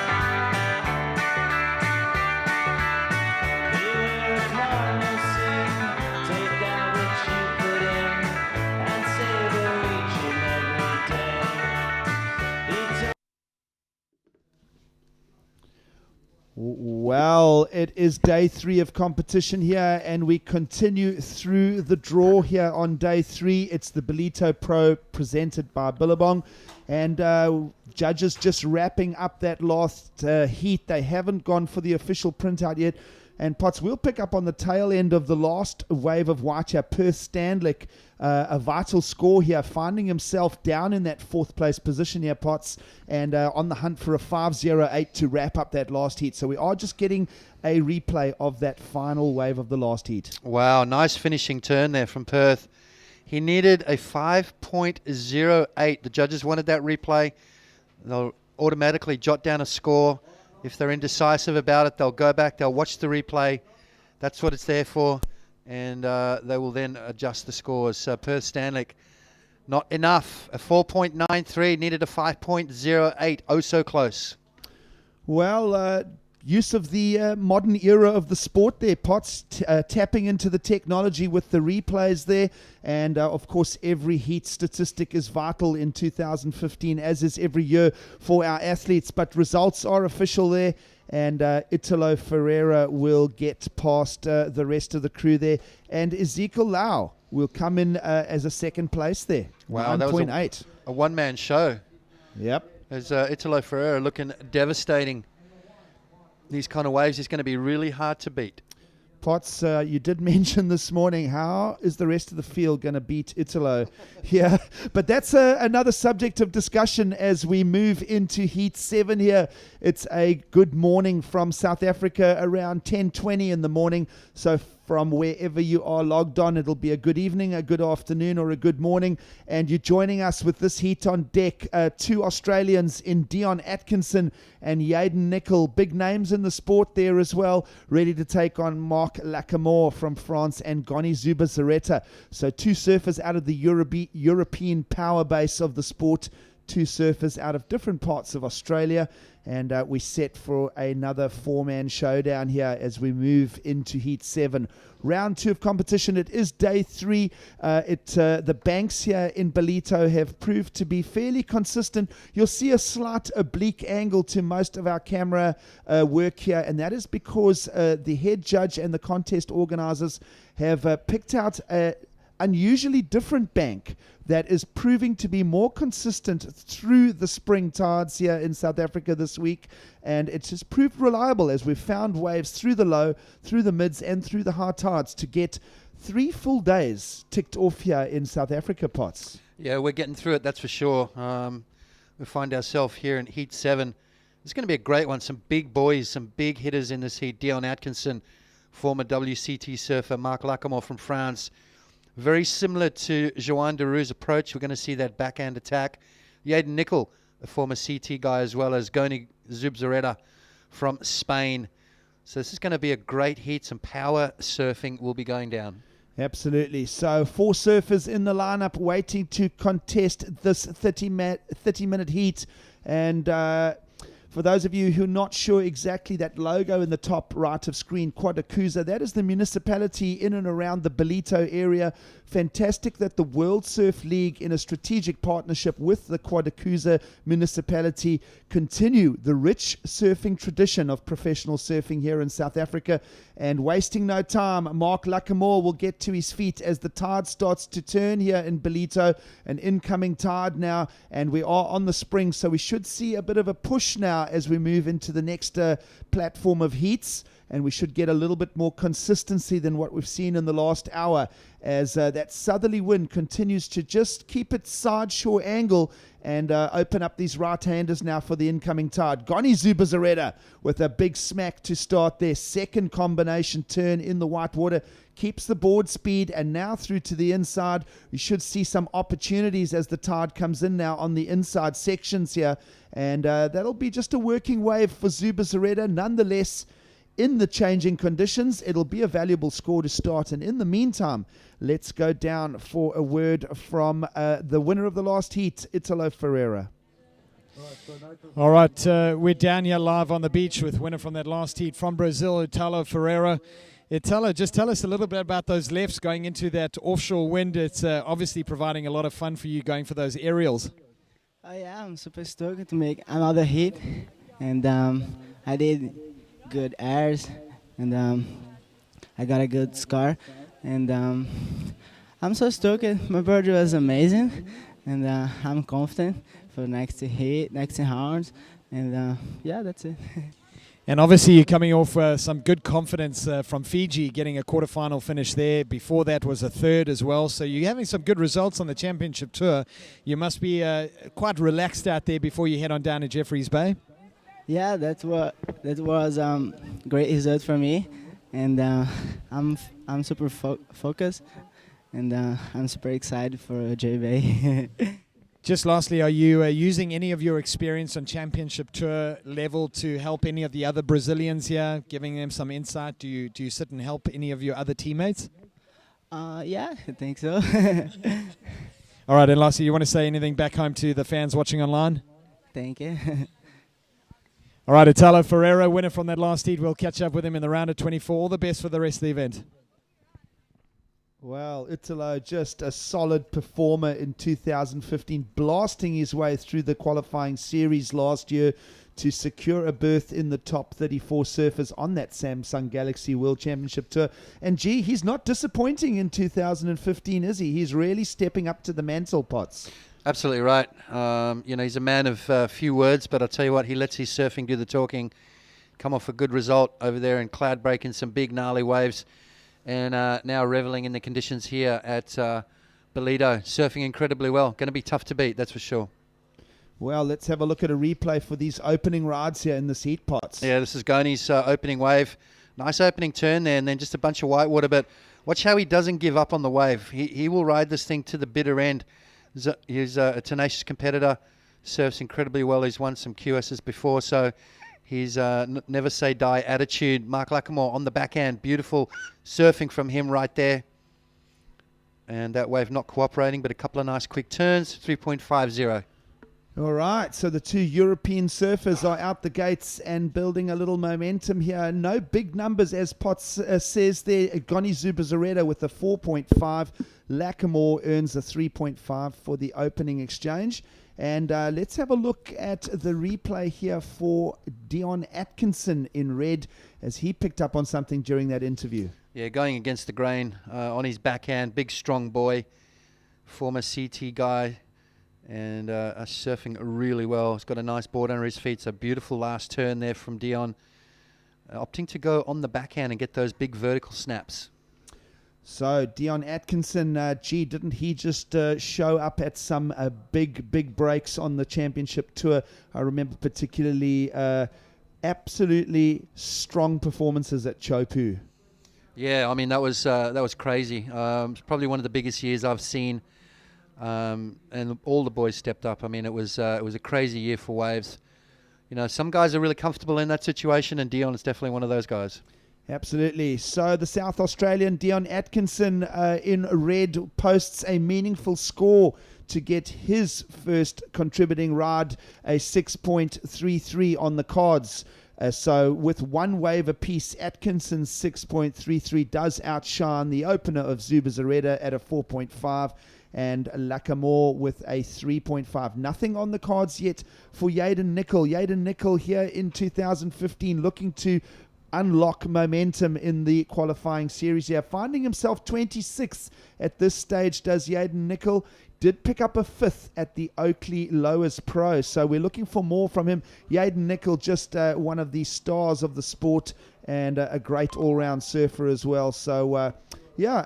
one of my favourite surfers, Yaden Nicol. I mean, we're supposed to stay impersonal in this, but hard to not get emotional about the athletes and what they come up with outside of the contest jerseys. No, absolutely right. You know, it's we're part of one big happy family, and you obviously have your favourites, but at the moment, Dion Atkinson 6.33. He's kind of the favourite at the moment. Still looking for Yaden Nicol though to open his account. Yaden, no slouch. He's going to try and go to the air as well. Yaden surfed incredibly well last year at the Margaret River Pro, taking down Mick Fanning with a huge air reverse. It was probably about 8 foot out the back of the wave. Yaden Nicol definitely has that caliber for that CT level. Absolutely. So overviews there of the lineup in Ballito, and on screen Atkinson with a 6.33 now, a little throwaway as a second roll of the dice. And just having a look at the ocean surface out back behind the competitors, you can see a lot of white horses now starting to break up the surface area there. The wind is out of the south. In fact, it's what we call a direct south now. Very similar geographical and weather patterns to the east coast of Australia here, Potts. We often look at the geological structure of the rocks, and that very similar to coves in the New South Wales coastline. But here we go for more surfing now. This is Yaden Nicol, just a little unlock of wave number 1.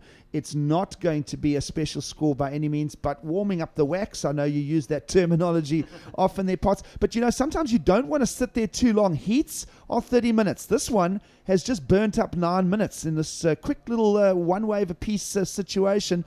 1/3 of the heat already dried up on the competitors. No, exactly right. You've got to, as I say, get your feet in the wax. You've got to get up and riding. Even if it's a small wave, it'll change that rhythm. Some guys like to do that.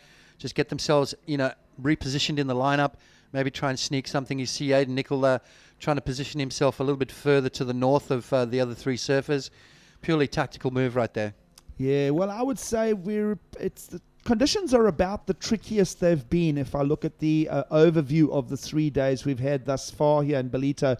And certainly as we move into the spring tides, we are coming off the low about 45 minutes ago. So we should see if there is going to be a leftover rhythm to the deep water swells. They should start emerging right now as that tide starts to tug them in out of the deep water. And we did see consistent 3-wave sets yesterday. Seems to be that we're at the end of a swell system here, more like 2-wave clusters approaching the lineup here through the low tide this morning. We'll see if there's any rhythm left to the ocean now, and this next 2 heats will be testimony to what is left of the swell pattern here, Potts. The wind, as I say, I think is going to be a little more of a problem as we move through these next couple of hours of competition, and certainly that left, though, still offering opportunity for, as you saw, Italo Ferreira in that last heat. Yeah, I think if you're going left, you're going against the wind, against the grain. Aerial surfers love that wind. It sort of keeps the board on their feet. It's almost like wearing foot straps. Exactly. All right. So all surfers with a rider piece. Now this is Yaden Nicol. That's the cutback we know from the surfer. And again, that right-hander is just starting to buckle in the side shore conditions now. So we're going to keep a very close eye on that. Wave selection going to be all important, as is it always in competition. But particularly here, I think the gems are going to be fewer and further between as the tide does the turn here, Potts. So we're keeping a close eye on it. Your 4 surfers on screen clustered into a tight takeoff area here at Willard Beach in Ballito. And numbers to talk about, it's the 6.33 for Dion Atkinson. We might go for another relook of that. The opening ride of red, it's the meaningful number to talk about at this stage. It's smaller scores for Zuba Zareta at a 4.5 and Lackamore with a 3.5. And then Yaden Nicol, little 2 efforts there for very small scores. So we want to try and get a look at the 6.33 for Dion Atkinson, because that is going to already set a whole benchmark for the heat with now 17 and a half minutes remaining. Yeah, every wave from now on will be gauged against that. That has sort of set the scale, so to speak. But very slow at the moment. Travis Logie, who's representing the Commissioner's office here at the Ballito Pro, he'll be keeping a close eye on conditions. And what he's going to be doing is assessing the fact of how many good waves are coming through. Is there enough for both guys? Let's have a look at Dion Atkinson. This is the wave that set the bar for the rest of the heat. Beautiful. Straight into a nice sort of carving maneuver there. You can see how much power Dion Atkinson has on tap. And just a little couple of horizontal turns right there, waiting for this wave to build up through that inside section. Gets that board pumping, and he draws off the bottom and bangs it up through the lip there. So nice little finishing maneuver there for Dion Atkinson, 6.33. All right, so Atkinson posting that 6.33 as an opener, and a little flurry of exchange there while we were looking at the replay, just a short bit of activity. We'll pick up on that for you shortly, but we are approaching the halfway mark quite quickly here, 16 and a half now on the clock, and there's that overview of the now ever-changing conditions here in Ballito. Potts, you did mention that Travis Logie will be keeping a close eye on this. And let's have a look at some replays here from a little exchange of waves. Yeah, while we're watching that replay, Yaden Nicol got busy trying to get that momentum happening, trying to get that rhythm going. You can see light on his feet, flies down the line, snaps it off the white water. Just trying to continue this wave all the way through, trying to build points. A little sort of a tail tapping closeout maneuver right there. So nothing big, nothing too exciting from Yaden Nicol, but he's building his momentum. He knows he doesn't need much, a 3.34 to get himself up into second place. And this is the surfer in yellow. This is Goni Zubzareta from Spain. Snaps it off the top. These left-handers seem to have a little bit more vertical face gigs. And right there, very similar to Dion Atkinson's wave. I dare say that could go into that 6-point range.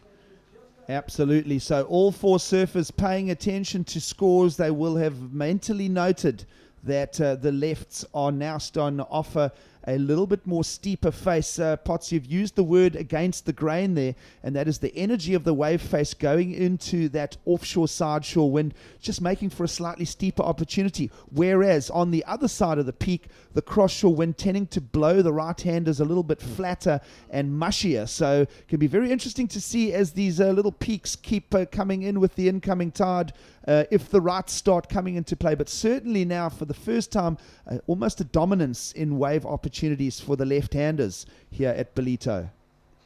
Yeah, we see a nice little set approach in the lineup right now, and who's got the position in it? Well, Zubizarreta down the line. Now that wave, almost a little too much energy for the sandbar.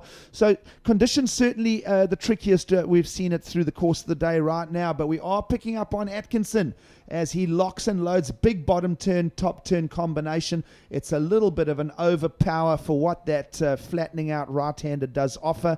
It doesn't push back on him, and well, it will become a throwaway score. Dion Atkinson, however, locking in that 6.33 early on in the heat, trying to find now numbers to pair up with that as a good category score. Zubizarreta, a 6.83 on that last one. Potts, it's a useful number. Now on the inside, we're watching Atkinson as he works the beach break, and we've been speaking about the right-hander starting to fall apart. Here's the left-hander option for this man in white. This is Mark Lackamore.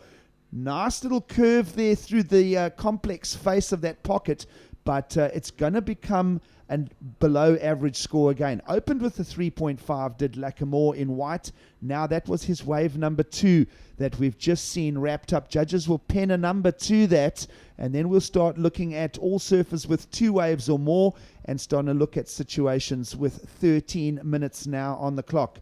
Zubizarreta, though, in charge with a 6.83 and a 4.5. Our Spanish surfer in yellow in charge of the heat.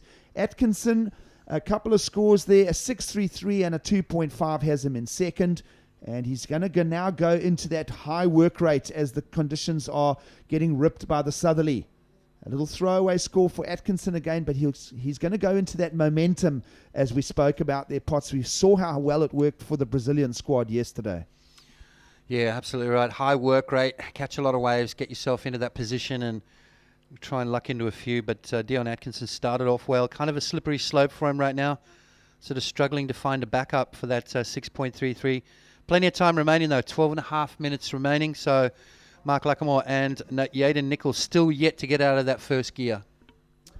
So 12.5 now on the clock. Zubizarreta in yellow leading. Now Goni Zubizarreta here in 2015 is 97th on the qualifying series. So not too late to make a move here for the Spaniard in this qualifying series this year. A couple of mixed rolls of the dice here. Not a happy 73rd at the Australian Open at Manly, 37th at the Burton Automotive in Newcastle for our Spanish surfer, and then not a great visit to Lowers nor Saquarema, so he needs some results here in 2015. This is Atkinson looking for something, and this is smart surfing on the inside, finding that little wall again. Now conditions really starting to prove tricky for our surfers out in the lineup. Zubizarreta looking to find something to match a 6.83. Atkinson looking for something to match a 6.33. So right now the discussion is Zubizarreta and Atkinson, because they've banked those 6-point-plus scores. Nothing really in the way of numerical value for either Lackamore in white lying third, nor Nicol in the blue lying fourth. Potts, so you can see there, people are thronging down to the beach here. It is school holidays and a vacation for the folks from the hinterland. Ballito does boast some of the nicest all-round winter conditions, fairly summerish climate here all the way through the year, and we're not far from the big centres like Johannesburg. It's only 4.5 hours away on the big national roads, so a lot of people go for a winter choice here with holidays and vacations in the Ballito area. For those of you who don't know the exact location, we are 30 minutes north of the original home of the Gunston 500, the big port city of Durban, where, of course, our very own Martin Potter came to fame with the finals of the Gunston in 91, but 81. Here we go now, having a look at live action onto the inside. This is Yaden Nickel, who, dare I say, is looking to force an issue here now, and he needs to, because the clock is down at around 10 minutes, and Yaden Nickel just going into a working mode there. I mean, these guys have all grinded out hundreds and hundreds of heats in these beach break conditions pots. So kind of got to go back to your basics right here and right now. Get a work rate, start looking for mid-range scores and banking those numbers. You can't look for something special now in deteriorating conditions. No, exactly right. You can't waste your time sitting around waiting for that perfect wave, because it may not come. So you've kind of got to get busy, try and find those little pockets, unleash a couple of turns. These guys don't need huge scores. A 6.7 for Mark and a 6.87. All right, here we go now on the backhand. Lackamore surfing to the conditions now. Little adjustment to the way he's approached this wave, and this has proved to be a good one right here. He's got some great knocks to the lip there. Good momentum. Bleeds through to the inside. That board is flowing nicely for a series of turns for Mark Lackamore, and that's going to be a welcome score for the Frenchman in white, because prior to that, Potts, just a 3.5 and a 1.43 was all he had on the scorecard. So good rhythm, good delivery there from Lackamore. Now we'll pick up the exchange as some more sets rumble into the Ballito Bay here. Big backhand hits for the other European surfer, Zuba Zareta, also looking now to cement another score. His 6.83 has him in the lead, and we'll wait now and see how judges interpret two backhand deliveries, one in each direction. Now, here we go. This is Yaden Nickel, who needs to get involved in this heat now. 8:45 on the clock. The time is running away fast here, and mid-range scores being expected for Nickel there on that ride. So we'll look for the replays there. Mark Lackamore, easily the best of that there, Potts, and that was a great little comeback for our third-place surfer. Let's have a look at Yaden's first here. That nice little turn off the top there from him, up and over the top of the white water. So he's on his way to a fairly good score right here. Trying to get that inside section. Looking for that last one big turn. Didn't quite get that there. You can see the body language there. Not too happy with that. Right behind him, Mark Lackamore. Bangs it off the top. Draws off the bottom again, straight up through the lip. This is going to be a great score for Mark. That's a third turn right there. And then milks it all the way through the inside. So this is looking like probably one of the best waves of the heat right now, as scores start to trickle in. Mark Lackamore's got himself right back into the heat. Needs a 6.70. Here we go, Goni's last wave as well. Snaps it off the top and then finishes off nicely right there. So Goni looking to improve on a 4.50. Lackamore about to drop the best wave of the heat. All right, so useful scores for all three our surfers in that flurry of surfing activity there. Zuba Zareta will bank a 6.5, and it does go straight into his top two. Now, having a look at this here, the Frenchman in white, Mark Lackamore, will stay involved with the momentum here in the back part of this heat number 7. We are in round 2 here on day 3 in Ballito, and the boys are throwing it all now at the ever-changing conditions. 7 minutes now on the clock. Great exchange there. Zuba Zareta with a 6.5. Lackamore, previous ride, a 7.67. And, well, Yaden Nickel waiting for some decent scores. They are all replacement scores for him. They're not great order. They will come in below the 5-point mark, but nonetheless building a little momentum now with Potts. That clock is running quickly, 6:45 on the clock. And it's amazing, when you really need something, how that clock can just speed up on you. It's the time has some elasticity to it. You know, the funny thing is, when you need a wave, time is flying, and if you're leading that heat, it's going to be the longest 6 minutes for both Goni and Mark Lackamore. They want this heat to finish right now, but at the moment, let's have a look at the replay here from Mark Lackamore's last ride, a 5.60. Beautiful snap right there, and finishes off nicely.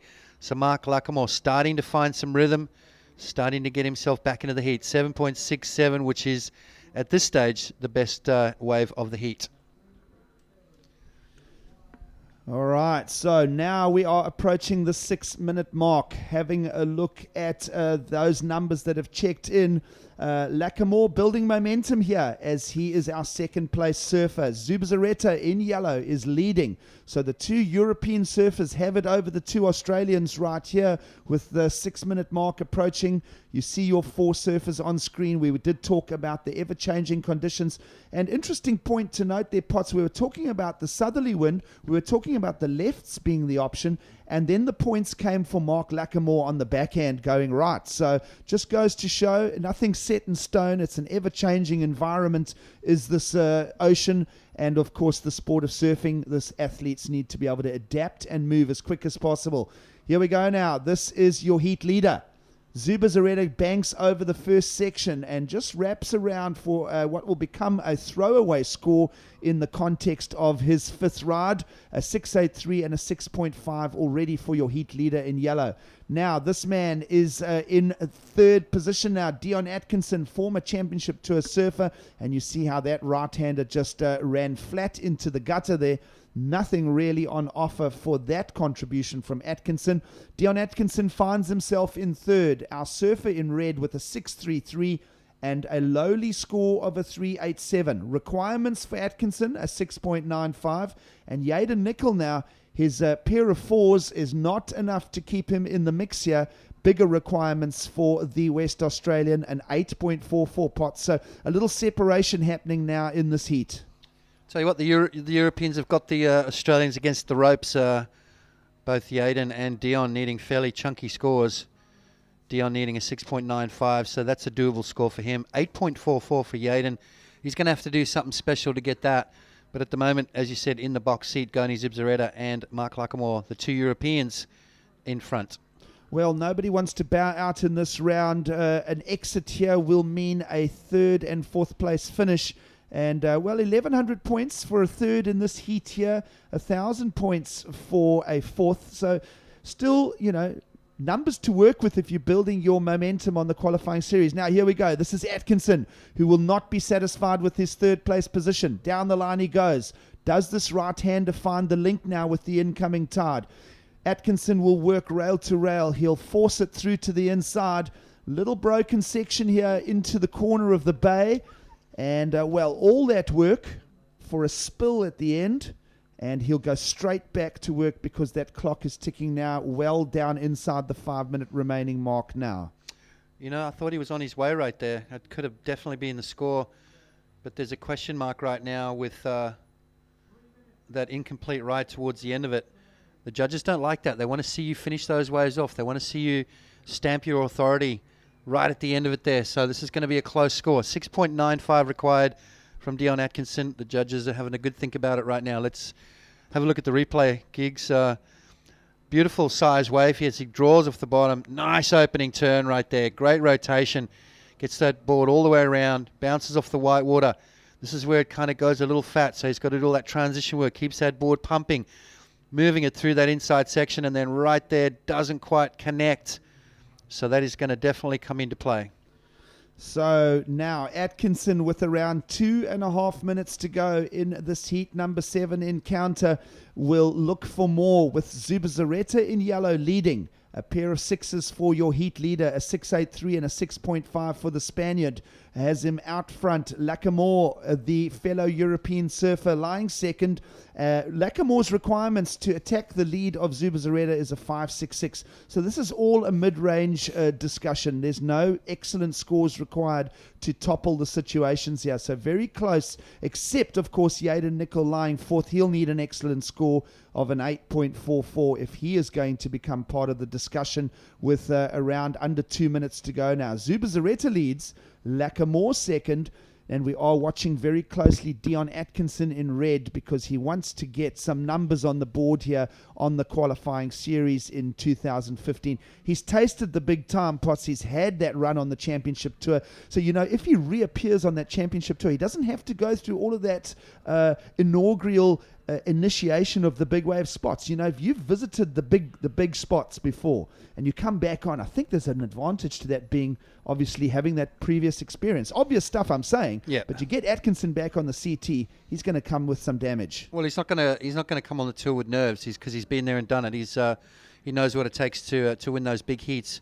surf those crazy breaks. So he's got a lot of hard work to do though before he gets back on there. It's the QS. It's a bit of a grind, that's for sure. Absolutely. We are in the back part of this heat here on deck. Zuba Zareta and Lackamore, your two European surfers, are in the lead here. Atkinson and Nicol are trading. Disappointing here for Yaden Nicol because he is well positioned at 26 on the qualifying series. Already accumulated 5,750 points thus far. Of course, the numbers coming from a 5th place at the Oakley Lowers Pro for Yaden Nicol. Here we go now. Defensive surfing to block out this heat from Lackamore. He already holds a 5.6 and a good exchange coming our way here with your man in white, Lackamore, looking to post a score and even attack the lead. It's a very marginal Zuba Zareta lead over Lackamore at this stage. And the heat is counted down, and it is now done. So judges will work on scores for last of white and last of yellow. But either way, that was the first and second combination right there. So no threat from our 3rd and 4th place surfers in that. We'll wait for those numbers to plug in, and when we come back, we'll make that an official result. Stay with us. It's the Ballito Pro presented by Billabong.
Welcome back to Ballito, and we are now officiating and wrapping up that last result there, and it will be your two European surfers.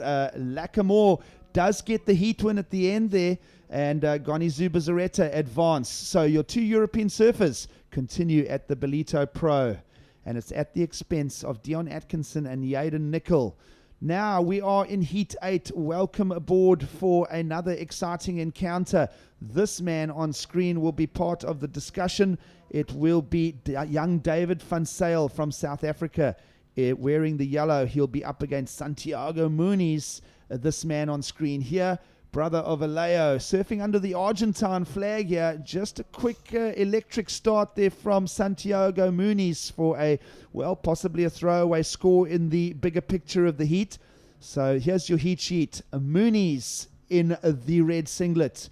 Big name in the sport, Kaloe Andino, finding himself down at 30th position on the championship tour in 2015. He wears white. Van Zyl, last hopes for South Africa here for the man in yellow. And then, the electric Mitch Colburn from Australia make up the four-man attack here in heat number 8.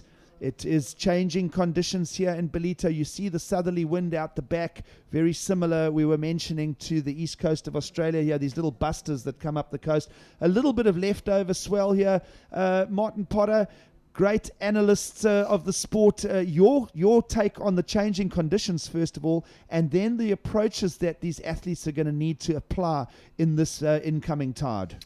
Well, I think you've got to really be on your toes. I mean, you've got to be able to change up your game plan. Obviously, the conditions are getting more and more marginal. Once that tide starts pushing, hopefully we'll see a little bit of a pop in the swell. I think to have priority at the right time is very important out here at the moment. We saw in that last heat not a lot of good waves coming through. I think there was 4 good waves. Goni got 2 of them. Mark got 2 of them, and that was the difference.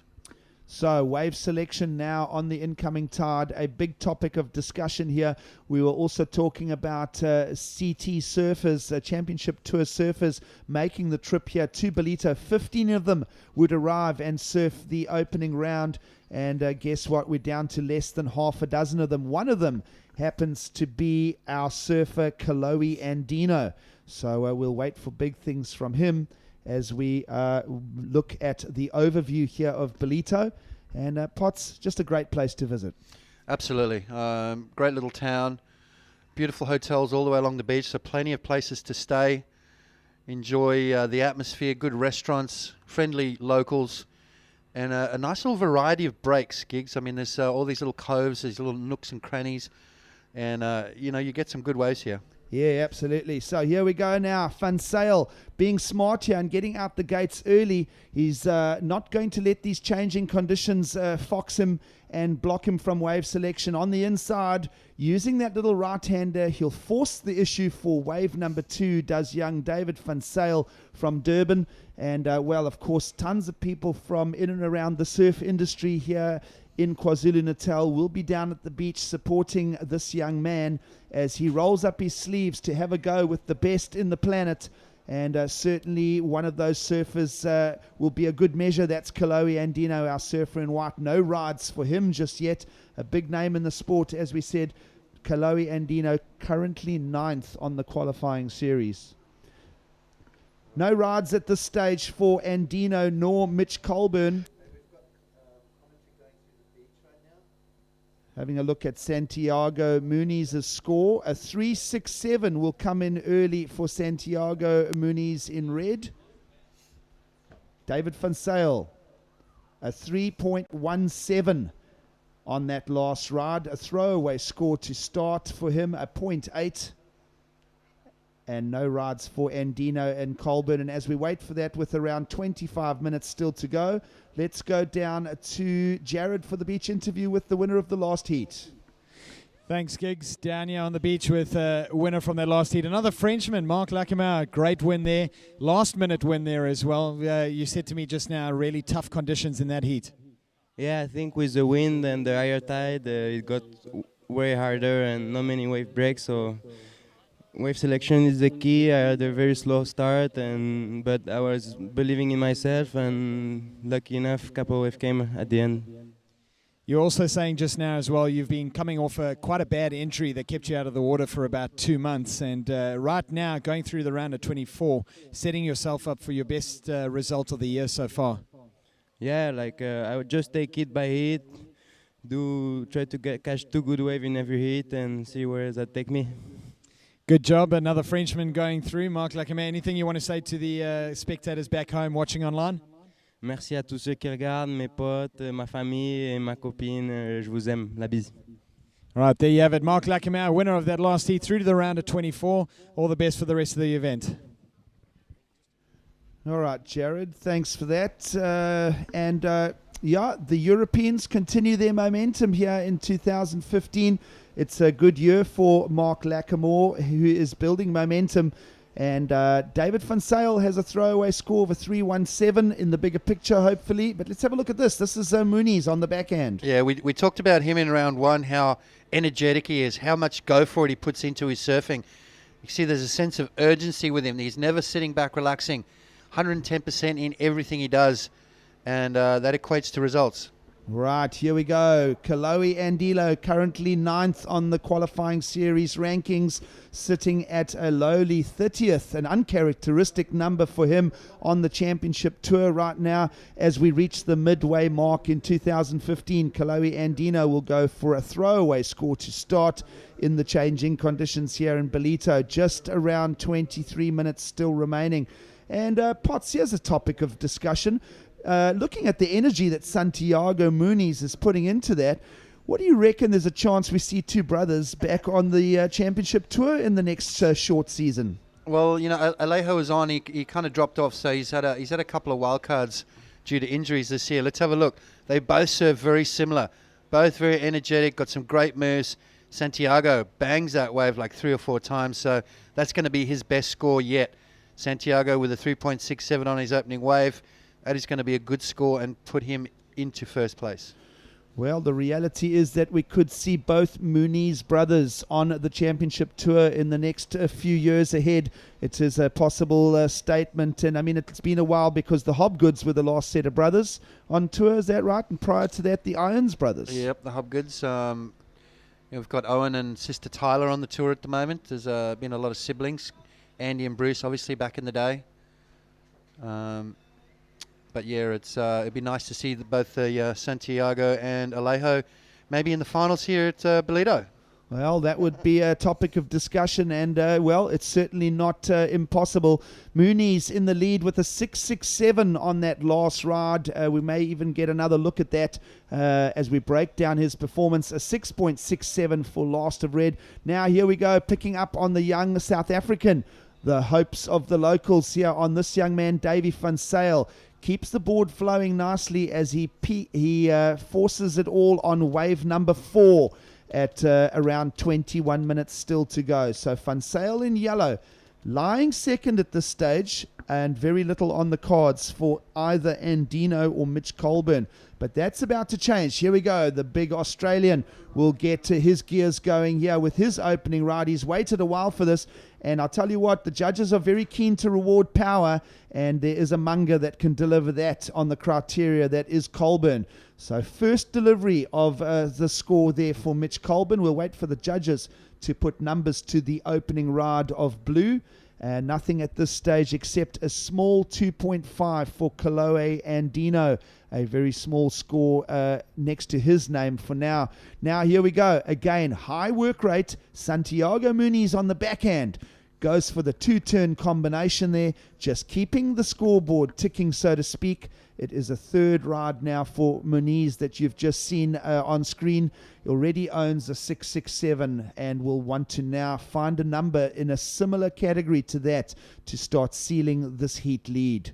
Van Zyl, in the meantime, a smaller scores for him. He does own a 3.17 as one of his counting two, waiting for a number to drop now for the last wave of Davy Van Zyl. We will probably even pick up on a replay of that exchange between Muniz and Van Zyl, who are positioned first and second at this stage. Inside the 20-minute mark remaining here in Ballito. Overviews of your conditions here. The southerly wind blowing from right to left on the screen, and even going a touch into the onshore from sideshore as it's starting to ruffle up the conditions here as we move onto the incoming tide part of the day. Local time here in Ballito now 11 a.m. in the morning, so it's a good evening to our viewers in Australia and that part of the dateline on the planet. And if you've just got home, make yourself at home. Join us for some exciting surfing here. It is day 3 of competition. We are working our way through round 2 here. We did start with 15 of the World Championship Tour surfers. We are whittling them down slowly. And here we go with a little in and out inspection from Kaloe Andino for a second ride. It will feature in his top 2 for now. That's because he really doesn't have much on the card there. It'll be a throwaway score. And let's try and go for a replay of Santiago Muniz, who's checked in a 7.67 on his last ride. Surfer in red now in a solid lead, a 7.67 and a 6.67. Mitch Colburn now appears with a decent number for an opener, a 5.67. So Colburn now in the mix. Davy Van Zyl, low scores, judges waiting to drop it will be around a 2.5 to 3 point value. And Davy Van Zyl, the South African, will expect that score, but he is down in third place position. Yeah, 7.67 for Santiago right here, holding Kaloe off the wave, bangs it off the top right there, comes around the section, gouges a beautiful turn there. Great positioning, great timing there for those 2 turns. A 7.67. He's currently in a very commanding position. Mitchell Colburn in second spot. Needs a big score. The fight right now for that second spot. All right, on screen, Kaloe Andino with a touch of frustration to his paddle there. This is David Van Zyl, the young South African, up and riding. Looks for the link, goes left, now mixes it up right as the incoming tide fills in the bays here in Ballito. And that's not going to be a game breaker for the young South African. He'll need more than that because he's up against Kaloe Andino, Mitch Colburn, and Santiago Muniz. And hasn't the South American just nailed scores? A 7.67, may even go for another replay of that and slow it right down, because there was a lot of power applied to that last turn there, Potts, and that's, the judges are so keen to reward the power part of the criteria here today. Well, it's a definite major part of the criteria: speed, power, and flow. These guys, judges want to see these guys really put the board on the rail, and they want to see a lot of spray out of the back of the wave. So it's definitely a part of the criteria the judges want to see, especially in conditions like this. To be able to put a lot of speed and power into your turns in marginal conditions is a big thing. Right there, you can see how much spray flies out the back of the wave, draws off the bottom, and right here just belts this bit of white water. Right there, just snaps that board all the way around, gets a little bit of drift in the fins, bounces off the white water again, and comes out the bottom. 7.67, and on top of it, holding Kalohe Andino off that wave. So a 2-for-1 right there. Smart surfing. Mitch Colburn will go to the air on the left, and just a little quick tick of the box there for Mitch Colburn. Wave number 2 for the Australian, and a smart strategy there. He does unlock a score. The judges will work on that. Now Van Zyl will go into a working approach to the crumbling right-hander here in Ballito, and it'll become an exchange, because guess what? Heat leader is still in momentum. Just a little inspection for Muniz in red. Already with those big pair of scores, you saw how powerful he approached that previous ride. So Davy Van Zyl will find a throwaway score there. But a nice number maybe to join Mitch Colburn. He went to the air effortlessly. He has those things on tap. And let's have a look, because Colburn will welcome the score. He was sitting on a single ride prior to this. Yeah, nice little wave here for Mitchell. Bang, nice air reverse. Got the tail up nice and high. There's no grab involved, so the wind helping him through that one. Mitchell Colburn with a 5.67 in his scoreline, looking for a nice little backup right there. He's only looking for a very small score of a 0.43 to go into that second spot. So we are definitely going to see a position change. All right, so all 4 surfers in position. Nothing to report other than lowly scores for Kalohe Andino, our surfer in white. We'll wait and see how that man reads the changing conditions here in Ballito on the east coast of South Africa. In the meantime, judges dropping numbers now for Mitch Colburn, maybe even a replay if there's no action on that beautiful air into the wind, Pots. We spoke about it earlier, that sideshore wind, it just suppresses. You said you almost used the word foot straps in your description. So we'll get another replay of that last of blue, and a number does find itself on the cards for Colburn. It's a 5.93. Yeah, let's have a look here. So it's a closeout, so he knows he needs one big turn. Connects absolutely perfect. Watch the tail of the board. How high does the tail get? Up and over the top of the lip right there. Lands it backwards, engages those fins, and spins back around. So great technique there from Mitchell Colburn, up into second spot. Well, great delivery there from Mitch Colburn. A 5.67 and a 5.93, now cementing that second place position. Overview of the lineup here in Ballito. Definitely a slowing down of the number of waves on offer. We saw 3 wave sets yesterday, and now almost like pairs of waves moving into the lineup here, Potts. Yeah, you get little flurries, and you've just got to make sure you're in the right place at the right time. Here we go, surfer in yellow. This is David Van Zyl on his backhand there. A couple of quick snaps. Trying to take a leaf out of Santiago's book there and use those waves going towards the rocks against the grain, giving you that more vertical face to work with. And David Van Zyl needing an 8.43 now to get himself into the top 2. All right, the clock is ticking. 13 minutes remaining now here in this heat number 8. And let's have another look at this ride of Colburn. Yeah, Mitch Colburn on his backhand. Quick little snap right there. You've got to really have quick reaction time in these kind of conditions. You've got to stay light on your feet. You've got to try and keep that speed and momentum. So Mitch Colburn there, I don't think that's going to go into his top 2. Needs to replace a 5.67 if he wants to improve his scoreline.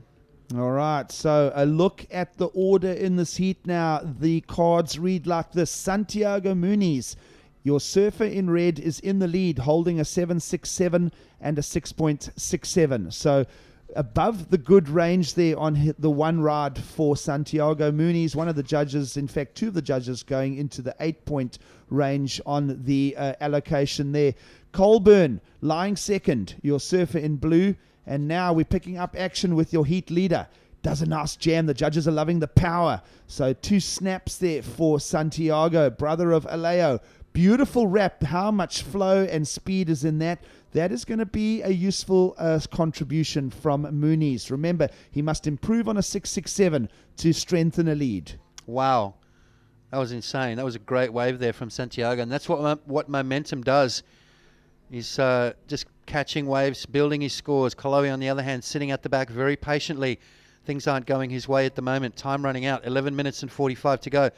Still plenty of time for Kolohe to get himself back in the heat. But he needs to take a leaf out of Santiago's book. Staying busy. Finding these little gems. Big snap right there. Gets kind of caught up a little bit. Nice little wrap around. Bounces off the white water. And it engages with a nice turn at the end there. So great surfing. Here we go. Kolohe up and riding. Up and over the top right there. What's he got? Can he finish off here? Yes, he does. Nice and upside down right there on his backhand. So Kolohe will post his best score. So Kolohe and Dino splitting the peak there with Santiago Muniz.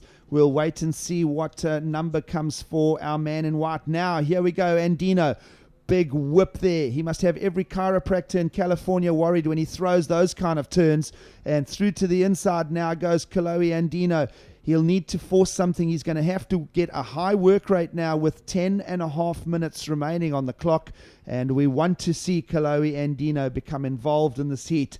He warmed up the year with the first at the QS event, the Shoe City Pro. Came in with a great 5th at the Volcom Park Pro as well. And, of course, stomped on the field at Manly with the Hurley Australian Open pots. So, I mean, you know, Kolohe Andino, it's not like he's off form in any way. In fact, he's grown into his stature as one of the great American hopes for a world title. But we need to see more from him here. Now, Davy van Zyl, the young South African from Durban, will click away on this little left-hander here, keeping the board moving, surfing through to the inside. The tide is coming in. There's little left and right opportunities. And, well, live action there. Surfer going down in that exchange. But Davy van Zyl will squeeze another below-average score out of that delivery. We're waiting to see what numbers arrive for Mitch Colburn as well. And, well, a little flurry of activity with under 10 minutes now to go. Potts, those conditions are on the change fast there. We need to see plan Bs from Kolohe Andino. Yeah, well, we're still waiting for those scores to drop for Kolohe. 2 waves to be locked in, that left-hander that he split with Santiago. We're also waiting for Santiago's last wave to be locked in too. That is going to be a bomb, that's for sure. He's going to extend his lead. At the moment, right now, we're looking for... This is the replay of David van Zyl's last ride, and it's a mid-range score again. He's not finding that open face gigs, and that's exactly what you need here against these guys. Santiago Muniz has had all the good waves in the heat so far, as we see another good score dropping for him. This is Kolohe Andino's last ride. So Kolohe dropped a 5.97, and then this score just about to be locked in right now. He's currently in 3rd place, needing a 5.63. So that wave there is going to come in just a little short. All right, so you saw Andino having a little look at the wristwatch there as he exited that ride. He'll know now that there's around 8.5 minutes to go. So we'll keep a very close eye on proceedings here. Andino with a little comeback with a 5.97.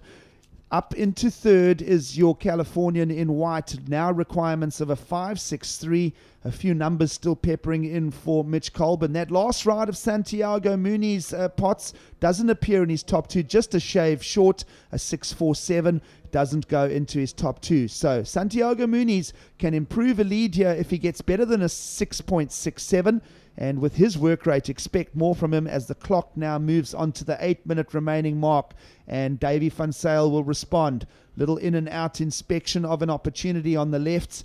Mixed conditions here now. Some of the surfers picking out rights, 1 or 2 of them going left. We saw Mitch Colburn pick up that great short punt into the wind there for a counting ride of a 5.93. But for now, Muniz in red is leading over Colburn in blue. Not big numbers on the cards for either of them, but I would say Mitch Colburn's pair of 5s is going to come under threat from Kolohe Andino now in the back part, 7.5 to go, because Kolohe Andino did bank the 5.97.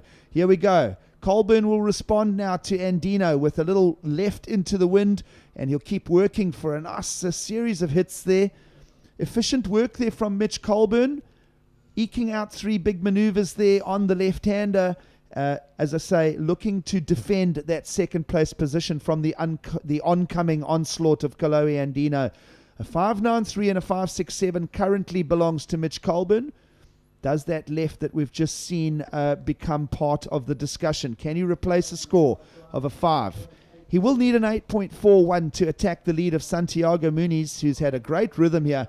Let's have a look at this last ride of Colburn. Yeah, a couple of nice turns here, just jamming that board into the face of the wave right there again, back-to-back turns, and then finishes off nicely. So some power involved in that wave there for Mitchell Colburn. Looking to replace a 5.67 just to extend his lead that little bit much more over Kalohe Andino, who at this stage is only looking for a 5.63. So Mitch Colburn here in 2015 already accumulated 5,060 points on the qualifying series ladder here as we are already in July. Can you believe it? The year is flying by. 1st of July around the world today. And as we're at that halfway mark on the calendar, Mitch Colburn has 5,060 points on the qualifying series, finding himself 33rd in the rankings. Best of his efforts, a 9th at the Burton Automotive Pro from Newcastle. Backs himself with the 17th from the Hurley Australian Open at Manly Beach. And then, well, a little disappointment to his visit to Saquarema with the 25th place. So Mitchy Colburn holding on to that second place position, and Potts does a little bit of strengthening of that second place position with a 6.93, pushing the requirements for Andino down to a 6.9. Now let's have a look. Andino will look to attack. It's well within his range, that 6.9, but it won't be on offer on that particular left-hander. Time is ticking away though. 6.9 required by Kalohe, 8.09 for David van Zyl. So at the moment, Santiago Muniz started this heat with a 3.67, and then back-to-back good waves has kept him up in that first place. So the threat is right now, though, for Mitchell Colburn. Needs to try and replace that 5.93 and extend that lead over Kalohe. Kalohe's a fantastic surfer and can drop scores like that without any problem. Yeah, absolutely. Well within striking range is an obvious statement for a surfer of Kalohe and Dino's caliber, as he finds himself 30th on the championship tour in 2015 and backing himself with a 9th right now on the qualifying series. Like I say, he did stomp the field at the Hurley Australian Open, so expect something here from your heat leader. Santiago Muniz in rhythm. He seems to be finding the waves that are giving him the platform to perform. This right-hander through the incoming tide now will make the link to the inside bowl, and he'll flare it out. It'll be a dump section at the end for Muniz in red. Nonetheless, he's fended the rest of the opposition off that wave opportunity, and with around 4 minutes to go, we'll be watching very, very closely the movements of our surfer in white in the lineup, Kalohe Andino. Requirements of a 6.9, well within striking range. And Mitch Colburn, what does he do? Does he try and surf for another score? He needs a 7.42 to attack the lead of Muniz. So expect some action here with 3 minutes and 45 remaining on the clock. Andino, little look and an inspection. High work rate now on wave selection for Andino. David van Zyl, the South African, finds himself down in 4th place, your man in the yellow jersey. And it's a pair of 4s on the scorecards for the South African. And a 4.77 and a 4, not enough to go to war against the world's best surfers. And the South Africans will be slightly dejected at this stage. 3.5 minutes to go. A massive 8.09 is the requirement for David van Zyl in that 4th place position. So Potts, tough moments for Davy van Zyl, and well, Kalohe Andino knocking on the door here with 3 minutes to go. Yeah, Kalohe's having a little bit of a frustrating time right now. Only needing a small score, but conditions proving to be very tricky right now. He's I think last in line for priority, so that's going to be a telltale sign. With just under 3 minutes remaining, Santiago and Mitchell Colburn will be sticking very closely to Kalohe Andino. A little bit of defense coming in right now. Yeah, well, now we are clock watching. 2.5 minutes to go. You can see we are now experiencing the wrath of that southerly wind. It is really doing a little job of ruffling up the lineup and the ocean surface here on the east coast of South Africa. The Ballito Bay sandbars are trying to hold this now sort of two-wave sets into some kind of shape and form on the inside Crescent Bay here at Ballito. And here we go. This will be a very important wave for the young South African, Van Zyl. It's got a wall on it. He'll crack 2 turns as well. Did he put enough pressure on that last one to impress the judges? An 8.09 is the requirement, with now just under 2 minutes to go. I do feel that could be better than his 4-point ride there, Potts. Yeah, that could... definitely better than his 4-point ride. That could push him up into third place. Let's have a look. Mitchell Colburn. Colburn now unlocks. He is trying to protect that second place position, possibly even attack the lead of Muniz in red. Now, to do that, he'll need a 7.42 on this particular ride. Colburn will sink with the last ride down, and a 7.42 requirement. Now, this is an all-important wave for Kalohe Andino, on the hunt for a 6.9. And he'll throw the dice for a bad card there. Does your championship tour surfer Andino on that effort? It'll become a throwaway score. Now the clock says 1 minute remaining. Can Andino find something? Mitch Colburn surfing to protect that second place position. So judges will now owe him a score. Reasonable set of turns on the backhand for Colburn. Not sure if it'll become a points improvement. But David Van Zyl has squeaked out a 6.23 here, Potts. We might get another look at that. But it is, for this moment, put Andino down into fourth. Yep, and only needing a 6.64 now. So 45 seconds to go. Can David Van Zyl pull a rabbit out of the hat and steal that second spot? Mitchell Colburn didn't improve his situation. A 5.53. So Santiago Muniz still in the lead. Mitchell Colburn narrowly holding onto that second spot. Kalohe Andino drops down into fourth place. And David Van Zyl, a 6.23, gets himself back in. But is it too little, too late? Well, we'll get all this will become official in around 10 seconds now as we move towards the countdown of the heat. And we can hear the beach commentators outside relaying the countdown. Santiago Muniz in red looks like he will advance along with Mitch Colburn. And it will be at the expense of South Africa's David Van Zyl and one of the big names of the sport, Kalohe Andino. Stay with us. Lots happening in Ballito. You're watching the Ballito Pro, presented by Billabong.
We are into heat number 9, round 2 action here at the Ballito Pro, presented by Billabong. Now with the live call, Todd Klein and Scott Turnbull taking over for our 89 world champion Martin Potter and Gig Selliers. Good call for the boys in those last 2 heats. Seen some great action. Conditions changing a little bit as that tide fills in and the winds are onshore. We'll kick things off here with our surfer in yellow, Stu Kennedy. 2 quick turns there. Nice drift of the tail up and over on that second one. Riding a smaller board here, really suiting these conditions. Yesterday, he was one of the standouts in yesterday's competition and in this morning's highlight show before we kicked off today's competition here on day 3. And he works out one all the way through to the inside shore break, finishing off there. We've already had just a couple waves there, it seems like, in that transition from heat number 8 to heat number 9. And the 4 surfers now taking to the lineup in red, Soli Bailey. We also have in white, Josie Vieira from Portugal, and Stu Kennedy in the yellow. Mitchie Cruz in the blue. So another international heat, 3 Aussies up against 1 Portuguese surfer. Yeah, Cooper Chapman got the highest heat score total yesterday. I think it was a 17.94 off the top of my head. So really hoping to use that Simon Anderson board. He said was working really well, the prototype model, to again do something similar today. And I think we saw him taking off on this wave here. So coming down this section, this was a split peak wave.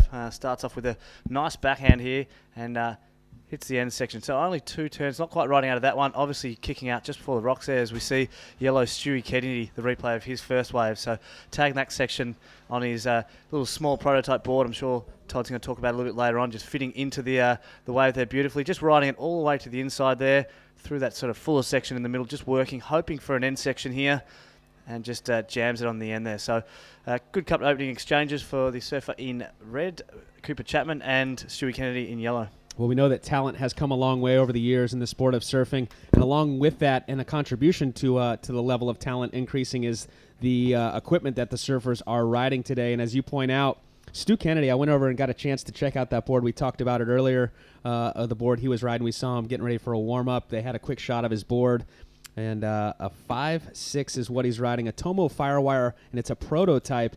And the interesting thing is, he told me, and I had to look at that board, and it says on the stringer there, it's actually a board that's made for Kelly Slater, the 11-time world champion, who's been working with Firewire and Tomo, the shaper, and 18.5 in width and 2 5/16 in thickness. But the thing that really tripped me out, I've never seen a tail like the one he's riding on this particular board. We thought it was a bat tail. We were talking about it in that heat prior, but after having a look at it, it's a unique tail, something I've never seen before.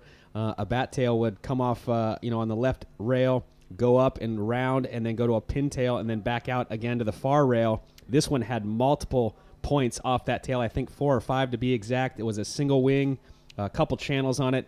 That thing was freaky looking. Yeah, I'm not even sure Stewie knew what the actual name of that tail design was, but obviously working for Stewie getting through yesterday. Really similar conditions for this heat as what he had yesterday getting through. He did come second in his heat behind the surfer, I think it was Rodriguez, who got the 10 and the 9 in that heat. But Stewie was taking the air himself with that board and looking really good. Well, looks like Surfer now having a look at this one in red. Cooper Chapman, he opened up with a 5.50, gets that speed out into the open face, climbs up and over that first section, jams it up and over, lays back, can't quite get back over his board though, so unfortunately it'll be deemed incomplete on that final maneuver. He's our current heat leader. Here we go, Stu Kennedy riding that crazy equipment, 5.6, really suiting these conditions. Tight in the pocket. Smaller waves require smaller boards so that you can get in that transition underneath the lip if you have too much board. Even on places like Tabarua, where we just came from in Fiji, those big barrels, if you have too long of a board, you'll catch those outside edges and go down. So even in the bigger conditions, guys are electing to ride smaller boards than we used to see back in the 80s and even 90s, as we see Blue up and riding here. Mitchie Cruz, former World Championship Tour competitor in 2014, not what he was hoping for on that one. He also had a wave prior to that, Scott. It was a 0.60, so a couple of small scores on the board for Cruzy. And the situation is, with 24 minutes to go on the clock, Cooper Chapman's opened up with a 5.5. He backed it up with a 2.93. He's out to an early lead. Stu Kennedy was in second. However, he just posted a 5.00, so now he has moved up into the lead. Cooper Chapman dropping down into second. Cooper requiring a 4.00. Josie Vieira from Portugal, he opened up with a 3.17. He requires a 5.27.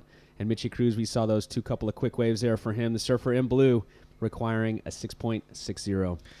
Yeah, spot on there, Todd. So start of the heat, good to see the boys getting busy early. They recognise that with this light onshore wind means we're going to have a lot more exchanges. We have another split peak, red and yellow. Yeah, Stuart Kennedy here. Stu Kennedy remaining very busy. That second turn, beautiful. Gets the fins up and over, drifts it a little bit.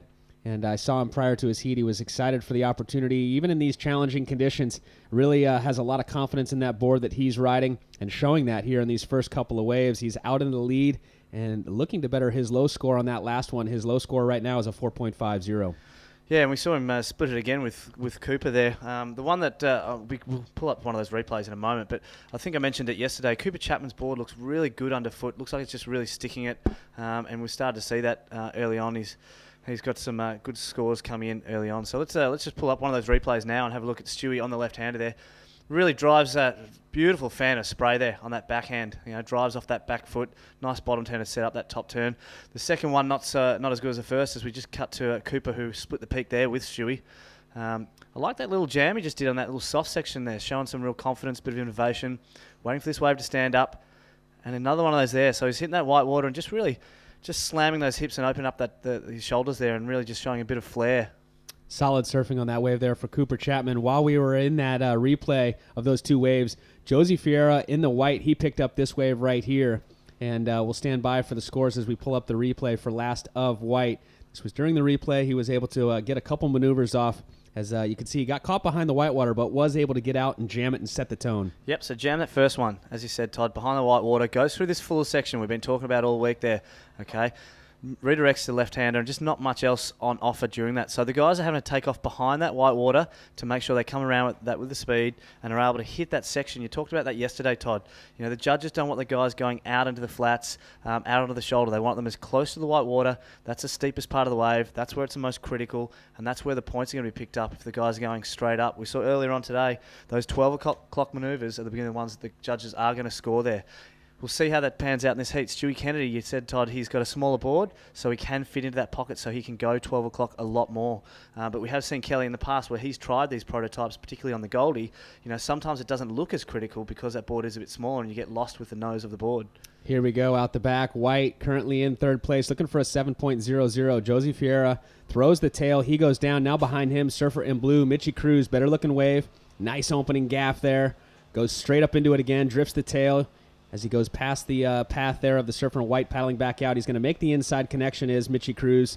Starting to get that speed momentum. Looking at this oncoming section. Nice big turn there on a smaller inside section, showing a lot of power there for Mitchie Cruz, the Australian. He needed an 8.67. Regardless if he gets that or not, it's going to help his cause. Prior to that, he had two smaller scores and a surfer with some massive scores. Standing by the winner of that last heat. All right, we're down here live on the beach with winner from that last heat for Argentina, Santiago Munez. Pretty tough conditions out there. It's definitely getting a little bit more harder. Yeah, for sure. The wave is really hard, you know. The set is long times come, so I just try to do my best, and the waves is small, but it's fun. So I feel great. Made a one more hit. Santiago, just tell us about this here. So far, this is your best result of the year so far. You must be feeling pretty pumped to now start going into 3-man and 2-man heats in the next rounds. Yeah, for sure. This is my best result. The last year, I lost my heat in the first round, so I made it 2 more rounds. So, yeah, I feel great. This condition is kind of my place, and it's really good for me. I have more points in the ranking, so I just try to do my best, and God help me so every day and every wave, so I feel great. I'm sure a few people back home in Argentina watching you online on the webcast, you want to say how's it to them? La verdad quería agradecer a todo el mundo, a los argentinos, a mis amigos ahí en Brasil también. Y nada, muy contento y esperemos que vaya mejor en las próximas rondas. There you have it, Santiago Munez, winner of that last heat. He's through to the round of 24. He's guaranteed a minimum of a 17th place, his best result of the contest or the contest season this year. All the best, Santiago.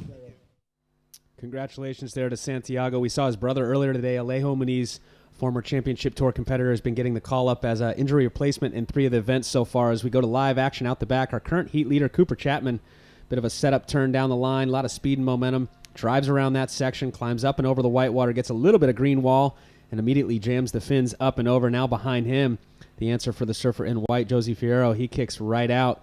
Going back to the current standings right now, that last wave prior, we watched that replay before we went down to that interview for Cooper Chapman, was a 6.17. Puts him into the lead. Now Stu Kennedy in the yellow. He has a 5.00 and a 5.5. He requires a 6.17 to overtake the lead. Mitchell Cruz, former championship tour competitor, trying to campaign to get back on that tour in 2016. He's in third. He requires a 3.33. So let's have a look at that wave of Cruzies there. Beautiful first gaff. You love that one, Todd. Throws a towel, gets a variety, sees that the wave's running off down the line. That's where the steepest section is. So manages to work his way down there. Hoping this thing will stand up on the inside, really working it, and nails it at the end there. Really just puts that on rail. Didn't have a closeout section, so managed to do a bit of a rail turn. As we see red, Cooper Chapman's wave here. Again, a little bit having to work his way to get through it. Nice little jam turn there. Again, hitting that white water. Sort of like this next bit here. Really had to work off that little foam climb to make sure he hit the bottom, so he was able to hit that last section. So another good wave there by Cooper, and a really good wave by Mitchie Cruz coming to 7.17, so he'll be really happy with that. So going back to the current standings, as Mitchie Cruz sits in that third position looking for a 3.33 now. White, Josie Fierro, he requires a 7.00 as we'll look back at Stuart Kennedy's last wave that came through at a 5.5. Yeah, so beautiful, nice elevation on that first turn. I just love how he's able to do that. Even on that foam, he's able to turn it into a snap despite the fact there's no lip, as he just works his way back to the power source here. Again, hoping that inside section can off something up. Nice little jam in the pocket, only a smaller wave, but manages to complete all of his turns really well throughout that one. So not overly critical, all the stuff in there, but it's going to go into scoreline anyway. Was that his 5.5, or are we standing by for scores on that one? Because I thought that was a really well-surfed wave right there. Yeah, I'd suggest that was whilst we're looking at the last replay, so we might still have some scores coming in for that one. Okay, so fantastic surfing, possibly standing by for scores there on Last of Yellow. And we talked about the equipment he's riding, and watching that last wave, what really impressed me was the transition. During those flatter sections, you wouldn't tell it the wave was flat. He was able to generate speed across that, and that's his equipment right there, suiting those situations. He's got a double concave in the bottom of that. He's actually got two little channels off the tail above, so we'll see how that pans out. We've still got a lot of time left in this heat, but I guess it's good to see the guys able to get a whole lot of waves. We sort of about an hour ago, just before that onshore came in, it was a little bit slower, those heats, but as that wind came up in the afternoon, it's blowing whatever little swell is out to sea back in, so the guys are getting chances. Interesting, they've been moving around the lineup, sort of going left, going right, up and down the beach, looking for those waves rather than sitting on the bank, as we see Red having a paddle. Looks like we will have Red up and riding on this one. This is our surfer, Cooper Chapman, sitting in second place. He's generating some speed of his own as he cuts back this wave. Looks like he towed in. It never even broke for a while, but he was still generating speed. Incoming section here. What's he going to do? Throws the fins out and around, pulls off that little air reverse on the inside. Prior wave was a 6.17 for him. Last of Stu Kennedy, we were waiting on those scores to drop as we watched that replay. It's a 6.27. He does overtake the lead from Cooper Chapman now, who had dropped to second just prior to that wave. Yeah, so the two Aussies got really busy early, and looks like that's their strategy throughout this heat, is to get busy. As you said, that wave didn't really break. Cooper Chapman doing really well to maintain any sort of momentum whatsoever through that fuller section. We said earlier on that we are experiencing spring tides at the moment, so it is really going to have an impact on how much water is on the bank and therefore how the waves do break. So the guys are really going to have to try and pick the eyes out of it and find the waves that have those steeper walls and scoring potential. So let's have a look at that again. So he's into it and still isn't quite breaking. He's really having to work that board from rail to rail to get through that section. Manages a bit of a wrap around there. Just waiting for the wave to stand up ahead of him. A nice little slash, and then here really forces that. There wasn't a whole lot of speed he had to get and momentum to make that move happen. So really had to force it. It'll be interesting to see if the judges recognise that forcing, if that comes in and doesn't contribute to the flow component of the judging criteria is what they're looking for. But a good turn nonetheless, and it's a good way to finish off rather than just a jam on the whitewater section like a lot of the other guys have been doing. 14 minutes, 45 seconds to go. Looking back at Stu Kennedy, who's our current heat leader right now. He's having a good go this year in 2015 on the qualification series. He comes into this event currently rated 5th place. And looking back at his last few years, he's been chasing the QS for a few years, hoping to get on that championship tour level. His last win was in 2011 at the QS 6000 Coldwater Classic in Tasmania. And he actually had a good result here a couple years back. 2013, he got a 3rd place finish here. And last year, his best result was a 2nd place in Portugal at the Billabong Cash. So looking to capitalize here with a big opportunity at this event, the Ballito Pro, presented by Billabong, a QS 10,000 points on the line. It would definitely kickstart him. He's already in a great position, being in the top 10, sitting in 5th place at the end of the year. That's the goal. You want to be in the top 10 on the qualification series to qualify for that championship tour. And as we speak about that championship tour, former championship tour competitor from last year, 2014, Mitchie Cruz, working this one over. He's got the highest single wave score so far in this heat, a 7.17. We'll see how that score comes through. He needs a 4.5 as we see a beautiful arcing turn there for Cooper Chapman, snapping it back one more time as he works his way onto this incoming section here. Mitchie Cruz having a look at that one as he goes past him. Yeah, I'll pick up on the word you used there, Todd, and that was working. Real work for these guys. Towards the end of those sections, it's around the knee to waist high, so they are really having to work to maintain that speed and really having to work those rails.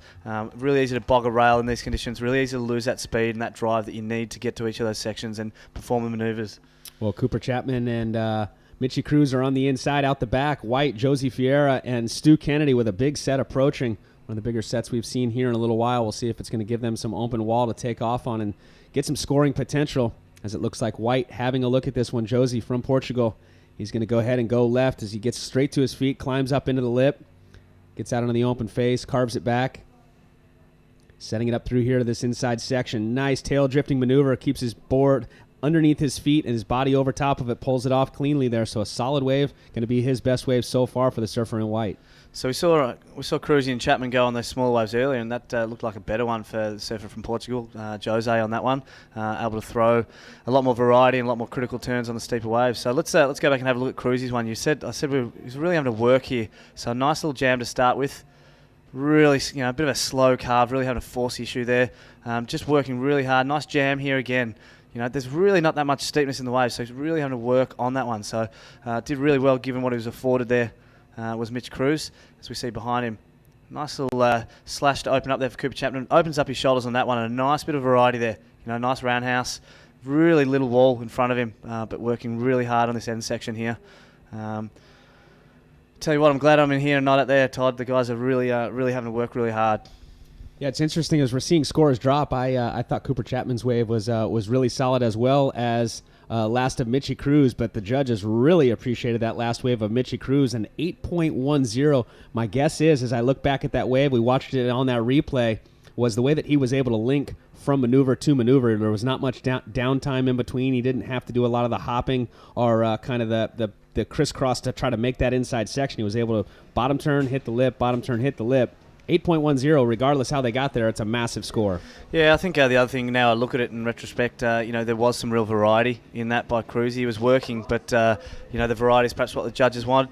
They've been sitting here watching all day. They watch it live. Sometimes it looks a little different as we see yellow up and riding. Stu Kennedy, nice opening turn there to set the tone. Goes straight vertical on that next one. Actually gets the tail up and over. You can see the waves there backwashing a little bit as we're coming in on that higher tide. He's starting to get that speed momentum. Oncoming section. Look for a big aerial here, maybe a layback gaff. He goes for the layback, and he's our current surfer in third place. He was leading just a few minutes ago. This is our leader right here, Mitchie Cruz. He just dropped an 8.10. Had a free surf the other day. He happened to be out there, Scott, and he was on fire just like he is in this heat right now. He's getting stronger and stronger throughout this heat. He's got a 7.17 and an 8.10. Earlier today, you mentioned it was going to have to be sevens or better to continue as we get deeper into this event here at the Ballito Pro presented by Billabong. Right now, he's got that average, and even better than that. He's got a 15.27 two-wave total. Yeah, so it's good to see Cruzy heeding my advice as we see red up and riding, Cooper Chapman. Cooper Chapman on the backhand, heading towards those rocks now. He's already got one snap off the back. Now he's got two, and he's going to go vertical on the third. Nice turn right there, and he has to straighten out due to those rocks right there. So three quick turns. Now he'll look out the back. See the surfer in white there trying to drift the fins himself for Josie Ferreira. And Josie finds himself in that fourth position looking for an 8.94. Yeah, a lot of waves in the last couple of minutes. I think we're still waiting on that really nice finish by Josie Ferreira in the shore break. So it'll be interesting to see how the judges view that one. That was a really major manoeuvre by Josie. So we're waiting to stand by on that sort of score. As we have a look at Stewie Kennedy here. Up and riding, just tags that first section. Able to just spin that board, really easily in these sort of mushy conditions. He's doing really well. Works it through. He's going okay on the outside here, looking for something on the inside. A lot of speed he's built up. And tries a little layback jam. Perhaps started that one a little too high in that section. Here we have a look at Mitch Cruz's wave. This is the one we're still waiting for the score of. Nice little slashing turn there for his second manoeuvre, which is great. Bit of variety. Wraps it back to that section. Again, just another wraparound, waiting for this wave to stand up for him on the inside and just tags that closeout section. So Mitchie Cruz opened up a little slow and then is starting to go a little bit better as we have a look at Cooper Chapman having a paddle on that one. So Mitchie Cruz making the most of that one all the way through to the inside, as I said. Building strength in this heat. 8 minutes, 45 seconds to go. And a little backstory on Mitchie Cruz that some may know and many will not is that back in, it was 2010, he was diagnosed with ankylosing spondylitis, which is a form of inflammatory arthritis of the spine and other muscles. And it really can be a challenge to not only surf, but as well just kind of get by in life. And he's on medication now and does a lot of training to offset that ankylosing spondylitis. And say that about 4 times, and you'll have a tongue twister. So hats off to him, former championship tour competitor. As we see out the back now, surfer in red. This is Cooper Chapman, currently in second place, looking for a 9.94 9.93 is what he's going to need to overtake the lead from Mitchie Cruz. But right now, first and second, no problem. They will be advancing into that next round. Yeah, as we just saw that last of Josie Ferreira coming in at a 5.10, so he's still down in fourth position. Lots of waves by the guys, a lot of throwaways, but as you said, looking to go north of 14 points for total heat score. Mitchie Cruz on 16.2 is looking quite good there, but second position at this stage, really open for the other three surfers. So we kick this event off here, the Ballito Pro, presented by Billabong. This is day 3, and we're into the round of 48, which is round 2. After round 1, we started with 96 surfers. We're down to half that field now of 48. And after this round here, round 2, we will be down to 24 surfers. We've had 4-man heats up until this point. Going into the next round, the round of 24, we'll have 3-man heats. Here we go, live action. Josie Ferreira from Portugal. Unfortunately, he's not finding his rhythm at this point. He's got a 5.10 and a 3.5. He's sitting in 4th place, looking for that 7.57. So we'll continue to narrow down the field. More points, more money, a lot on the line here at this event. And we've lost a lot of our bigger name surfers, a lot of our top seeds. Yesterday, we lost the likes of some of our championship tour surfers. Adrian Buchan. We lost Freddie Patasia, Matty Wilkinson, Sebastian Zietz, Patrick Gadauskas, Dusty Payne, Ricardo Christie. And so a big opportunity for some of these younger, more lesser-known surfers to try and campaign here in 2015 to get on that Samsung Galaxy Championship Tour in 2016. Looks like we have yellow. Stu Kennedy sitting in 3rd. He's up and riding. Nice opening turn there. You saw him slide as he let those fins drift a little bit. Pulls it off cleanly. He goes vertical on the end. Beautiful surfing there for Stu Kennedy on that little 5.6 Tomo. Firewire really fitting into that wave nicely.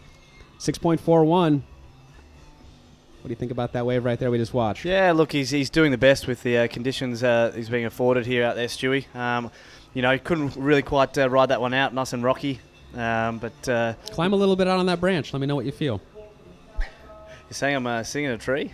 I want you to climb out there and let me know. You think he's looking for a 6.41. Obviously there's 5 judges on the panel. They're going to make the call, but based on what we've seen so far, based on what we've seen today, what are your thoughts after looking at that last wave? Well, given I've been wrong on every time I've thrown a score up, Todd, I do appreciate you throwing to me. The odds eventually are you're going to get it right. Righto, he's not going to get it in this one. He's going to get a 5.58 if I'm going to get all precise on that one. So that's probably a pretty good call right there. I'd have to tend to say the same. He's going to be right in that range. It's one of those waves where it could go either way, and the judges are the world's best. There's 5 of them. They'll take the high score and the low and drop those and average out the remaining 3. I really like that first turn right there, Scott. Yep, flared that one out. It was awesome. Second one, there wasn't much in it. I don't know if they deemed that complete or not. It's really hard. He wasn't able to ride out of I'm going to go out there and say he's going to get it as we're live right now. He's up on another wave right there. Look at the speed he generates over that first section as we watch that replay right there. That was really good surfing by Stu Kennedy, really maximizing the opportunities that were on that wave on the inside left. Absolutely, and it's been the story, hasn't it, Todd? The guys are getting a wave, and then that relegates them to 4th priority, so they don't get to pick the best waves at the back, so they just paddle out slowly, and a lot of the times we're seeing surfers get two waves in a row, and that's what Stewie's doing now. He can afford to go and chase those little inside ones. Wow, smaller insider here, but he's going to go for it. Cooper Chapman, our surfer, currently in 2nd place. He's looking for a 9.80 to overtake the lead, or just better his scores that he has at the moment so that it makes it harder for 3rd and 4th to get up into that advancing stage. Goes for the forehand aerial reverse there. Can't quite pull it off. 4 minutes to go. This heat right here is really winding by quickly. Yeah, and if Cooper Chapman is really getting busy as well, as we see yellow up and riding at the back. Stu Kennedy is going to go on his forehand this time. Nice opening turn. Slams it off the whitewater. Drives off that bottom.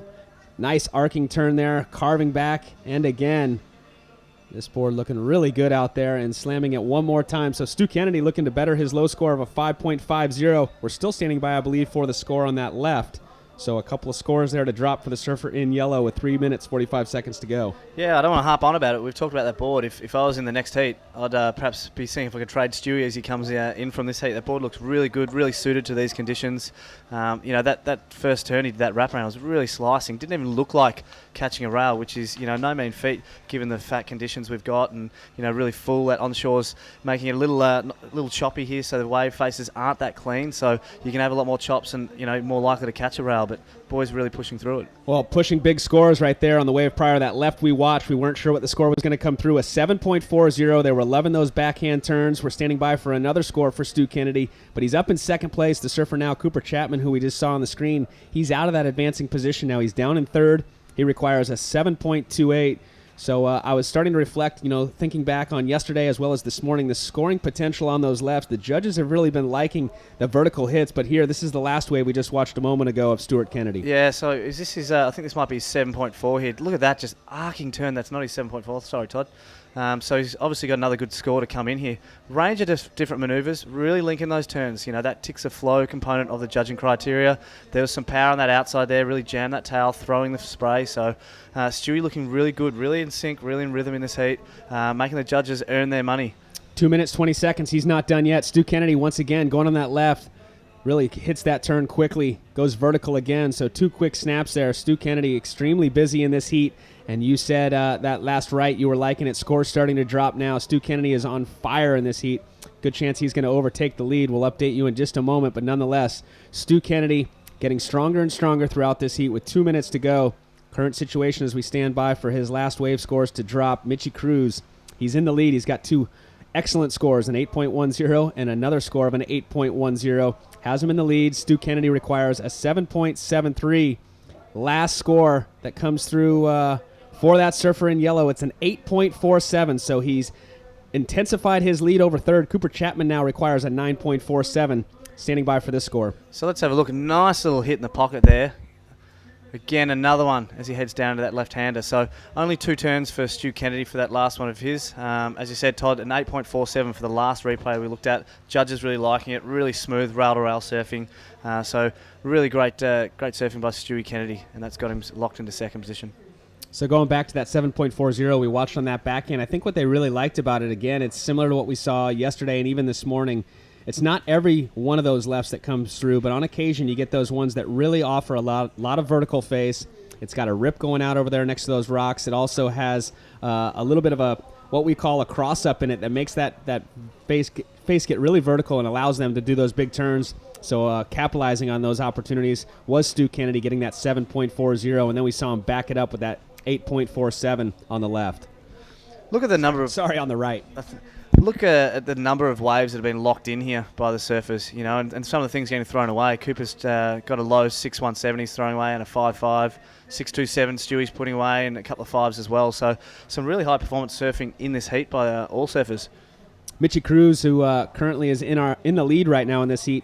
He was a former championship tour competitor in 2014. He's up and riding right now, trying to campaign to get back on that tour in 2016. He's looking really good in this heat at the moment, as I said, with those 2 scores up in the excellent range.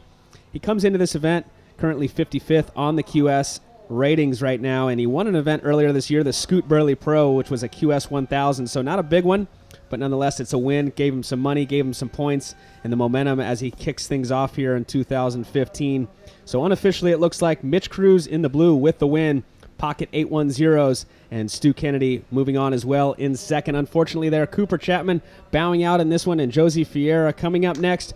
More live action here. Heat number 10 from the Ballito Pro, presented by Billabong.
Heat number 10, round 2, now hitting the water as we see Mitchie Cruz, last heat's winner, former championship tour competitor, looking to get back there next year in 2016, and looking pretty solid at this point as we kick things off here in heat number 10.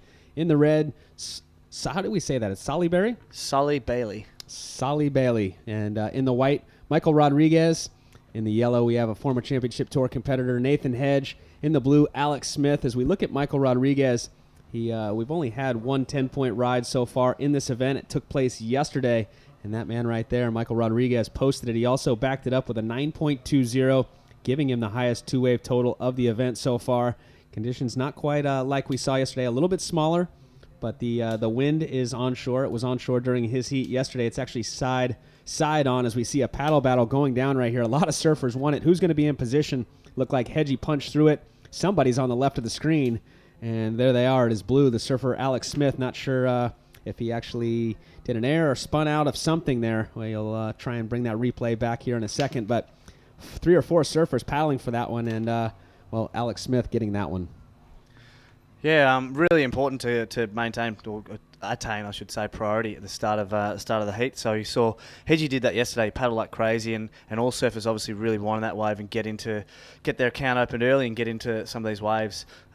Interesting that we have really similar conditions to what we had yesterday, the heat where Michael Rodriguez was able to pull out that 10 and that high 9. So he'll be looking to do the same again in this heat. We didn't see a whole lot of airs in the last heat. The guys stuck to the faces. So it'll be interesting to see how this one pans out. We know Solly Bailey can certainly go to the air. Michael Rodriguez showed yesterday he can as well. Alex Smith I'm not as familiar with in terms of his aerial game. Hedgie, we do know, loves to stay on the face, however. Well, we got a small score right out of the gate for Alex Smith. We didn't catch the whole wave, but it comes through at a 4.33. So out to an early lead is the surfer from Hawaii. And the other 3 surfers now will look to answer back to that 4.33. As we look at this heat, I mentioned Nathan Hedge, former championship tour competitor. He qualified for that championship tour back in 2001, and he had a good go on the tour for 6 years. And his best 2 years, his rankings in 2004, he was 7th place, and in 2005, he was 8th. And another surfer who was on that championship tour, his rookie year last year, standing by the winner of that last heat, Mitchie Cruz. All right, we're down here on the beach live with winner from that last heat, incredibly close heat here, Mitch Cruz from Australia. Mitch, it was always a bit tough going through with having to eliminate some countrymen there. Yeah, obviously I knew that was going to be a really grindy heat. I know Stewie's a weapon in that small staff, and he's just got so much confidence. He's killing it this year, and Cooper ripped yesterday. So I knew I had my work cut out with me. But 2 8-point rides out there. You must be feeling pretty confident going through the next round. We start going to 3-man heats, and also with that, a great result with you already. Yeah, I'm really stoked to make that heat. I haven't made a heat all year, so it's a good confidence boost. I like the 3-man. It's one less person you got out in the lineup, and yeah, hopefully we got some waves for it on Friday. And this obviously giving you a boost into the second half of the year, off to Huntington Beach next. So quite a bit of traveling, but I'm sure this will give you a nice boost in the rankings. Yeah, looking forward to Huntington. I'm actually living in California right now, so it's not too far from where I'm sleeping. So, yeah. Awesome. Well, there you have it. Mitch Cruz, winner from that last heat, through to the round of 24. He's guaranteed at least a minimum of a 17th place. All the best, Mitch. Thank you, mate. Congratulations there to Mitchie Cruz. And as he pointed out there at the end of that interview, he is living in California. He's living, I believe, around Hermosa Beach. Been spending quite a bit of time there. Said he is anticipating that event coming up, the Vans U.S. Open of Surfing. And, so far as indicated there, he's already got a result, but he's not done yet. He'll move into that next round, the round of 24, which will be 3-man heats. And so great opportunity for him here to campaign to get back out onto that championship tour as we'll look back at the last of Red, his opening wave here. Yeah, Solly Bailey here just takes off nice and late, so he's got that steep section and we keep talking about. A little full on the inside, so manages to get back to the power source. Just working through to the inside, hoping this thing will stand up and he can get a real major manoeuvre, which is a nice little slashing turn there. Just steps down that face and it gets only one more turn there. So not a bad little opener there by Solly Bailey from Australia. Yeah, Solly able to connect that one all the way through to the inside, and that's where we've seen some of the bigger scores coming is on those final maneuvers as the tide fills in. We will start to see those final maneuvers right over top of those rocks. We saw it the last couple days.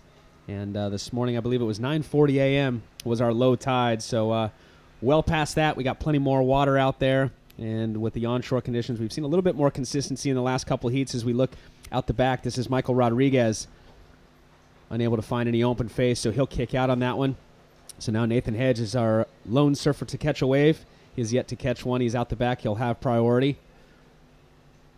Nickname Hoggy. Hoggy, I caught up with Hedgie a couple of heats ago, and I said, how are you feeling? And he said, look, you know, I'm confident. He goes, I'm surfing well enough. You know, I just need to be able to get the waves.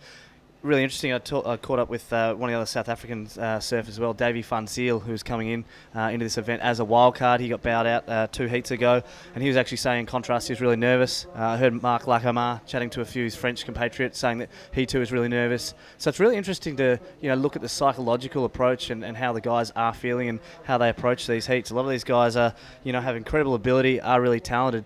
And that mental fortitude can really, have an impact on the outcomes of heats sometimes. Did they give you any further insight on why those nerves were there? Was it the conditions? Was it the big stage of a QS 10,000? What was it that was getting to them?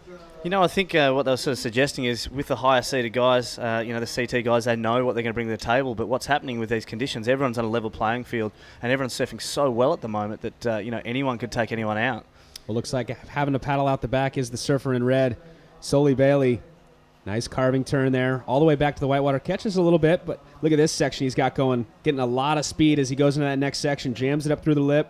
Slams it one more time. So a good wave there for Soli Bailey. The wave prior, the one we watched, we really liked all the way through to the inside, was a 7.00. Michael Rodriguez really working this one over. A couple of nice carves out the back. Big slam on the inside. And another one just maximizing the opportunity on this one. And he's not done yet. Goes for the big forehand air to reverse. We saw him pull off one of those yesterday, a massive one. It was part of that wave that contributed to the 10-point ride. Unfortunately, he was unable to pull that final maneuver there, but some of the damage had been already done out the back. Some really smooth surfing by the two surfers there, Soli Bailey and Michael Rodriguez. Both, some really excellent turns. Both giving some clean face on that one. We haven't seen enough of that today in the last few hours, particularly with that onshore. So the boys making the most of those steeper walls and cleaner faces. Particularly Michael Rodriguez's one. Got a lot of different turns, a lot of variety. I really like that, and I think the judges might as well. Had he have stuck that rotation at the end, I think we could have been heading really high scores. So let's go back and have a look at this wave of Soli Bailey's here. Nice smooth carving with the wraparound hit at the end, which is good. Gets over this section you liked here, Todd. Just stands up on that bank, jams that turn, and here, nice and vertical. That wave was already throwing over. Got a little tag at that end section, so good little wave for Soli Bailey. I like this one better. Michael Rodriguez here. Starts off small, bit of a grower. Really smooth carve to start off with. Again, another one, a little jam. He didn't wrap around on that one. Wanted the variety. Hits that section, a different turn again. Here, a nice little slashing turn. He's managed to work through the section really well, and unfortunately doesn't make that rotation there, but a good wave for Michael Rodriguez. Excellent score comes through for that wave we just watched right there for the surfer in white. Michael Rodriguez, an 8.00. As you pointed out, you really liked the surfing. So did I. What I noticed in that wave right there was similar to what we saw in the heat prior. Stu Kennedy, no water catching on the rail of that board, keeping him fluid in between maneuvers, keeping a lot of speed and momentum down the line. Had he pulled that final air reverse, where are we going with the score? Up to a 9.5? He knows what it looks like up north of those scores, absolutely, and making his tensions clear. We've got an absolute heat on our hands at the moment. Interesting, Hoggy, you talked about him before, always likes to get out of the blocks early, similar to Parko. Parko always wants the first wave. Hoggy's in that same field of thought. He's having a quiet start at the moment, so I don't know if he's got a different approach today or if he's just being a little out-paddled by some of the other guys at the moment. Well, we're just past that 20-minute mark as we see White having a paddle here. This is Michael Rodriguez staying busy. He just posted an 8.00 on a right. Looked like he was going to have a go on the left. Behind him, the second wave of the set. 3 surfers having a look like they're pulling back because they know Hoggy, Nathan Hedge, has priority on his backhand. Nice opening snap. Better looking wave here, and as I say that, it flattens out. He gets the back, carves it one more time. Trying to make the inside connection. Slams it up through that one. Goes vertical again. And kicks out with confidence. So Nathan Hedge waited almost 10 minutes for that wave right there to open up his campaign here in heat number 10. What I like about Hedgie and in particular that wave, he doesn't oversurf it. He waits to see what the wave's going to offer him, and then he does what he thinks is going to fit there, and did that really well. You could see from the body language a little bit, it wasn't offering everything he wanted to see White. Looks like Michael Rodriguez is up and riding again. Nice carving turn there. And again, looking really solid once again here on this wave. He's only looking to better a 0.83. If he wants the lead, though, he needs a 5.83. Throws the fins out, no problem. Sticks them back in the water and spins it around for an air reverse. So Michael Rodriguez, we talked about him coming into this heat. He has the highest two-wave total of the event so far and getting stronger and stronger throughout this heat number 10. Is it wrong for me to draw a contrast with him to Filipe Toledo? I really liked. He was really rail to rail, really smooth on those turns, and the way he pulled off that last rotation was really, really functional and looked really good. That's not a bad call at all, Scott, as we'll look back at that last wave for Nathan Hedge. You see, he just waits on that bottom turn for that section to stand up, hits that first one, which is his main one. Here, the shoulder doesn't offer him too much. He hopes he can get over this little low road there, and the thing will stand up on the inside for him. It doesn't quite offer as steep a section as he'd like until he gets to that part there. It came up pretty quick, so he wasn't able to get the bottom turns that Hedgie loves. As we see live action, White up and sorry, this is a replay of last of White, Michael Rodriguez. Really buttery turns, not catching any edges on, as you sort of said, Todd. And here, nice and functional, nice and smooth. Wasn't a sort of a two-part rotation. It was all in the one. The judges are going to like it. That's a pretty solid call, Scott. I agree. He's really on point right now, as has been Filipe Toledo on the championship tour level, and these guys both able to take flight. Obviously, we've seen that, as well as put it on rail with the best of them. So right now in these conditions, really suiting Michael Rodriguez's style as we stand by for his scores of his fourth wave. He's currently in second place. He's looking for a 5.83 to overtake the lead from Sully Bailey. And Nathan Hedge, Hoggy, opens up with a 5.17. That's a decent score, but it would have gone a lot higher than that. It seemed like that wave was a little bit flatter for him, wasn't allowing him to really crank off those bottom turns to go vertical. As we look out the back, our surfer who is waiting on a big score right now, it's dropping. It just came through at a 9.00, and this guy is on fire right now. He can't do any wrong. No, it almost looks like he's having fun out there, and he just seems to be getting every wave. I don't know if he's paddling around a lot more, but he seems to be on absolutely everything that's moving out there, and really putting in some big scores. Looking really at home, Michael Rodriguez. Nathan Hedge, 5.17. That's not a bad score. We said most scores to advance need to be above that 14 range, so he'll most likely need to ditch that if he wants to achieve the score that's going to get him through. He's got a lot of game. He likes compressing and winding up. He's going to look for waves that do have that steep face for him to hit those lips. Really hard when you've got these sort of fuller sections, though, for the guys. An unbelievable form right now for Michael Rodriguez, as he just posted a 7.33. He's not even going to use that score. He could probably sell it to one of the other three competitors. That's not legal here, though, in this sport. So just showing a true testament to the talent of Michael Rodriguez, the Brazilian, campaigning to get onto that championship tour. Unbelievable surfing here for the regular footer. Saw him yesterday post those two massive scores, as we'll look back at that 7.33. Yeah, I think, actually, I wonder if this might be his 9-point wave. We're going to look at it. Yeah, so this is his 9. Look at that. Just full commitment on the first turn. Judges are going to love that. It's a really high risk. He could throw the wave away. Here, really opens up those shoulders. Doesn't catch a rail at all. Really pushes that turn all the way through. Just sets up behind the whitewater here. Gets through this section really well. You can tell he's really having to work rail to rail to keep that speed up. On the inside, nice height, nice projection. Lands beautifully and spins out of that one, all in one fluid motion. So sort of 9-point ride there. Looks like out the back we have surfer in red, Sully Bailey, as he gaps that first section, trying to keep that momentum to get out on the open face. He does, cuts it back. Rail to rail, generating that speed. He goes for his own little aerial on the inside. Can't quite get the trajectory that we saw from Michael Rodriguez, and unable to get the pop and get the rotation. So incomplete maneuver there, that final maneuver for Sully Bailey. He's currently in second place, and, after that last score posted of a 9.00, he's looking for a perfect ride now if he wants to overtake the lead. He needs a 10.00. Yeah, so have a look at this heat, Kleiny. Last one we had, everyone getting at least sort of 10 waves, and there's a lot of throwaways. This one, not as many waves ridden, but, some really high scores going down. 8s, 9s, 7s, 6s. You said Michael Rodriguez is throwing away a 7.33. So, the guys really getting the job done and getting on the better waves in this heat. Interesting, we often find the guys who have the highest heat score total, the next heat, sometimes they can't always carry that rhythm and that monkey on their back. They've got the pressure to perform the second time around and often can't do that, and we sometimes see him bowing out. Not so for Michael Rodriguez here. He looks to be backing up his performance yesterday and looking really solid today with a 17-point heat total. Well, it's funny, as I'm looking back at the statistics from yesterday's competition, Sully Bailey has the second highest single wave score of this event. He's in this heat currently in second. He has a 9.57 from round one. So he's also carrying that momentum coming into this next round.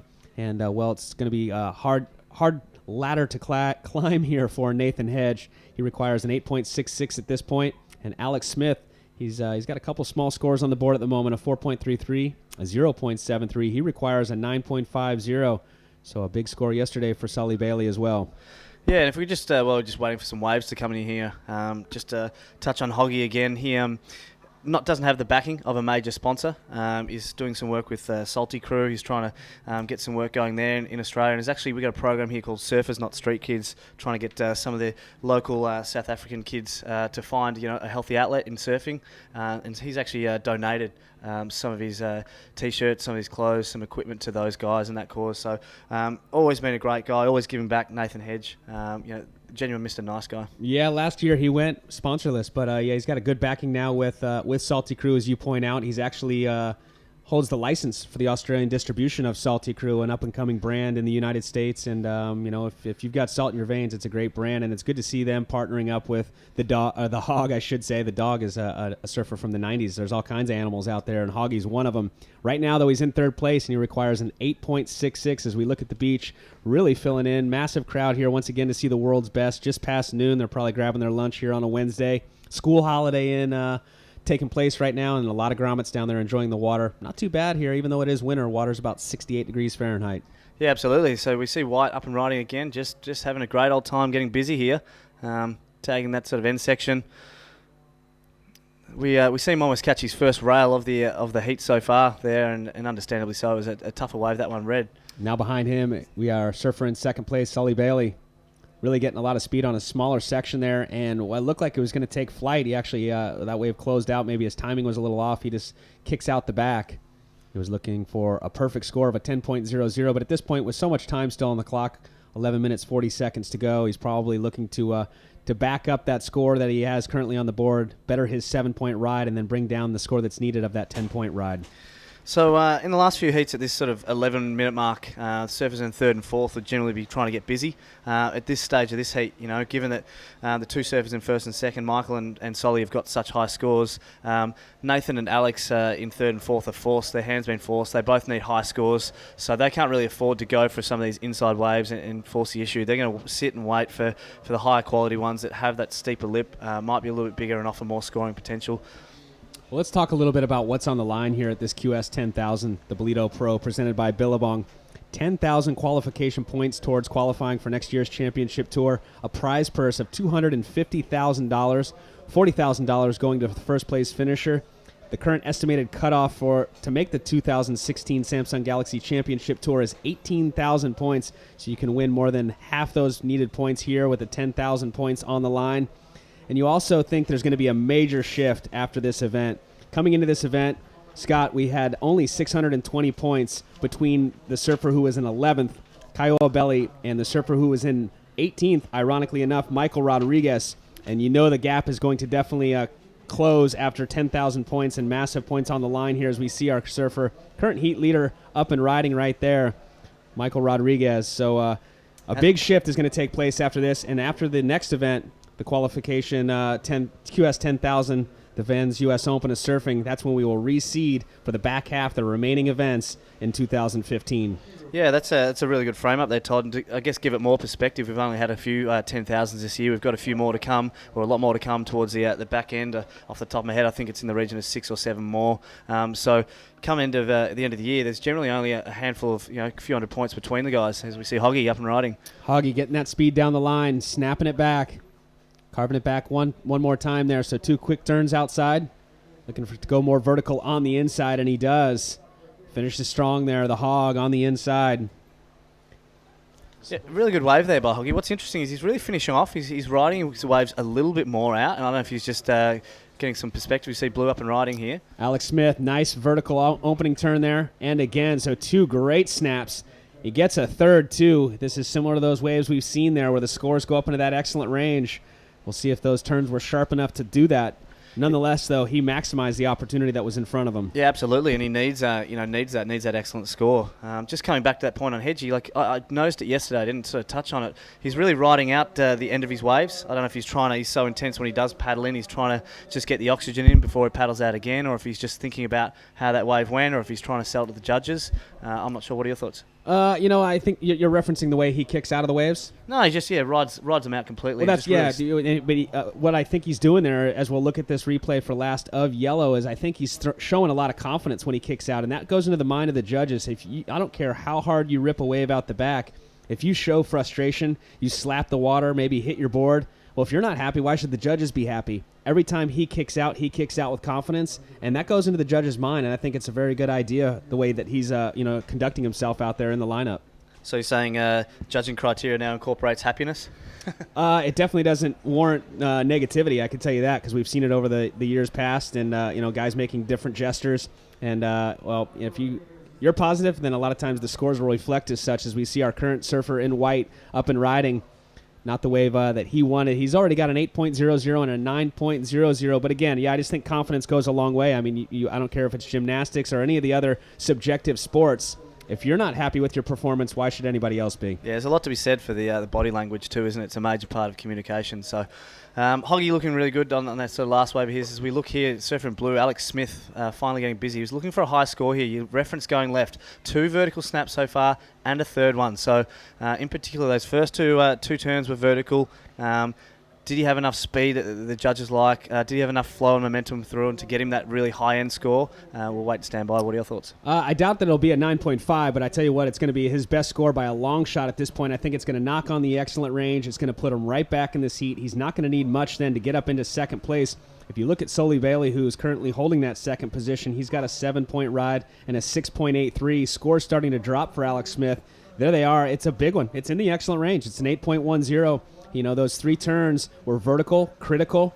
Judges liked it. 8.10 puts him up into third, and now look what he needs. It's a small, very obtainable score, Scott. It's a 5.73. He's right back in this heat. He's got plenty of time on the clock. A 6.40. Last of Hedgie, we watched that. We watched how he finished off on the inside section. His score comes through to 5.43. Hoggy's the one right now that's got his work cut out. He needs an 8.40. Yeah, so Alex Smith waited quite a long time, for those last 2 waves. He's in particular that 8.10. Perhaps he was waiting for those really rare lefts that are coming through that offer those steep scoring potential, but he was able to find one. Judges obviously liking the linking from turn 1 to turn 2. Not a lot of time between those turns, straight up on both of them. So perhaps we can... Looks like White having a look at this one, and White is up and riding as he floats over that first section. Our current heat leader, nice carving turn there, staying right next to the whitewater, the power source. And again, he'll stick with it. He's going to try and do something big on the inside section, and that wave pretty much just backs off, so he kicks out. 5 minutes, 50 seconds to go. He is our current heat leader, Michael Rodriguez. 8.00 and a 9.00. Let's look back at that 8-point ride, 8.10 to be exact. Wonderful bottom turn here. Opens up nice and vertical and goes straight from that top turn, using that momentum, turning straight in the bottom. That one a lot higher, a lot more projection on that one. And again here, nice and steep. That lip's already come over, and he does that foam climb, hit on that last one. So 3 really good turns, good linking, good flow, 8.10. Really good surfing, and if you looked at that last maneuver there where he kicked out, I mean, literally the rocks were probably 3 feet in front of him. Had he ridden that wave out any further, he would have gone dry dock right up onto those rocks, but very in tune with the elements out there, kicks out immediately after posting a score in the excellent range. So Alex Smith, even though he's on the outside of that advancing position looking in, puts himself in a much better situation. Now looking for a 5.73. Nathan Hedge, he's definitely going to have to get busy as he's got 2 scores in that 5-point range, requiring an 8.40. Yeah, it's just we come under the 5-minute mark there. A bit of work to do. Hedgie again is just going to not overcook it. He's just going to wait for the wave to come because that's what he's got to do, try and get an 8.4. He's certainly got it in him. As you said before, Todd, Alex Smith is only looking for a smaller score as we see Michael Rodriguez getting busy again. Let's see what he can do as he does a nice carving turn there, throwing a lot of spray. Big turn there, drifts the tail and slams it again. Tell you what, this guy right here is looking like he's going to be hard to beat here in 2015 at the Ballito Pro. Now, Sully Bailey, he answers back with a couple hits on his backhand. He's currently in second place. He would have heard the score for Alex Smith of an 8.10 and starting to put the pressure on Sully Bailey because he needs to better a 6.83, knowing that Alex Smith only needs a 5.73. Still some time on the clock, 4 minutes to go. Yeah, so let's have a look at White here. Michael Rodriguez again. He's just getting a flurry wave. Beautiful. Just the torque through that turn was just amazing. Again, a little slash here just to mix it up, show the variety of the judge, and nice little tail kick on that floater. We didn't see this live. I was watching outside. This first turn's a beautiful one by Solly Bailey there. Lots of spray going and just finishes that off really well. So Solly Bailey would have heard, as you said, Todd, that score for Alex Smith coming in, knows that he won't need as big a score. He's banging on the door. Solly Bailey's got to get busy and try and up his low 6.83. We'll see if that does change the situation for Solly Bailey, or will it leave Alex Smith still only needing a 5.73. Coming into this event, Solly Bailey 77th on the qualification series ratings. Michael Rodriguez 18th, Nathan Hedge 31st, and Alex Smith, the lowest seed coming into this particular heat. Or I shouldn't say seed, but current rating, he's currently 218th. Early days, though, as you pointed out, still a lot of big events to go. As we look at the qualification series, there is four different QS levels, if you will. This is a QS 5, actually. There's a QS 10,000. This is the biggest out there right now with 10,000 points on the line. You have QS 6,000 events with 6,000 points on the line.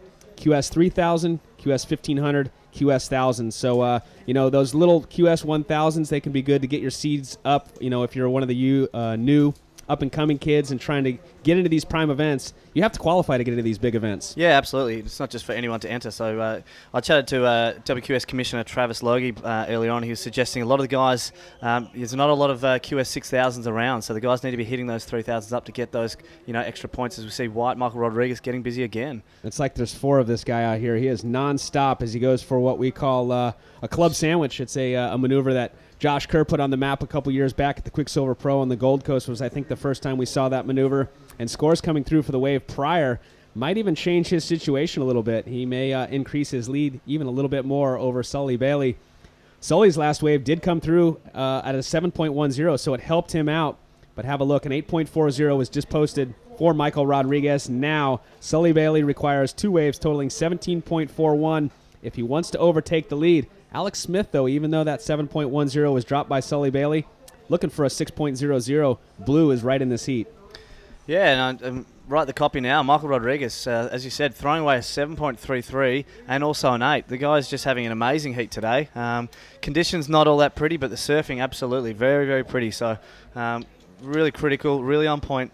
Amazing surfing by the surfer in white from Brazil, Michael Rodriguez, looking very at home. Can he take it to go the whole way?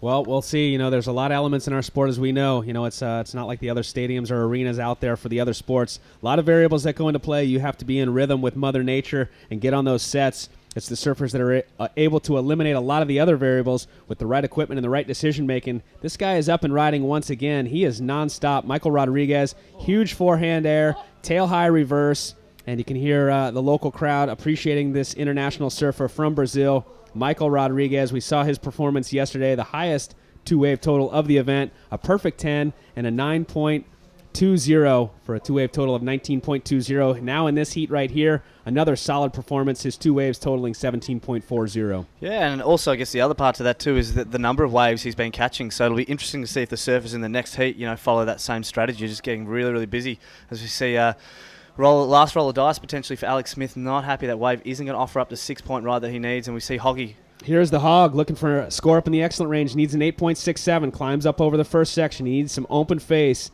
There it is. Nice carving turn. Looking for the inside reform now. Carves it back. Looking for some vertical face. Slams it off the white water. Looking for that double up. Can't get down to the low road, so that's going to be all she wrote there for Nathan Hedge. Is it enough? Is it the score of an 8.67 as time winds down here in heat number 10? That's all she wrote. Stand by for final results. Coming up next, heat number 11, round 2 action here from the Ballito Pro, presented by Billabong.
All right, it's Ballito Bay in South Africa, the scenes of the QS 10,000 Ballito Pro, brought to you by Billabong, and that heat wrapped up by Todd Klein and Scotty there in the booth. Gig Cilliers alongside the 89 world champion Martin Potter to wrap up the last hour of broadcast here today as we move into the back part of round 2 here. Day 3 of competition has seen some great heats being grounded out here in the QS 10,000. You are joining us on deck now for another loaded heat. Connor O'Leary, Lucas Silveira, Michael Dunphy, and Jadson Andre are part of this 30-minute heat, and then we'll move into the final heat with Nate Yeomans, Thomas Woods, Davy Cathels, and Heitor Elvis to wrap up the day. Potts, mid-tide conditions here now. That southerly bluster just ruffling things, but not enough to dampen some big numbers in that last heat again, with Michael Rodrigues in fantastic momentum here in South Africa. Oh, Michael Rodrigues is on fire. He's posted some big scores throughout this entire event. A 10-point ride yesterday, a 19.2 two-wave total yesterday, as well as today, 17-plus points. He's absolutely on fire. I mean, these conditions are really suiting his style of surfing. Absolutely. So if you've just logged on, it's the last hour of broadcast from day 3 here in South Africa. It's the Ballito Pro 2015, and wasting no time, up and riding Lucas Silveira, part of a strong Brazilian contingent here in 2015, opening up with a nice little tight, compact series of hits on the backhand on these left-handers running into the southerly wind here. There is your bulletin board for the penultimate heat of the day. Connor O'Leary flies the flag for Australia, and he will be in the red singlet. He takes on 2 Brazilians, Lucas Silveira and Jadson Andre. And then, of course, Michael Dunphy looking for results here, the man from the United States back in South Africa. Of course, Dunphy celebrating his birthday just 2 days back, and currently ranked 13th on the qualifying series, and with some good momentum to boot here as well, dare I say, picking up a 5th at the Oakley Lowers Pro, and also getting a 17th in the Martinique Surf Pro in the Caribbean. So keep an eye out for Dunphy, looking to build numbers here in the second half of this calendar year. And let's have a little opening look here at the first roll of the dice for Lucas Silveira. Yeah, Lucas Silveira on his backhand going against the grain, and we've seen a lot of big scores due to the fact that wind kind of holds it up a little bit, gives it a bit more vertical face. And Lucas Silveira from Brazil tagging it, keeping that flag flying. The Brazilians are on a roll.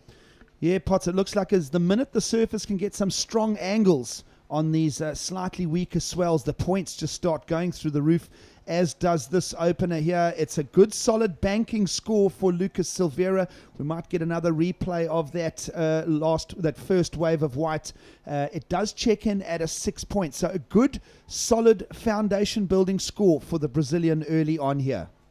You know, the thing they've got to be careful of, that last heat absolutely fired, and Michael Rodrigues just went to town. So this is going to be a little slower. These guys are going to make sure they capitalize with their opportunities.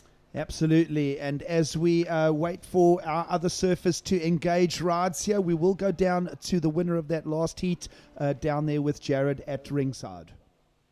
All right, thanks, Gigs. Down here with Michael Rodrigues from Brazil. Michael, you seem unstoppable out there, man. Another 9 and an 8.4, another massive heat total. Look like you're just having so much fun. Yeah, I'm stoked to be here. I'm my first time here. I love this place and first time. I don't know, this is very hard condition, this wave, but I'm very happy. I think I've figured out your secret weapon. It's the surfboard. You were telling me that you got a 9th at the Lowers Pro recently, also a 6-star prime. That was a great result. Now through to the round of 24, at least a 17th, but this will definitely be another good result for you. Yeah, this board is a 510. Really good board, my magic board, and not really good this condition, but it's fine. It's amazing. This magic, I don't know. All right, so full of teeth and smiles here and very happy, and I'm sure there's some people back home that you want to say hi to. Valeu, galera que tava na torcida e assistindo. Tô amarradão de ter passado mais uma. E é isso, ó. A prancha tá funcionando e vamos pra próxima. All right, there you have it. Marco Rodriguez, Mr. Nice Guy, going through to the next round. Solid win there. All the best for the rest of the event, man. All right, so words there to the fans back home. 7:30 in the morning. It's good morning to the country of Brazil. 7:30 in Rio de Janeiro. We're picking up scenes here of Dunphy from the United States having a shot at his opening ride now. First ride for this man on screen as well, Connor O'Leary.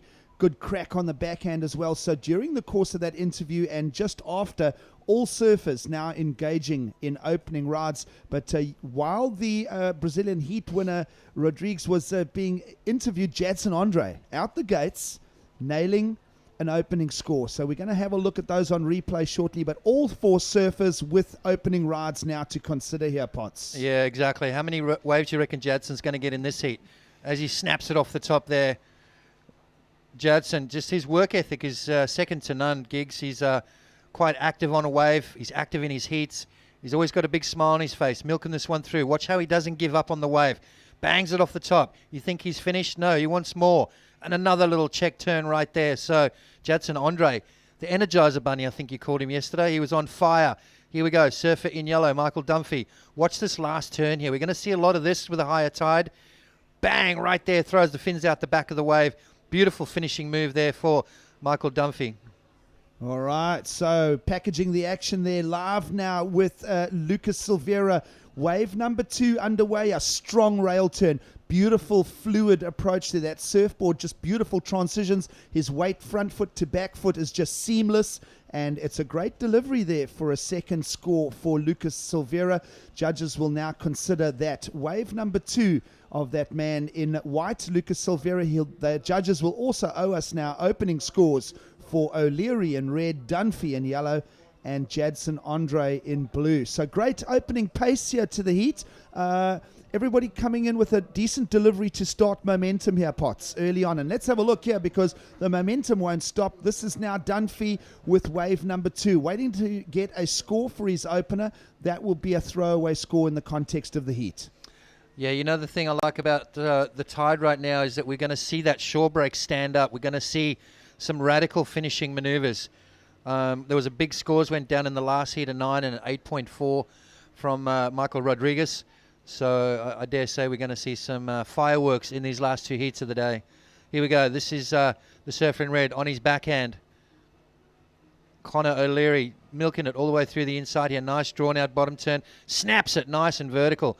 Talk about those good finishing turns, and again climbs up and over the white water, just maximizing his score. Here we go, surfer in white. This is Lucas Silveira. Watch this turn right here. Beautiful, smooth, roundhouse cutback. Bounces off the white water, gives him a lot more speed, jamming that tail in the water and snaps it through the lip to finish off. So great transition between maneuvers, great technique there from Lucas Silveira. So good surfing from the Brazilian in white to post a second ride. We are waiting for those numbers to solidify from the World Surf League panel. Of course, head judge here today, Pratamo Arendt, with a strong emphasis to his panel on powerful combinations of turns and, of course, that big end section maneuver. So decent numbers will check in for that last ride of white. We are waiting for it to become a numerical value. In the meantime, Jadson Andre has banked a decent number as well, as you would expect from that surfer who has just got one of the highest work rate attritions in the sport. And while those numbers check in, just looking at Jadson Andre's year, Potts, he has been campaigning on the CT, but in the meantime, here we go. Let's watch him live as he just cracks another dynamic forehand attack here. Does Jadson through to the inside of the cove there. Great momentum from him. No big numbers there on the championship tour for Jadson Andre in 2015. The best of it being a 9th at Bells, and then, of course, squeaking a 5th at the Oi Rio, losing to Italo Ferreira there. So Jadson Andre waiting for a big number and a big result here in 2015, and he's working a good campaign here in South Africa. as we pick up on our surfer in red. That's Connor O'Leary. It'll be a throwaway score for the young Australian. A 4.5 for his opener. That will be a throwaway score. And as that number checks in for Lucas Silveira, Potts a 6.5. We'll try and pull up the replay of that because 2 pairs of sixes has our man in white in an early lead here. Jadson Andre, another number still to check in for him. Andre's first score a 5.87, so automatically in the mix with that opening ride, and already 1/3 of the heat now expired. So Jadson Andre waiting for a number to check in. 2 scores on the board for the fellow countryman Silveira in white. And Dunphy's best efforts, his opener, a 5.07. So all surfers with 2 waves on the cards, and we do pick up more from Connor O'Leary here. Little in and out inspection. We spoke about that big tide shift happening now, Potts. Travis Logie, the commissioner, has called an end to this round after the next 2 heats. So in the final hour of broadcast here, Potts, waiting to see how this unfolds. Yeah, we saw yesterday it got really slow towards the end of the day. So, important rounds here. We want to make sure we give these guys all equal opportunity. And it's looking like we might have a bit of a lay day tomorrow, but we'll have to wait and see about that. Jadson Andre, a 5.87 on his first wave, and we're still waiting for that second score for him to be locked in on that left-hander. A couple of big turns from him. Let's have a look here. Jadson up and over the section. I love this finishing maneuver. Watch the aggression. Wham! Just throws 110% at that. Floats it up over the foam ball right there and kicks out. So the judges jotted down the score, just had a quick look at that replay, and we'll see his score filter through any second. All right, so great use of the technical information that the judging panel can tap into as they just go for that little replay that you've seen there back in the office or at home. Judges were just perusing that as well to wrap up a final number for that wave number 2 of Jadson Andre. Once that number checks in, we then will have all 4 surfers with 2 rides or more, and we can then go to a ladder of 1st through 4th in this heat. We're going to go for another relook here of Jadson Andre, waiting for this second score to check in here, Potts. Yeah, I think they just want to see the criticalness of this last turn there. Good setup work for Jadson. Right there, just jams that tail. Probably the most radical turn of the heat so far. And I think that's going to be a good score for him. I think it'll chuck him right into that top 2 conversation. Well, what I loved about Jadson Andre there, Potts, is he literally came around a big corner. He had to work his way through that first turn, covered a lot of distance, came right around a proverbial corner in the wave face, and then up into that tight section. So great surfing from Jadson Andre, as you would expect here in 2015. One of the big hitters on the championship tour, and that number now waiting to lock in. Meanwhile, at this stage, Lucas Silveira is a heat leader, but it may very well change as the number checks in for Jadson Andre. And judges also having to split their focus and attention. They'll use the technology of the replay on hand here for an assessment of Dunphy. Nice backside turn there for Dunphy. Nice check turn off the top. And has he got one more in him? Yes, he does. Nice bounce off the whitewater there, right onto those dry rocks. So these guys milking it all the way through. Surfer in blue, Jadson Andre. Big air reverse right there while we're watching that replay from Jadson. He picked up another wave. So, this man's a machine. He is with a high work rate. Jadson Andre expecting scores for his previous ride will come in around the 7-point mark here, Potts. And in the meantime, while those numbers are being manufactured by the judging panel, looking at Lucas Silveira, he has picked up a 3rd place in the Pro Junior at Sunset Beach. Had a dip at the Volcom Park Pro for a 25th place. Squeezed out a Rip Curl Pro Argentina 3rd place. Not a great visit to Saquarema for him. So the young Lucas Silveira, just 19 years of age, looking to get some progression here on his visit to Ballito in South Africa. He will have to fend off an attack from Dunphy and O'Leary in the latter part of the heat, because with the numbers checking in for Jadson Andre, he is going to move down into second here, Potts. Numbers coming in for Andre, and they are going to be good order scores. That great around the corner attack in the tight section of the wave. Then Jadson Andre unleashes the big air into the southerly wind. Numbers arriving for Jadson Andre, and we're going to have a new heat leader. Exactly right. He's got 4 waves under his belt already. 15 minutes and 40 on the clock. So there we go. Jadson Andre just dropped a 6.90 that put him up into first place. Wave number 3 just about to be locked in. There it is, 7.33. So Jadson Andre jumps into first place. Lucas Silvera in second. Dunphy and O'Leary now behind the 8 ball, really in the hot seat. Gigs need to get a move on. So we're already at the halfway mark in this heat. It's midday here in South Africa and beautiful beach weather conditions. A slight blustery southerly wind just keeping the temperatures a little sober here. Otherwise it would be in the sweltering conditions around 25, 26 degrees. But it's probably down to about 21, 22 degrees on the beach. Enough for all the vacationers and the holiday makers from the hinterland to make their way down to this jewel of a region called the Dolphin Coast. It's a great initiative between the World Surf League and the Quadakuza municipality to continue the rich tradition of professional surfing here in South Africa. In its 47th year now of continual support, the Gunston 500, the original format of this event, starting back in 1969 with the young teenager from Port Elizabeth, Gavin Rudolph, taking out that historical win. We went all the way to the year 1999 in the Gunston 500 jacket, and then the event got redressed as the Mr. Price Pro from 2000 all the way through to last year. And now it is termed the Ballito Pro, presented by Billabong. Numbers checking in for Jadson Andre here. Potts a 7.33 and a 6.9. Our heat leader now, Jadson Andre in blue. The two Brazilians in first and second. Lucas Silveira down into second and needs a 7.73 to attack this man. Meanwhile, work rate will not stop from Jadson as he just expresses himself there for a throwaway score. Already wave number 5 posted by the energetic Goofy Footer. And right now, Dunphy in yellow is down into third, holding scores of a 6.23 and a 5.07. Dunphy in third will require a 6.28 to attack Lucas Silveira's second place position. Connor O'Leary, nothing really to report from the young Australian. The 22-year-old at this stage holding a 4.5 and a throwaway score. Meanwhile, here we go for more surfing action from the young Aussie. Through to the inside, there's a little bounce to that, but he'll make the link.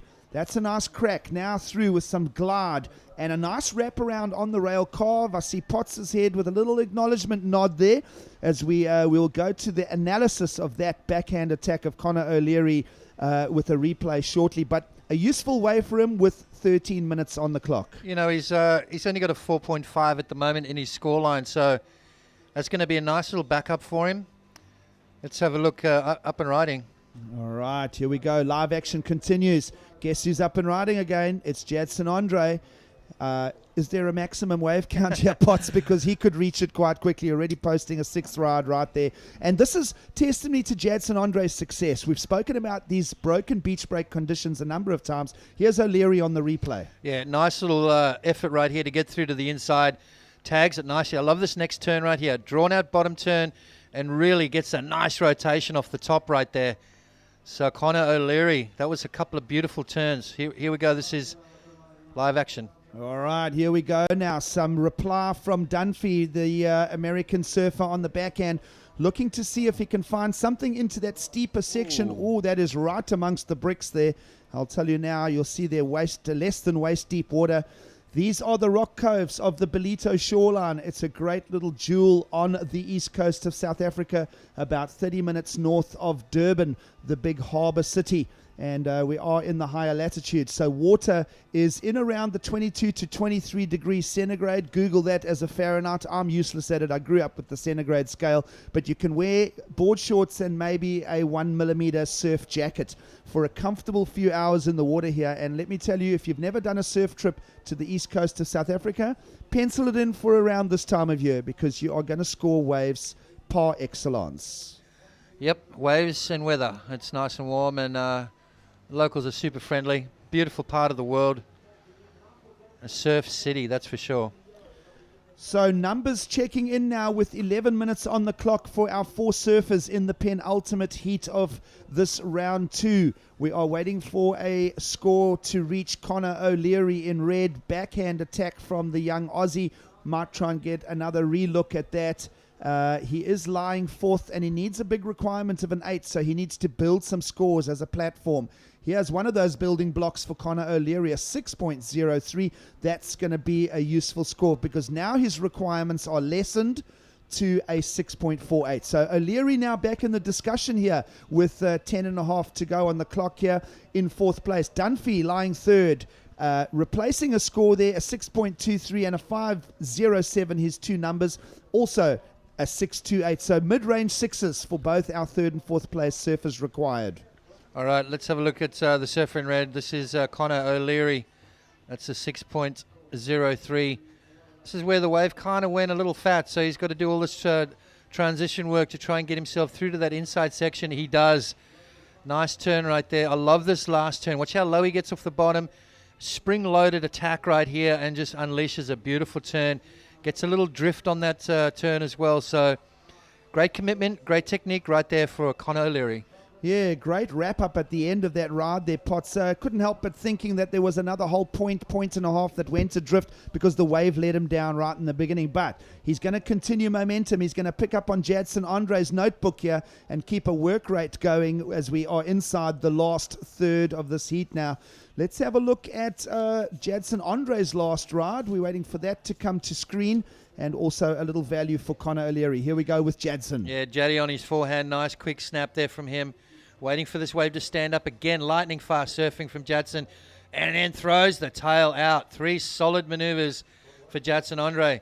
Wow, this guy is unstoppable. He's just a wave machine. And I'll tell you what, he could catch 100 waves, gigs, and surf them all exactly the same. Same amount of energy.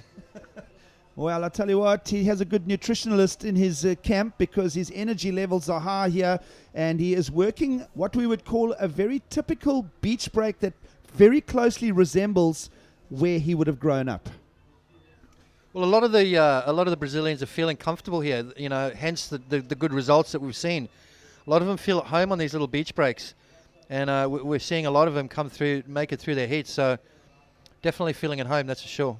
Yeah, so swells in around the 3 to 4 foot open ocean with a low period of around 9 to 10 seconds has resulted in conditions on the first 3 days of competition that the Brazilians have absolutely lapped up. Of course, former years here in Ballito, we've seen backdoor pipeline 6 to 8 foot with even some 10 foot sets. So nothing like that on the immediate swell forecast window. But we are looking at going to a bigger swell in the 4 to 5 foot range, so says Greg Swart, one of the contest organizers here, and he's very confident for a overhead swell conditions finish for this Ballito Pro presented by Billabong, and that will fall right on the up and coming weekend.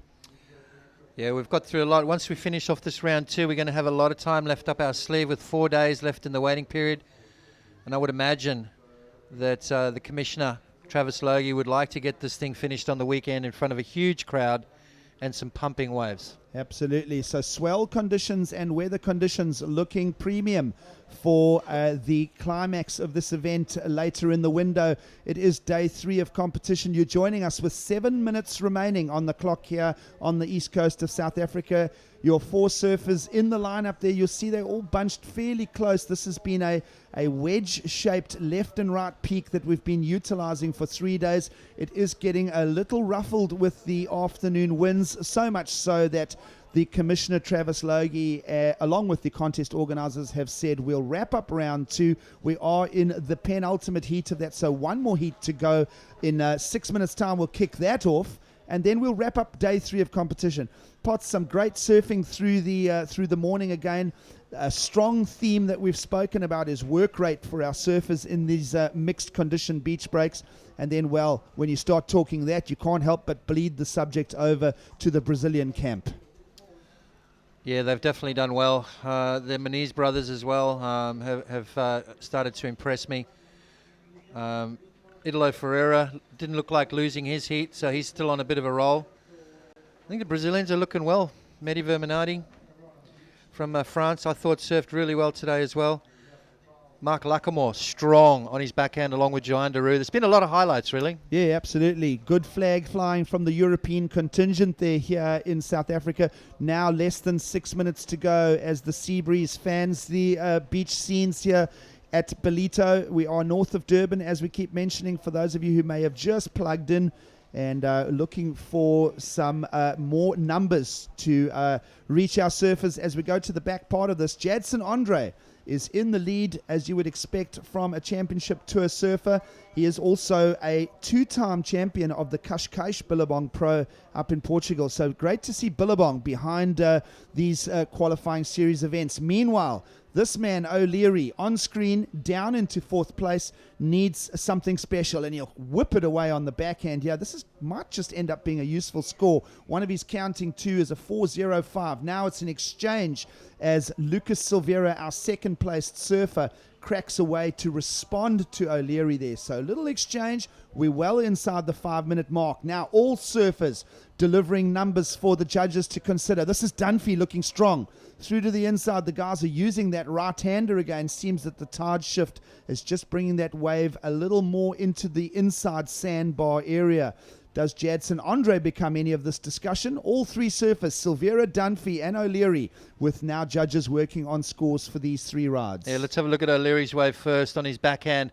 He keeps really busy, doesn't he? He's got that board nice and vertical on a number of occasions, up and over the top right there, really light on his feet, snapping his way all the way through the inside, and again right there. How did he fit that last one in? So great surfing there from Connor.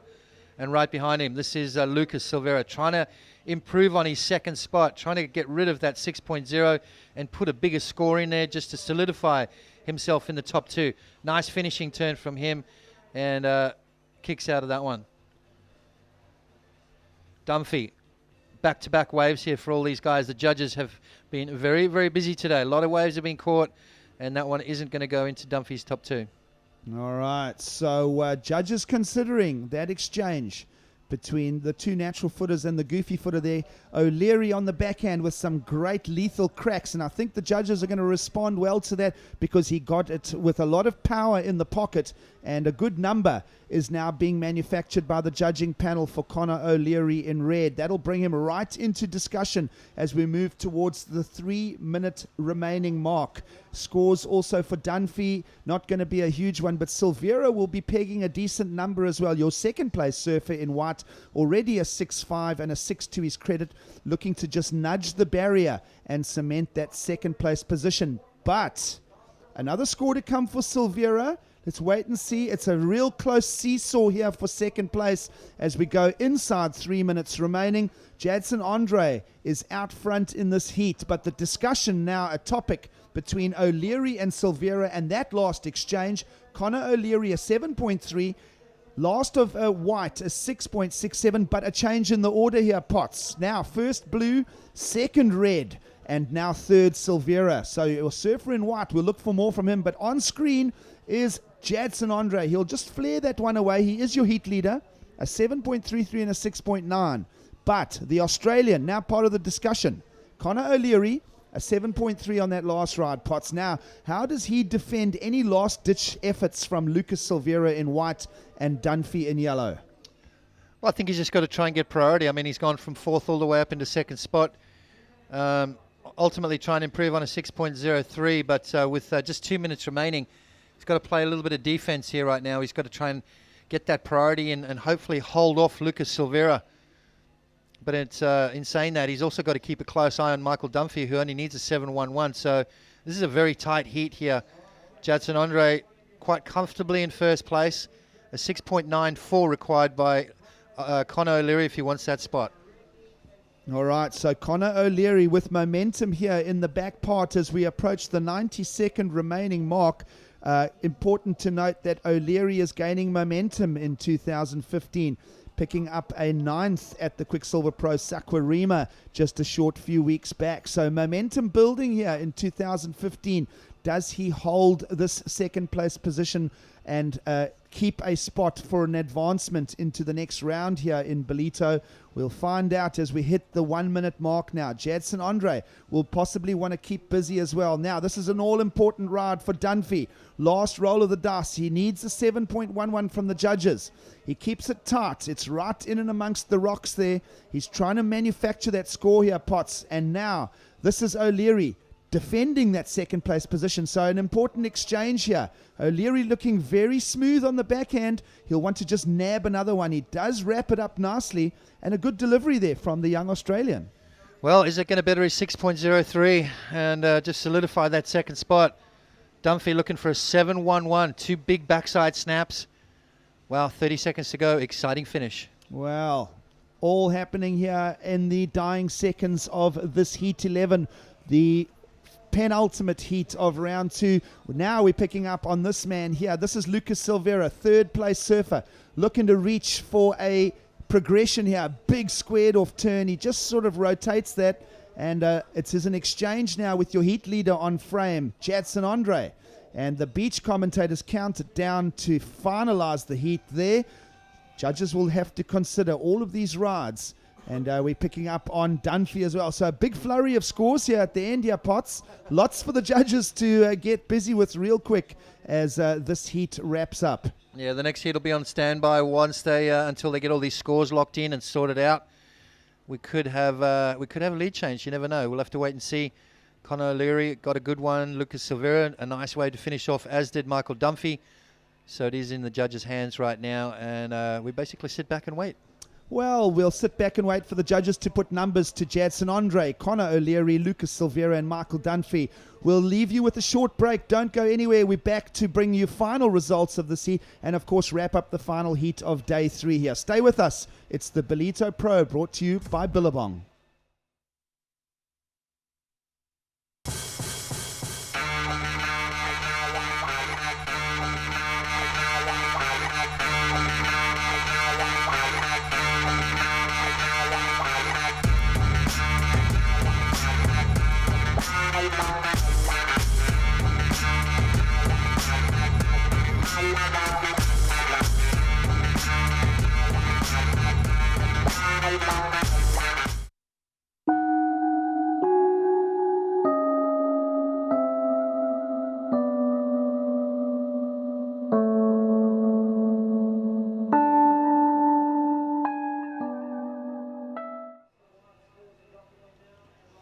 So, numbers coming in to wrap up that last heat that you walked through with us. We're waiting for numbers from Conor O'Leary and Lucas Silveira in a tight exchange between those surfers. A real busy set of exchanges between our athletes to wrap up that heat number 11.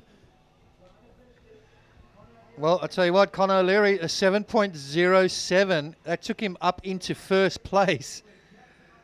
Jadson Andre in second, and that's the official results right there. Lucas Silveira in third, and Michael Dunphy, unfortunately, down in fourth place. So Conor O'Leary came from fourth all the way up into first in the last 5 minutes. Unbelievable. Wow. So never say die there. You are now joining us in the final heat of today's broadcast. It is now around the lunchtime mark in South Africa. The tide is filling in here at Ballito, and welcome to the Heat 12 exchange between our 4 athletes in the water. Nate Yeomans from the United States, Thomas Woods from Australia, Davy Cathels, fellow Australian, and, well, one of the big hitters from Brazil again, Heitor Alves. It just seems like you can't get a heat through the system without a Brazilian involved at this stage. Yeah, exactly right. I mean, they're on fire at the moment, carrying a lot of momentum, thanks to Gabriel Medina winning the world title last year. The current ratings leader, Adriano de Souza, there's your heat right now. Nate Yeomans, Thomas Woods, Davy Cathels, and Heitor Alves.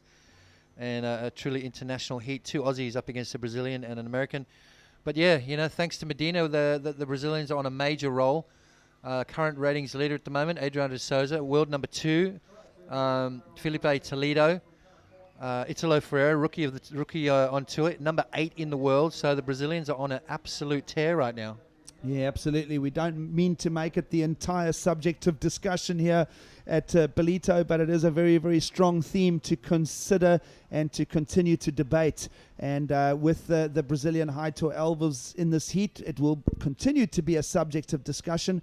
And no rides at any of for any of our surfers at this early stage. You are joining us with 28 minutes remaining on the clock. Final heat of the day here in South Africa.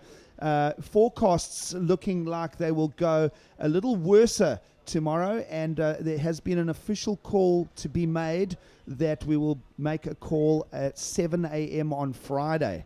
So today is Wednesday. It'll be more than a 24-hour break now in transmissions before we pick up again on the next round here from South Africa. So we do want to try and maximize a very good-looking tail end of the forecast for the window period here, and wasting no time, up and riding. This is Haito Elvis.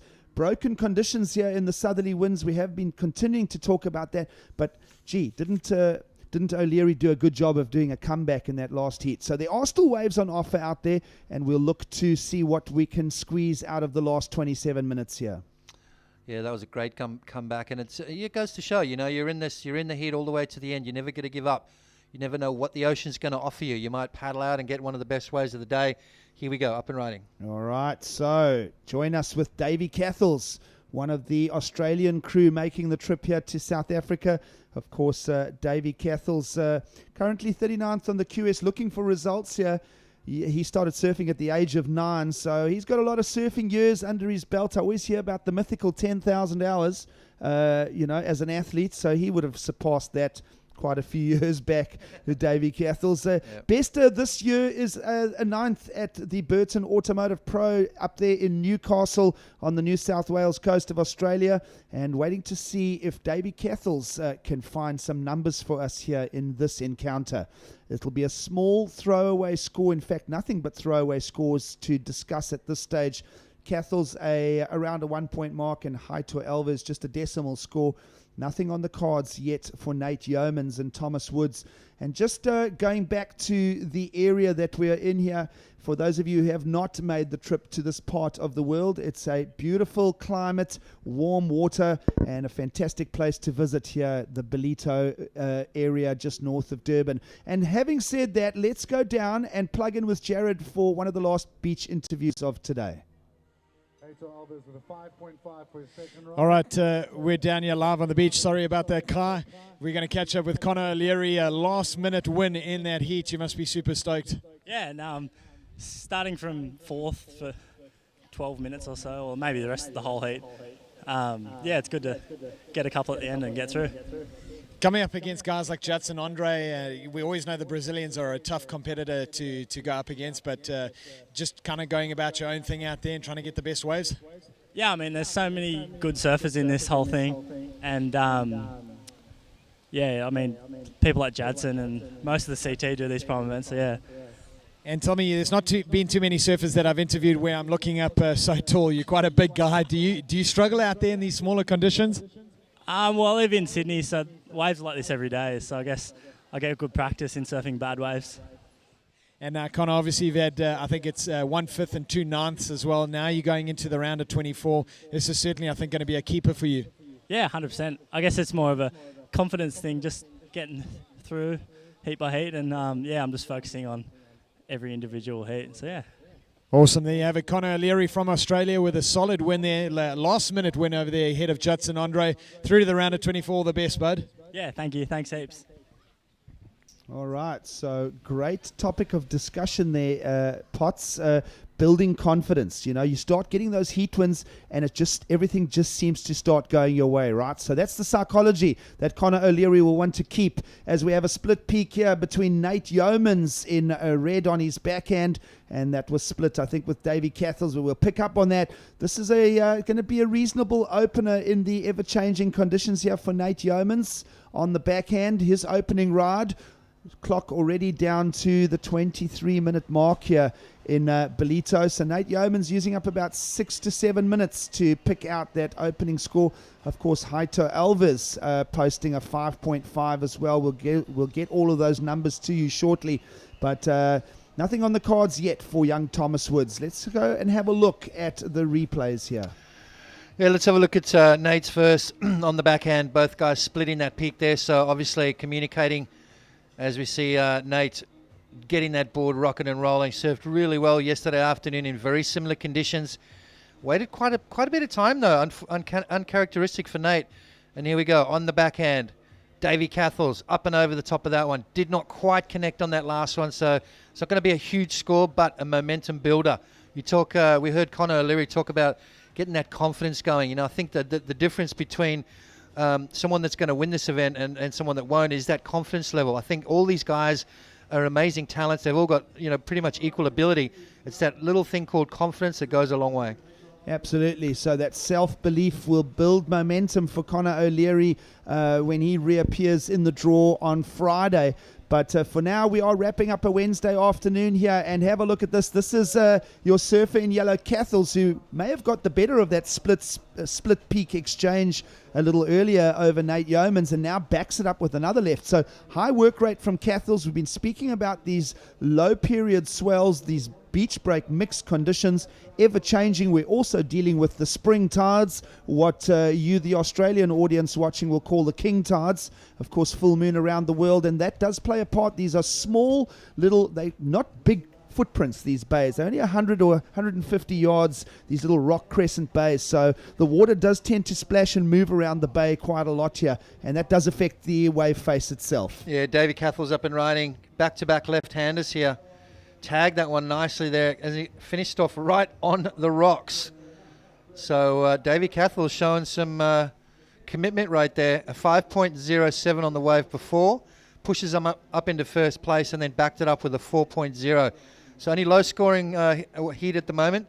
Thomas Woods, who surfed incredibly well yesterday, still waiting to open his account. Down to 21.40 gigs, almost 10 minutes gone.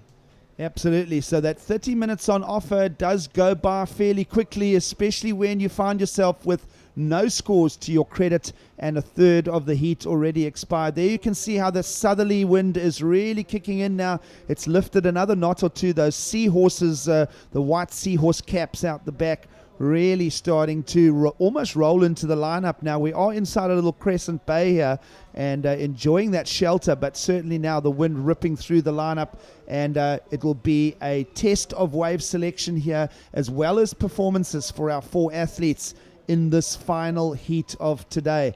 It's been a great day 3 of competition, and we want to see this finish strong here. Cathel's now banking scores of a 5 and a 4. Meanwhile, now this surfer in blue, Haito Alves, already a 5.5 to his credit, rolling the dice on a third wave selection here. And good momentum through the inside, and that is a big hit right there. Wow. So I hear Mr. Potter next to me here getting a little emotional, because that was power surfing on display, as is that big bash there from Thomas Woods. So nice little bit of energy coming to the lineup now with a strong exchange. Haito Alves really going to town on the backhand, and a nice little dagger slash from Thomas Woods as well. Looking forward to the replays of that. Yeah, Heitor Alves ripped that little wave to pieces. Lightning fast, super strong is Heitor Alves. Bangs it off the top there, just getting that rhythm going, getting the momentum. Here he goes now. Snaps it off the top. Watch this turn right here. Floats up over. Wham! Beyond vertical right there, and tries to get that little rotation at the end. So Heitor Alves, he's already got a 5.5 right behind him. Let's see what Thomas Woods does. Forehand, racing down the line. Little slashing turn. Waiting for this wave to build up. Why? Because he's going to finish with something special. Lays into that one there, just gaffing turn, throwing buckets of water out the back of the wave. So a lot of power. 2 different kinds of approaches. Which one are the judges going to like? Well, good question, Potts. I think they're going to like both, because those were both healthy deliveries. Pick up another replay here from Davey Cathels. Yeah, Davey Cathels. Well, he's currently in the lead. 5.07 and a 4. What's he got for us on this one? That wave just didn't cooperate for young Davey Cathels. Flies out the back. So this is going to be a seesaw battle right now. Absolutely. So the World Surf League judging panel with lots to consider here, because here is another contribution from your man in blue, Haito Alves. Remember, judges now owe him now for 2 rides. We've just witnessed that forehand run through the left-hander as we see the overview of the little bay here at Willard's Beach in Ballito. But that backhand attack of Haito Alves is definitely going to have rung the proverbial bell, so to speak, for a good to excellent score. All right, here we go. Surfer in white, up and riding. This is Thomas Woods. Gouging, waiting for this thing to stand up. We're talking about it's going to be more dynamic finishes as that tide gets higher. Bang, we haven't seen one of those for a little while. So Thomas Woods, he's just about to drop a good score, and he's going to back it up with another good one as well. Right, so double whammy delivery from Thomas Woods as we approach the midpoint of this heat. A great forehand crack to go, and then that last ride you've just seen with a beautiful air rotation, just to bring a nice summary to that wave on offer for wave number 2. We'll wait for numbers to check in, and then with all surfers not all surfers. 3 of the 4 surfers with 2 waves or more. We'll start looking at the order 1st through 4th in this heat. Now in the 17-minute remaining mark in this heat. And numbers checking in for Thomas Woods here. Potts healthy scores a 7.1, pairing it up with a 6.67. That's a nice little set of numbers for now and a heat lead. Well, he's gone from 4th to 1st in a drop of a hat. But hang on a sec. Heitor Alves comes back at him with an 8.50 on that wave we saw before. He's got a backup of a 5.5, so he takes the lead. Thomas Woods now down in the 2nd spot. Davy Cathels and Nate Yeomans in the hot seat at the moment. Well, that we did say that was a healthy exchange between Elvis in blue and Woods in white, and it's turned into some great numbers for both our surfers respectively. New situation now, 17 minutes on the clock. The Brazilian Heitor Elvis in blue leading this final heat of the day. Thomas Woods is your surfer in the white singlet lying 2nd. Now, that split of points, it's not a big number. The requirements for our 2nd place surfer, Thomas Woods, a mere 6.91. Already achieved a 7.1 and a 6.67. So well within his range. Davy Cathels, lying 3rd. Nothing really on the numbers for him except a 5.07 and a 4. That has him pegged into that 3rd place position. An 8.7 requirement. And then Nate Yeomans, out of the discussion for now, needs to put a 2nd counting ride on the cards. And dare I say more than that, because his first score is a lowly 2-point ride. So that's the situation. 1st blue, Elvis. 2nd Woods in white. 3rd Cathels in yellow. Yeomans lying 4th. Very uncharacteristic situation for Nate Yeomans. I mean, he's an experienced competitor. You've got to kind of keep in touch with these guys. You can't let them get too far ahead. He's in a combo situation, but 16 minutes remaining. Plenty of time on the clock. We saw Connor O'Leary come back with 5 minutes to go and go from 4th to 1st. Can Nate Yeomans do exactly that? Let's have a look. This is Heitor Alves, the 8.50. Starts off nicely right there. Jams that board in. He's so light on his feet, yet so powerful. Heitor Alves, a former WCT surfer. And this is why. Watch how he attacks this wave. Snaps it off the top, up and over. Now watch this turn here from Heitor. Bang, that was beyond vertical, and then the whip out of it, and then to be able to maintain speed up and around that section again was just unbelievable. Well, a beautiful clinic of backhand body dynamics there from your competitor in blue. Elvis leads with an 8.5 and a 5.5. So look to the Brazilian in blue for a points improvement here as we move into the halfway mark. Now, this man must get involved. Nathan Yeomans, to his feet on the backhand, through to the inside. This is only his 2nd ride of the heat. And, not quite feeling like he is clicking into gear just yet there, Potts. He does need to start building momentum now. Right now, he's left out of the conversation. Yeah, 2.0, and that score's not going to really get him out of that situation either. He's still looking for that combo. 13.78. Okay, let's break that down. 2 7s. You're back in the game. Absolutely. And looking at Elvis's 8.5 and Thomas Woods owning a 7.1, you've got to really start even looking into the high 7s to start bringing a discussion in your favor. So Nate Yeomans for now is in 4th. Judges will throw a 3.17 at that last ride. He will remain in 4th. Heitor Elvis leads, Woods 2nd, Cathels 3rd. So let's have a look at some numbers here. Thomas Woods in 2015 picked up a 17th at the Quicksilver Pro Saquarema. So a late start for him as a momentum builder with throwaway results from the Hurley Australian Open in Manly. Also a throwaway 49th at his visit to the Oakley Lowers Pro.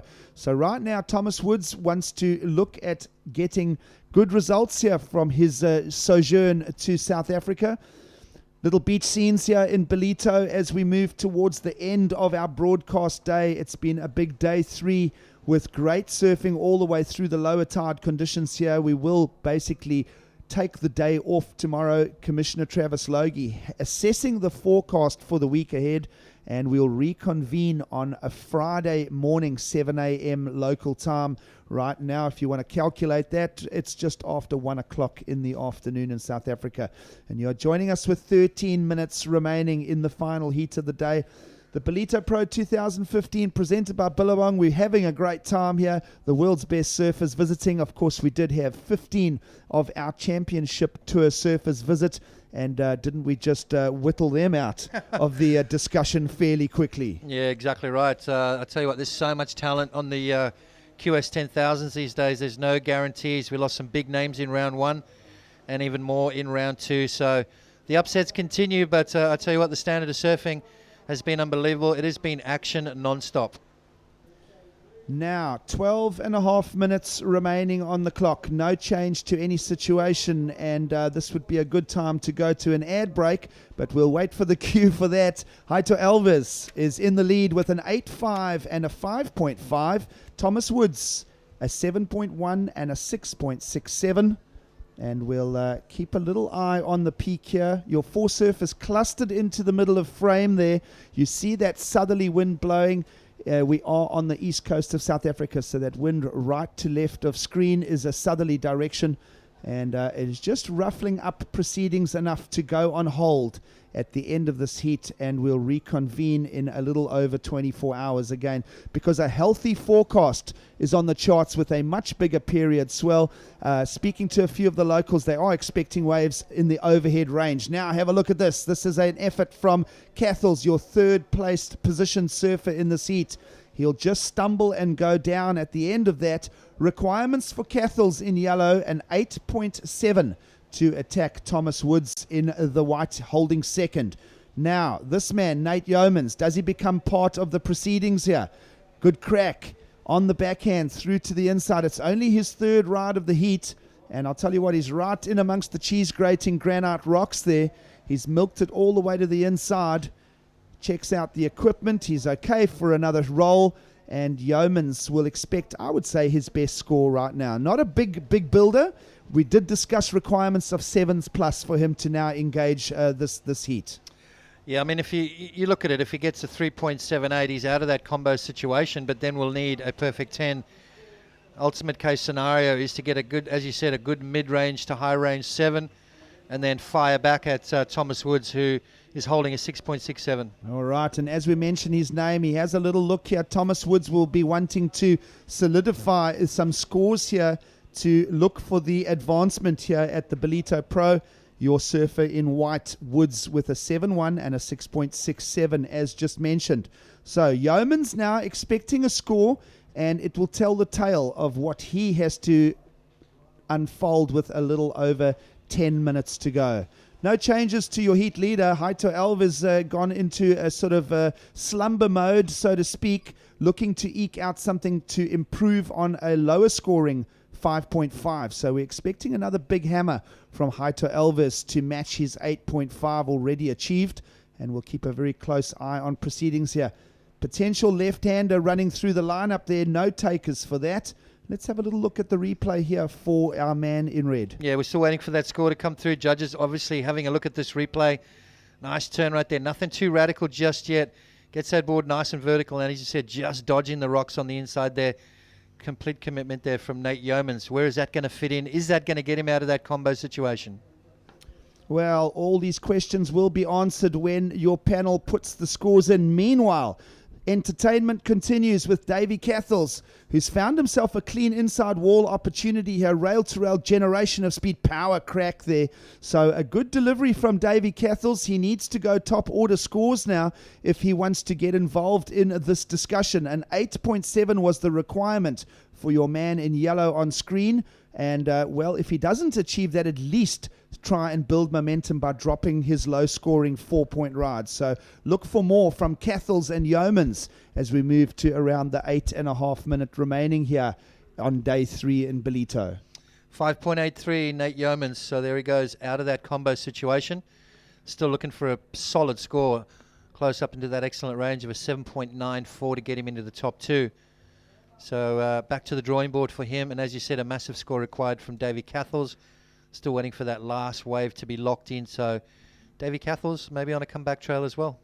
Well, what we are seeing here as the tide fills in is a little bit of a change of pattern, where we were seeing a lot of lefts with scores offering 2 heats ago, but now the right-handers are where the points are being squeezed out by our surfing athletes. Let's have a look at Cathell's replay here. Strong rail work from the young Australian. Beautiful opening maneuver. Now he gets going there, jams the board into the face, lets those fins slide, races through the inside, and a nice snapping maneuver right there. A lot of power coming out of that turn. So Davy Cathell's, I reckon he's going to probably lock in one of his better waves. Yeah, so Cathell's looking to improve scores here with around 7.5 minutes remaining now on the clock, and it will be goodbye to his low-scoring 4-point ride. It's going to bring him into the discussion here for a possible progression in this heat. Right now, Elvis is in the lead in blue, and it's a good number that checks in for Davy Cathell's here. It's a 7-point ride, Potts. That's healthy, and that is going to be a good platform for Davy Cathell's to build upon. 7 points for that last ride of our athlete in yellow. Now, requirements, way more sober. A 6.78 is the requirement for Cathell's. Thomas Woods will want to respond to that. Meanwhile, Yeoman's not out of the discussion. A 7.94 is the requirement for your man on screen as he rolls out wave number 4 of the heat. Through to the inside does go Nate Yeomans on the backhand. It's a working wave. It's a bit of a grinding effort. But for now, possibly replacing his low scorer of a 3.17. Remember his previous ride of 5.83. So building some momentum now. Now, we're seeing kind of a trend here. You know, Hator and Thomas Woods got off to a good start. Kind of gone into slumberland, as you said. The momentum switched. Now, Davy Cathell's and Nate Yeomans seem to have got that rhythm back.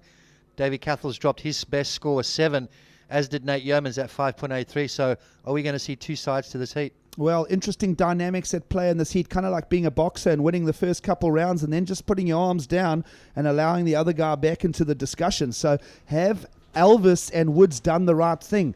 Obviously, some priority has played a part in bringing Cathell's and Yeomans back into the discussion here.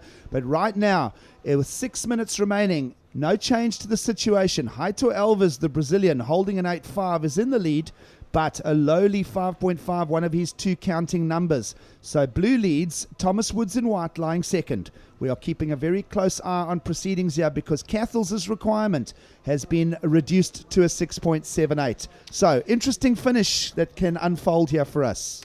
You know what I'm liking is Nate Yeomans' way he's going right now. A 2.0 on his first wave, a 3.17 on wave number 2, a 5.83 on wave number 3, and he's going to better that yet again. So he's building momentum right now. And there it is, a 6.60 moves up into that third spot, now requiring just a 7.17. We've got a hit on our hands. Right, so situation changed there in the back order. Nate Yeomans climbs the rung and builds some momentum. Now requirements of a 7.17. Now we'll focus on our heat leader. This is Haito Elvis, who is going now on his 5th ride through to the inside. Big power crack for him. You saw him squeeze out an 8.5 from the panel in improvement. And, almost a replay of one of his earlier rides there. Now on the outside, this is an important ride for now 4th place surfer Cathell's. Down in 4th, requirements of a 6.78, and dare I say he'll eject from that and quickly work his way back because the clock now has got 4.5 remaining. Tale of two stories. Haito Alves, is he going to better his 5.50? If he does, he's going to extend his lead, and it's going to be looking like that battle for second place at the moment. Thomas Woods, a 7.1 and a 6.67, 3 waves under his belt. It's been very quiet towards the back end of this heat. It's been all about Nate Yeomans and Davy Cathell's right now. Davy Cathell's needing a 6.78 and Nate Yeomans just a 7.17. So things are getting a lot tighter. Yes, things are getting tighter and conditions are on the change here as well. All the points coming out of the right-handers now. Let's have a look at your heat leader. Yeah, straight up through the lip there on his opening wave. Bounces off the white water. Now he starts to get that board moving rail to rail. Got that beautiful vertical snap going. And again, up and over the white water. So, Hator Alves, just a little twirly bird at the end there to finish off. Is that going to better his 5.5? Could. I think he could. Davy Cathell's right behind him. Beautiful snap. Just one solid maneuver. Davy Cathell's looking to improve on a 5.07. First initial scores coming through. Doesn't look like he's going to improve his situation. Well, having a look at the average ages out there, Haito Alves, the oldest of these competitors by a big margin. He's already in his early 30s, is Haito Alves, and his best ranking, 2011, wrapped up his QS at 16th position. So Haito Alves knows how to mix it up with the big guys. He's keen for some more results here in 2015. And remember, we mentioned a 5.5 as one of his counting two scores. That's going to go out the window now with 3 minutes remaining as the judges throw in scores for that last ride. The backhand cracks. They're liking the power that's being applied by Haito Alves. Good rhythm, good manufacturing of scores there from the Brazilian in blue for a 6.33. So a little extension of the lead to a heat total of 14.83 now for your Brazilian in blue. Good momentum there for him. Now he's rolled his sleeves up. He's got back involved with that late surge from Yeomans and Cathels. We're going to see a little flurry of activity at the tail end of this heat if we get a few sets involved. 2.5 minutes remaining here in Ballito. This is Alves. He'll just squeeze out something on the inside. Not a whole lot to offer on that. And there is more surfing action if we pick up on this man, Thomas Woods. Also, a little flurry from surfers in first and second positions. Their pots not going to make a difference to their numbers on the cards. No, but, I think just getting back in the heat, that's a smart move. I mean, there's only 2 minutes to go, and the pressure is well and truly on the shoulders of Nate Yeomans and Davy Cathels. But it's good that Haito Alves and Thomas Woods are catching waves, are getting back into the rhythm, maybe eliminating a few opportunities that the other guys might have. Yeah, absolutely. So lots of psychology at play here amongst our four athletes as we move into that final 90-second part of today's proceedings. It's been a great day 3 here in South Africa. The Ballito Pro delivering lots of upsets and, of course, lots of action as well. Let's have a look at Alves here on the replay. Yeah, this isn't going to go into Haito's top 2 waves there. Just a little backside reverse. And kicks out, so nothing too significant right there, Giggs. Just he's got to try and better a 6.33. Here we go. All right, this is an all-important wave for Nate Yeomans. American fans will hold their breath here as the man on the backhand goes through to the inside, gets a good crack. He's on the hunt for a 6, 7, 8 here, people. And, well, a little bit of momentum there. That little stumble at the end suddenly brings it to a borderline decision. Nothing clear. Now, here we go. Cathels, also all-important flurry here inside the last minute. And look at him. Just getting that, just blowing off the emotion right there. Well, I'll tell you what. Are we going to see it again? We saw Conor O'Leary go from 4th to 1st in the last couple of minutes. 45 seconds to go. Davy Cathels needs a 6.78 to get himself into that top 2 conversation. Let's have a look at the wave from Nate Yeomans first of all. Nate Yeomans, a 7.17 required. This wave's gone a little flat, so he's trying to do all this transition work to get through the inside. Now he starts to unload a couple of turns. Bang, right there again. He needs one more and just doesn't quite connect on the end there. So incomplete ride. Is that going to be a factor? Well, that little stumble at the end for Yeomans blurs the assumptions as far as what that value is concerned. Obviously, everybody back in California holding their breath there for Yeomans. 6.6 and a 5.83 to his credit. His requirements are 7.17. The heat is now officially wrapped up, and judges will just ponder that last exchange with Yeomans and Cathels and expect a number from Cathels. We were looking for a full replay of that, but we're seeing some big range numbers dropping on the cards here for Davy Cathels pots. Well, you saw the emotion. I'd like to see the replay on that because Davy Cathels looks like he is going to get through this heat. There it is, a 7.37. Couple of beautiful turns there from Davy Cathels. He moves through to the next round with seconds on the clock. Giggs. Wow. So big flurry there.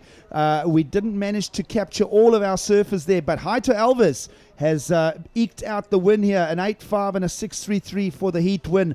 But Cathels, a pair of 7s, the last one coming in the dying 90 seconds there, a 7.37. It's enough to upset the proverbial apple cart. So Alves will take the win.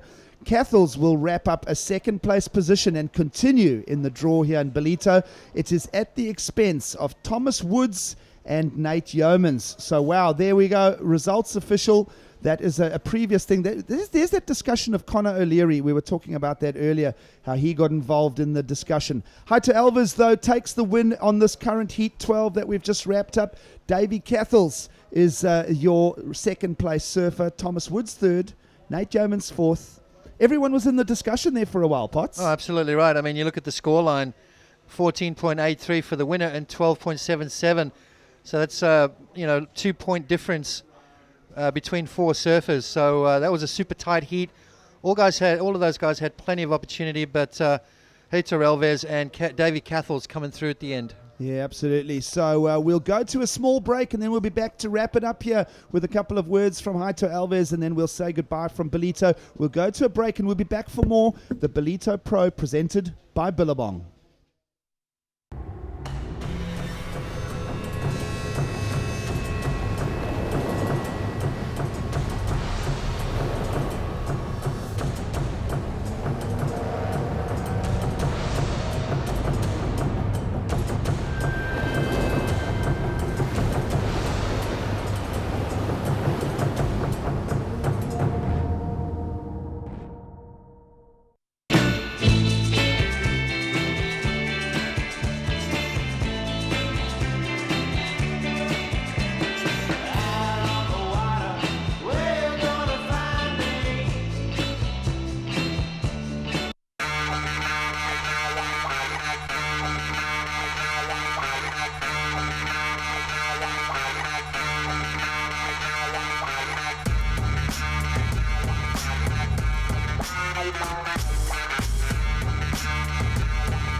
Ballito Bay, South Africa, and we wrap up day 3 of competition here. It's the World Surf League QS 10,000 event, wrapping day 3 with now results official, with Heitor Alves and Davey Cathels going neck to neck there for a victory and a progression.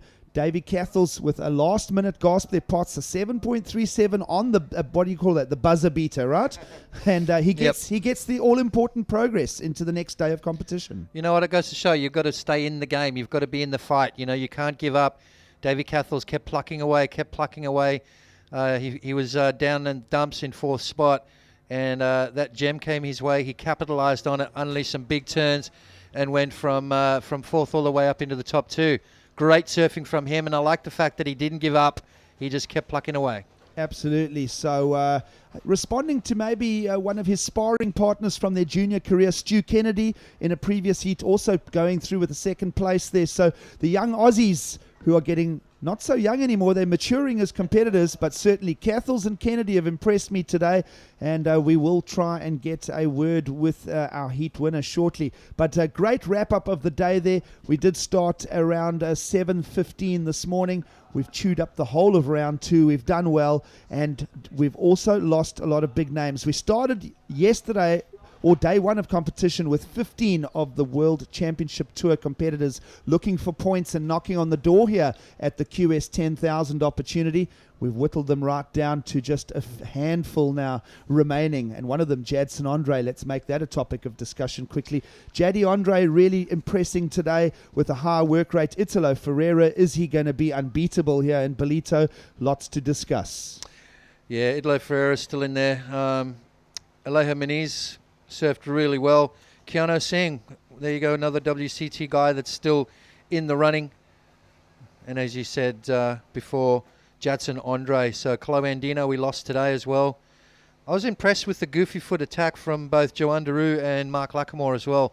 Really powerful, solid, no mucking around type approach. Absolutely. Jean Duru on a roll here in 2015 and climbing those QS rankings. Certainly going to prove to be a useful visit to South Africa. And as we talk of useful visits, let's see if it's going to be a great visit for the winner of that last heat down there with Jared at ringside.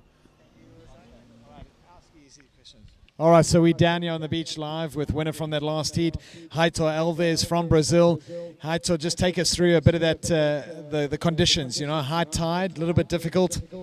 Yeah, good afternoon, everyone. Just try to relax in there because it's so hard condition.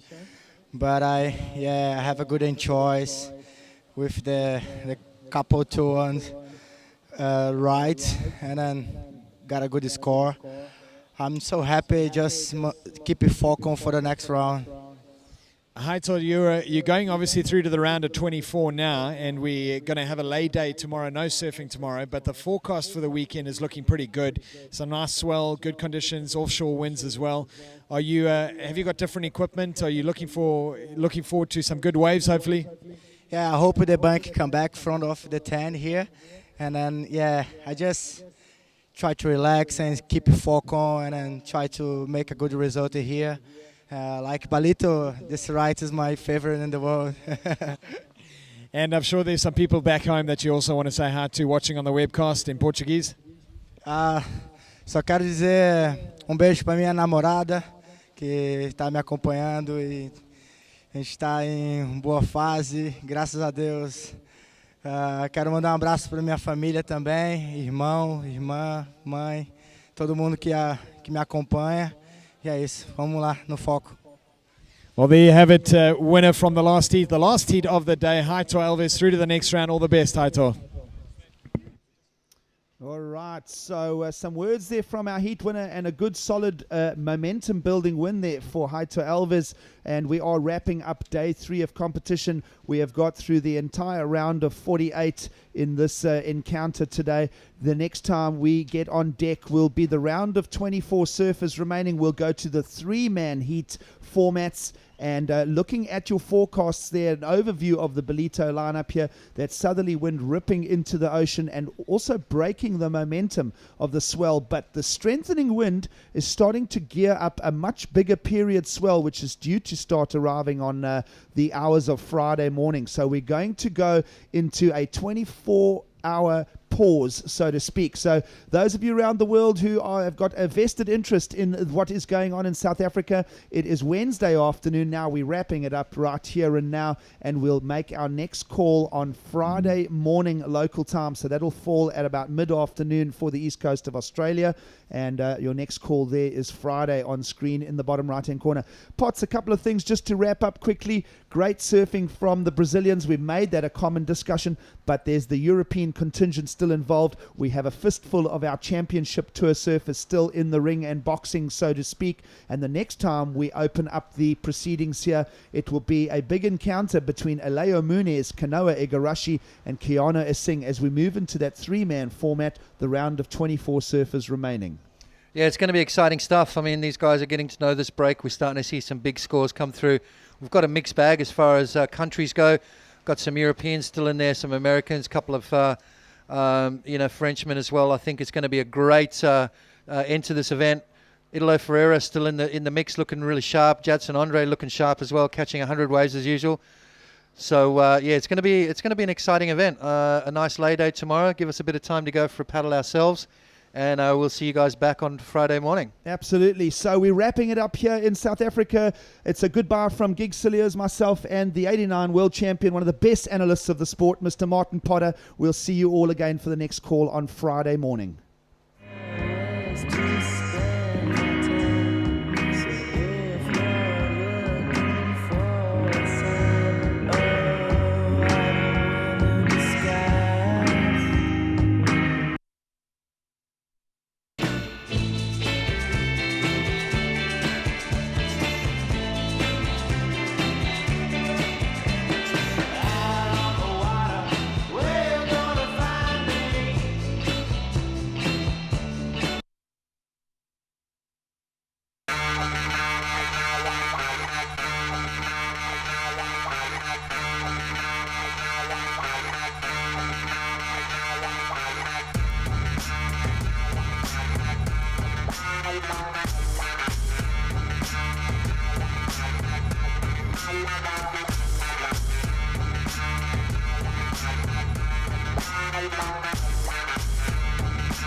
Bye.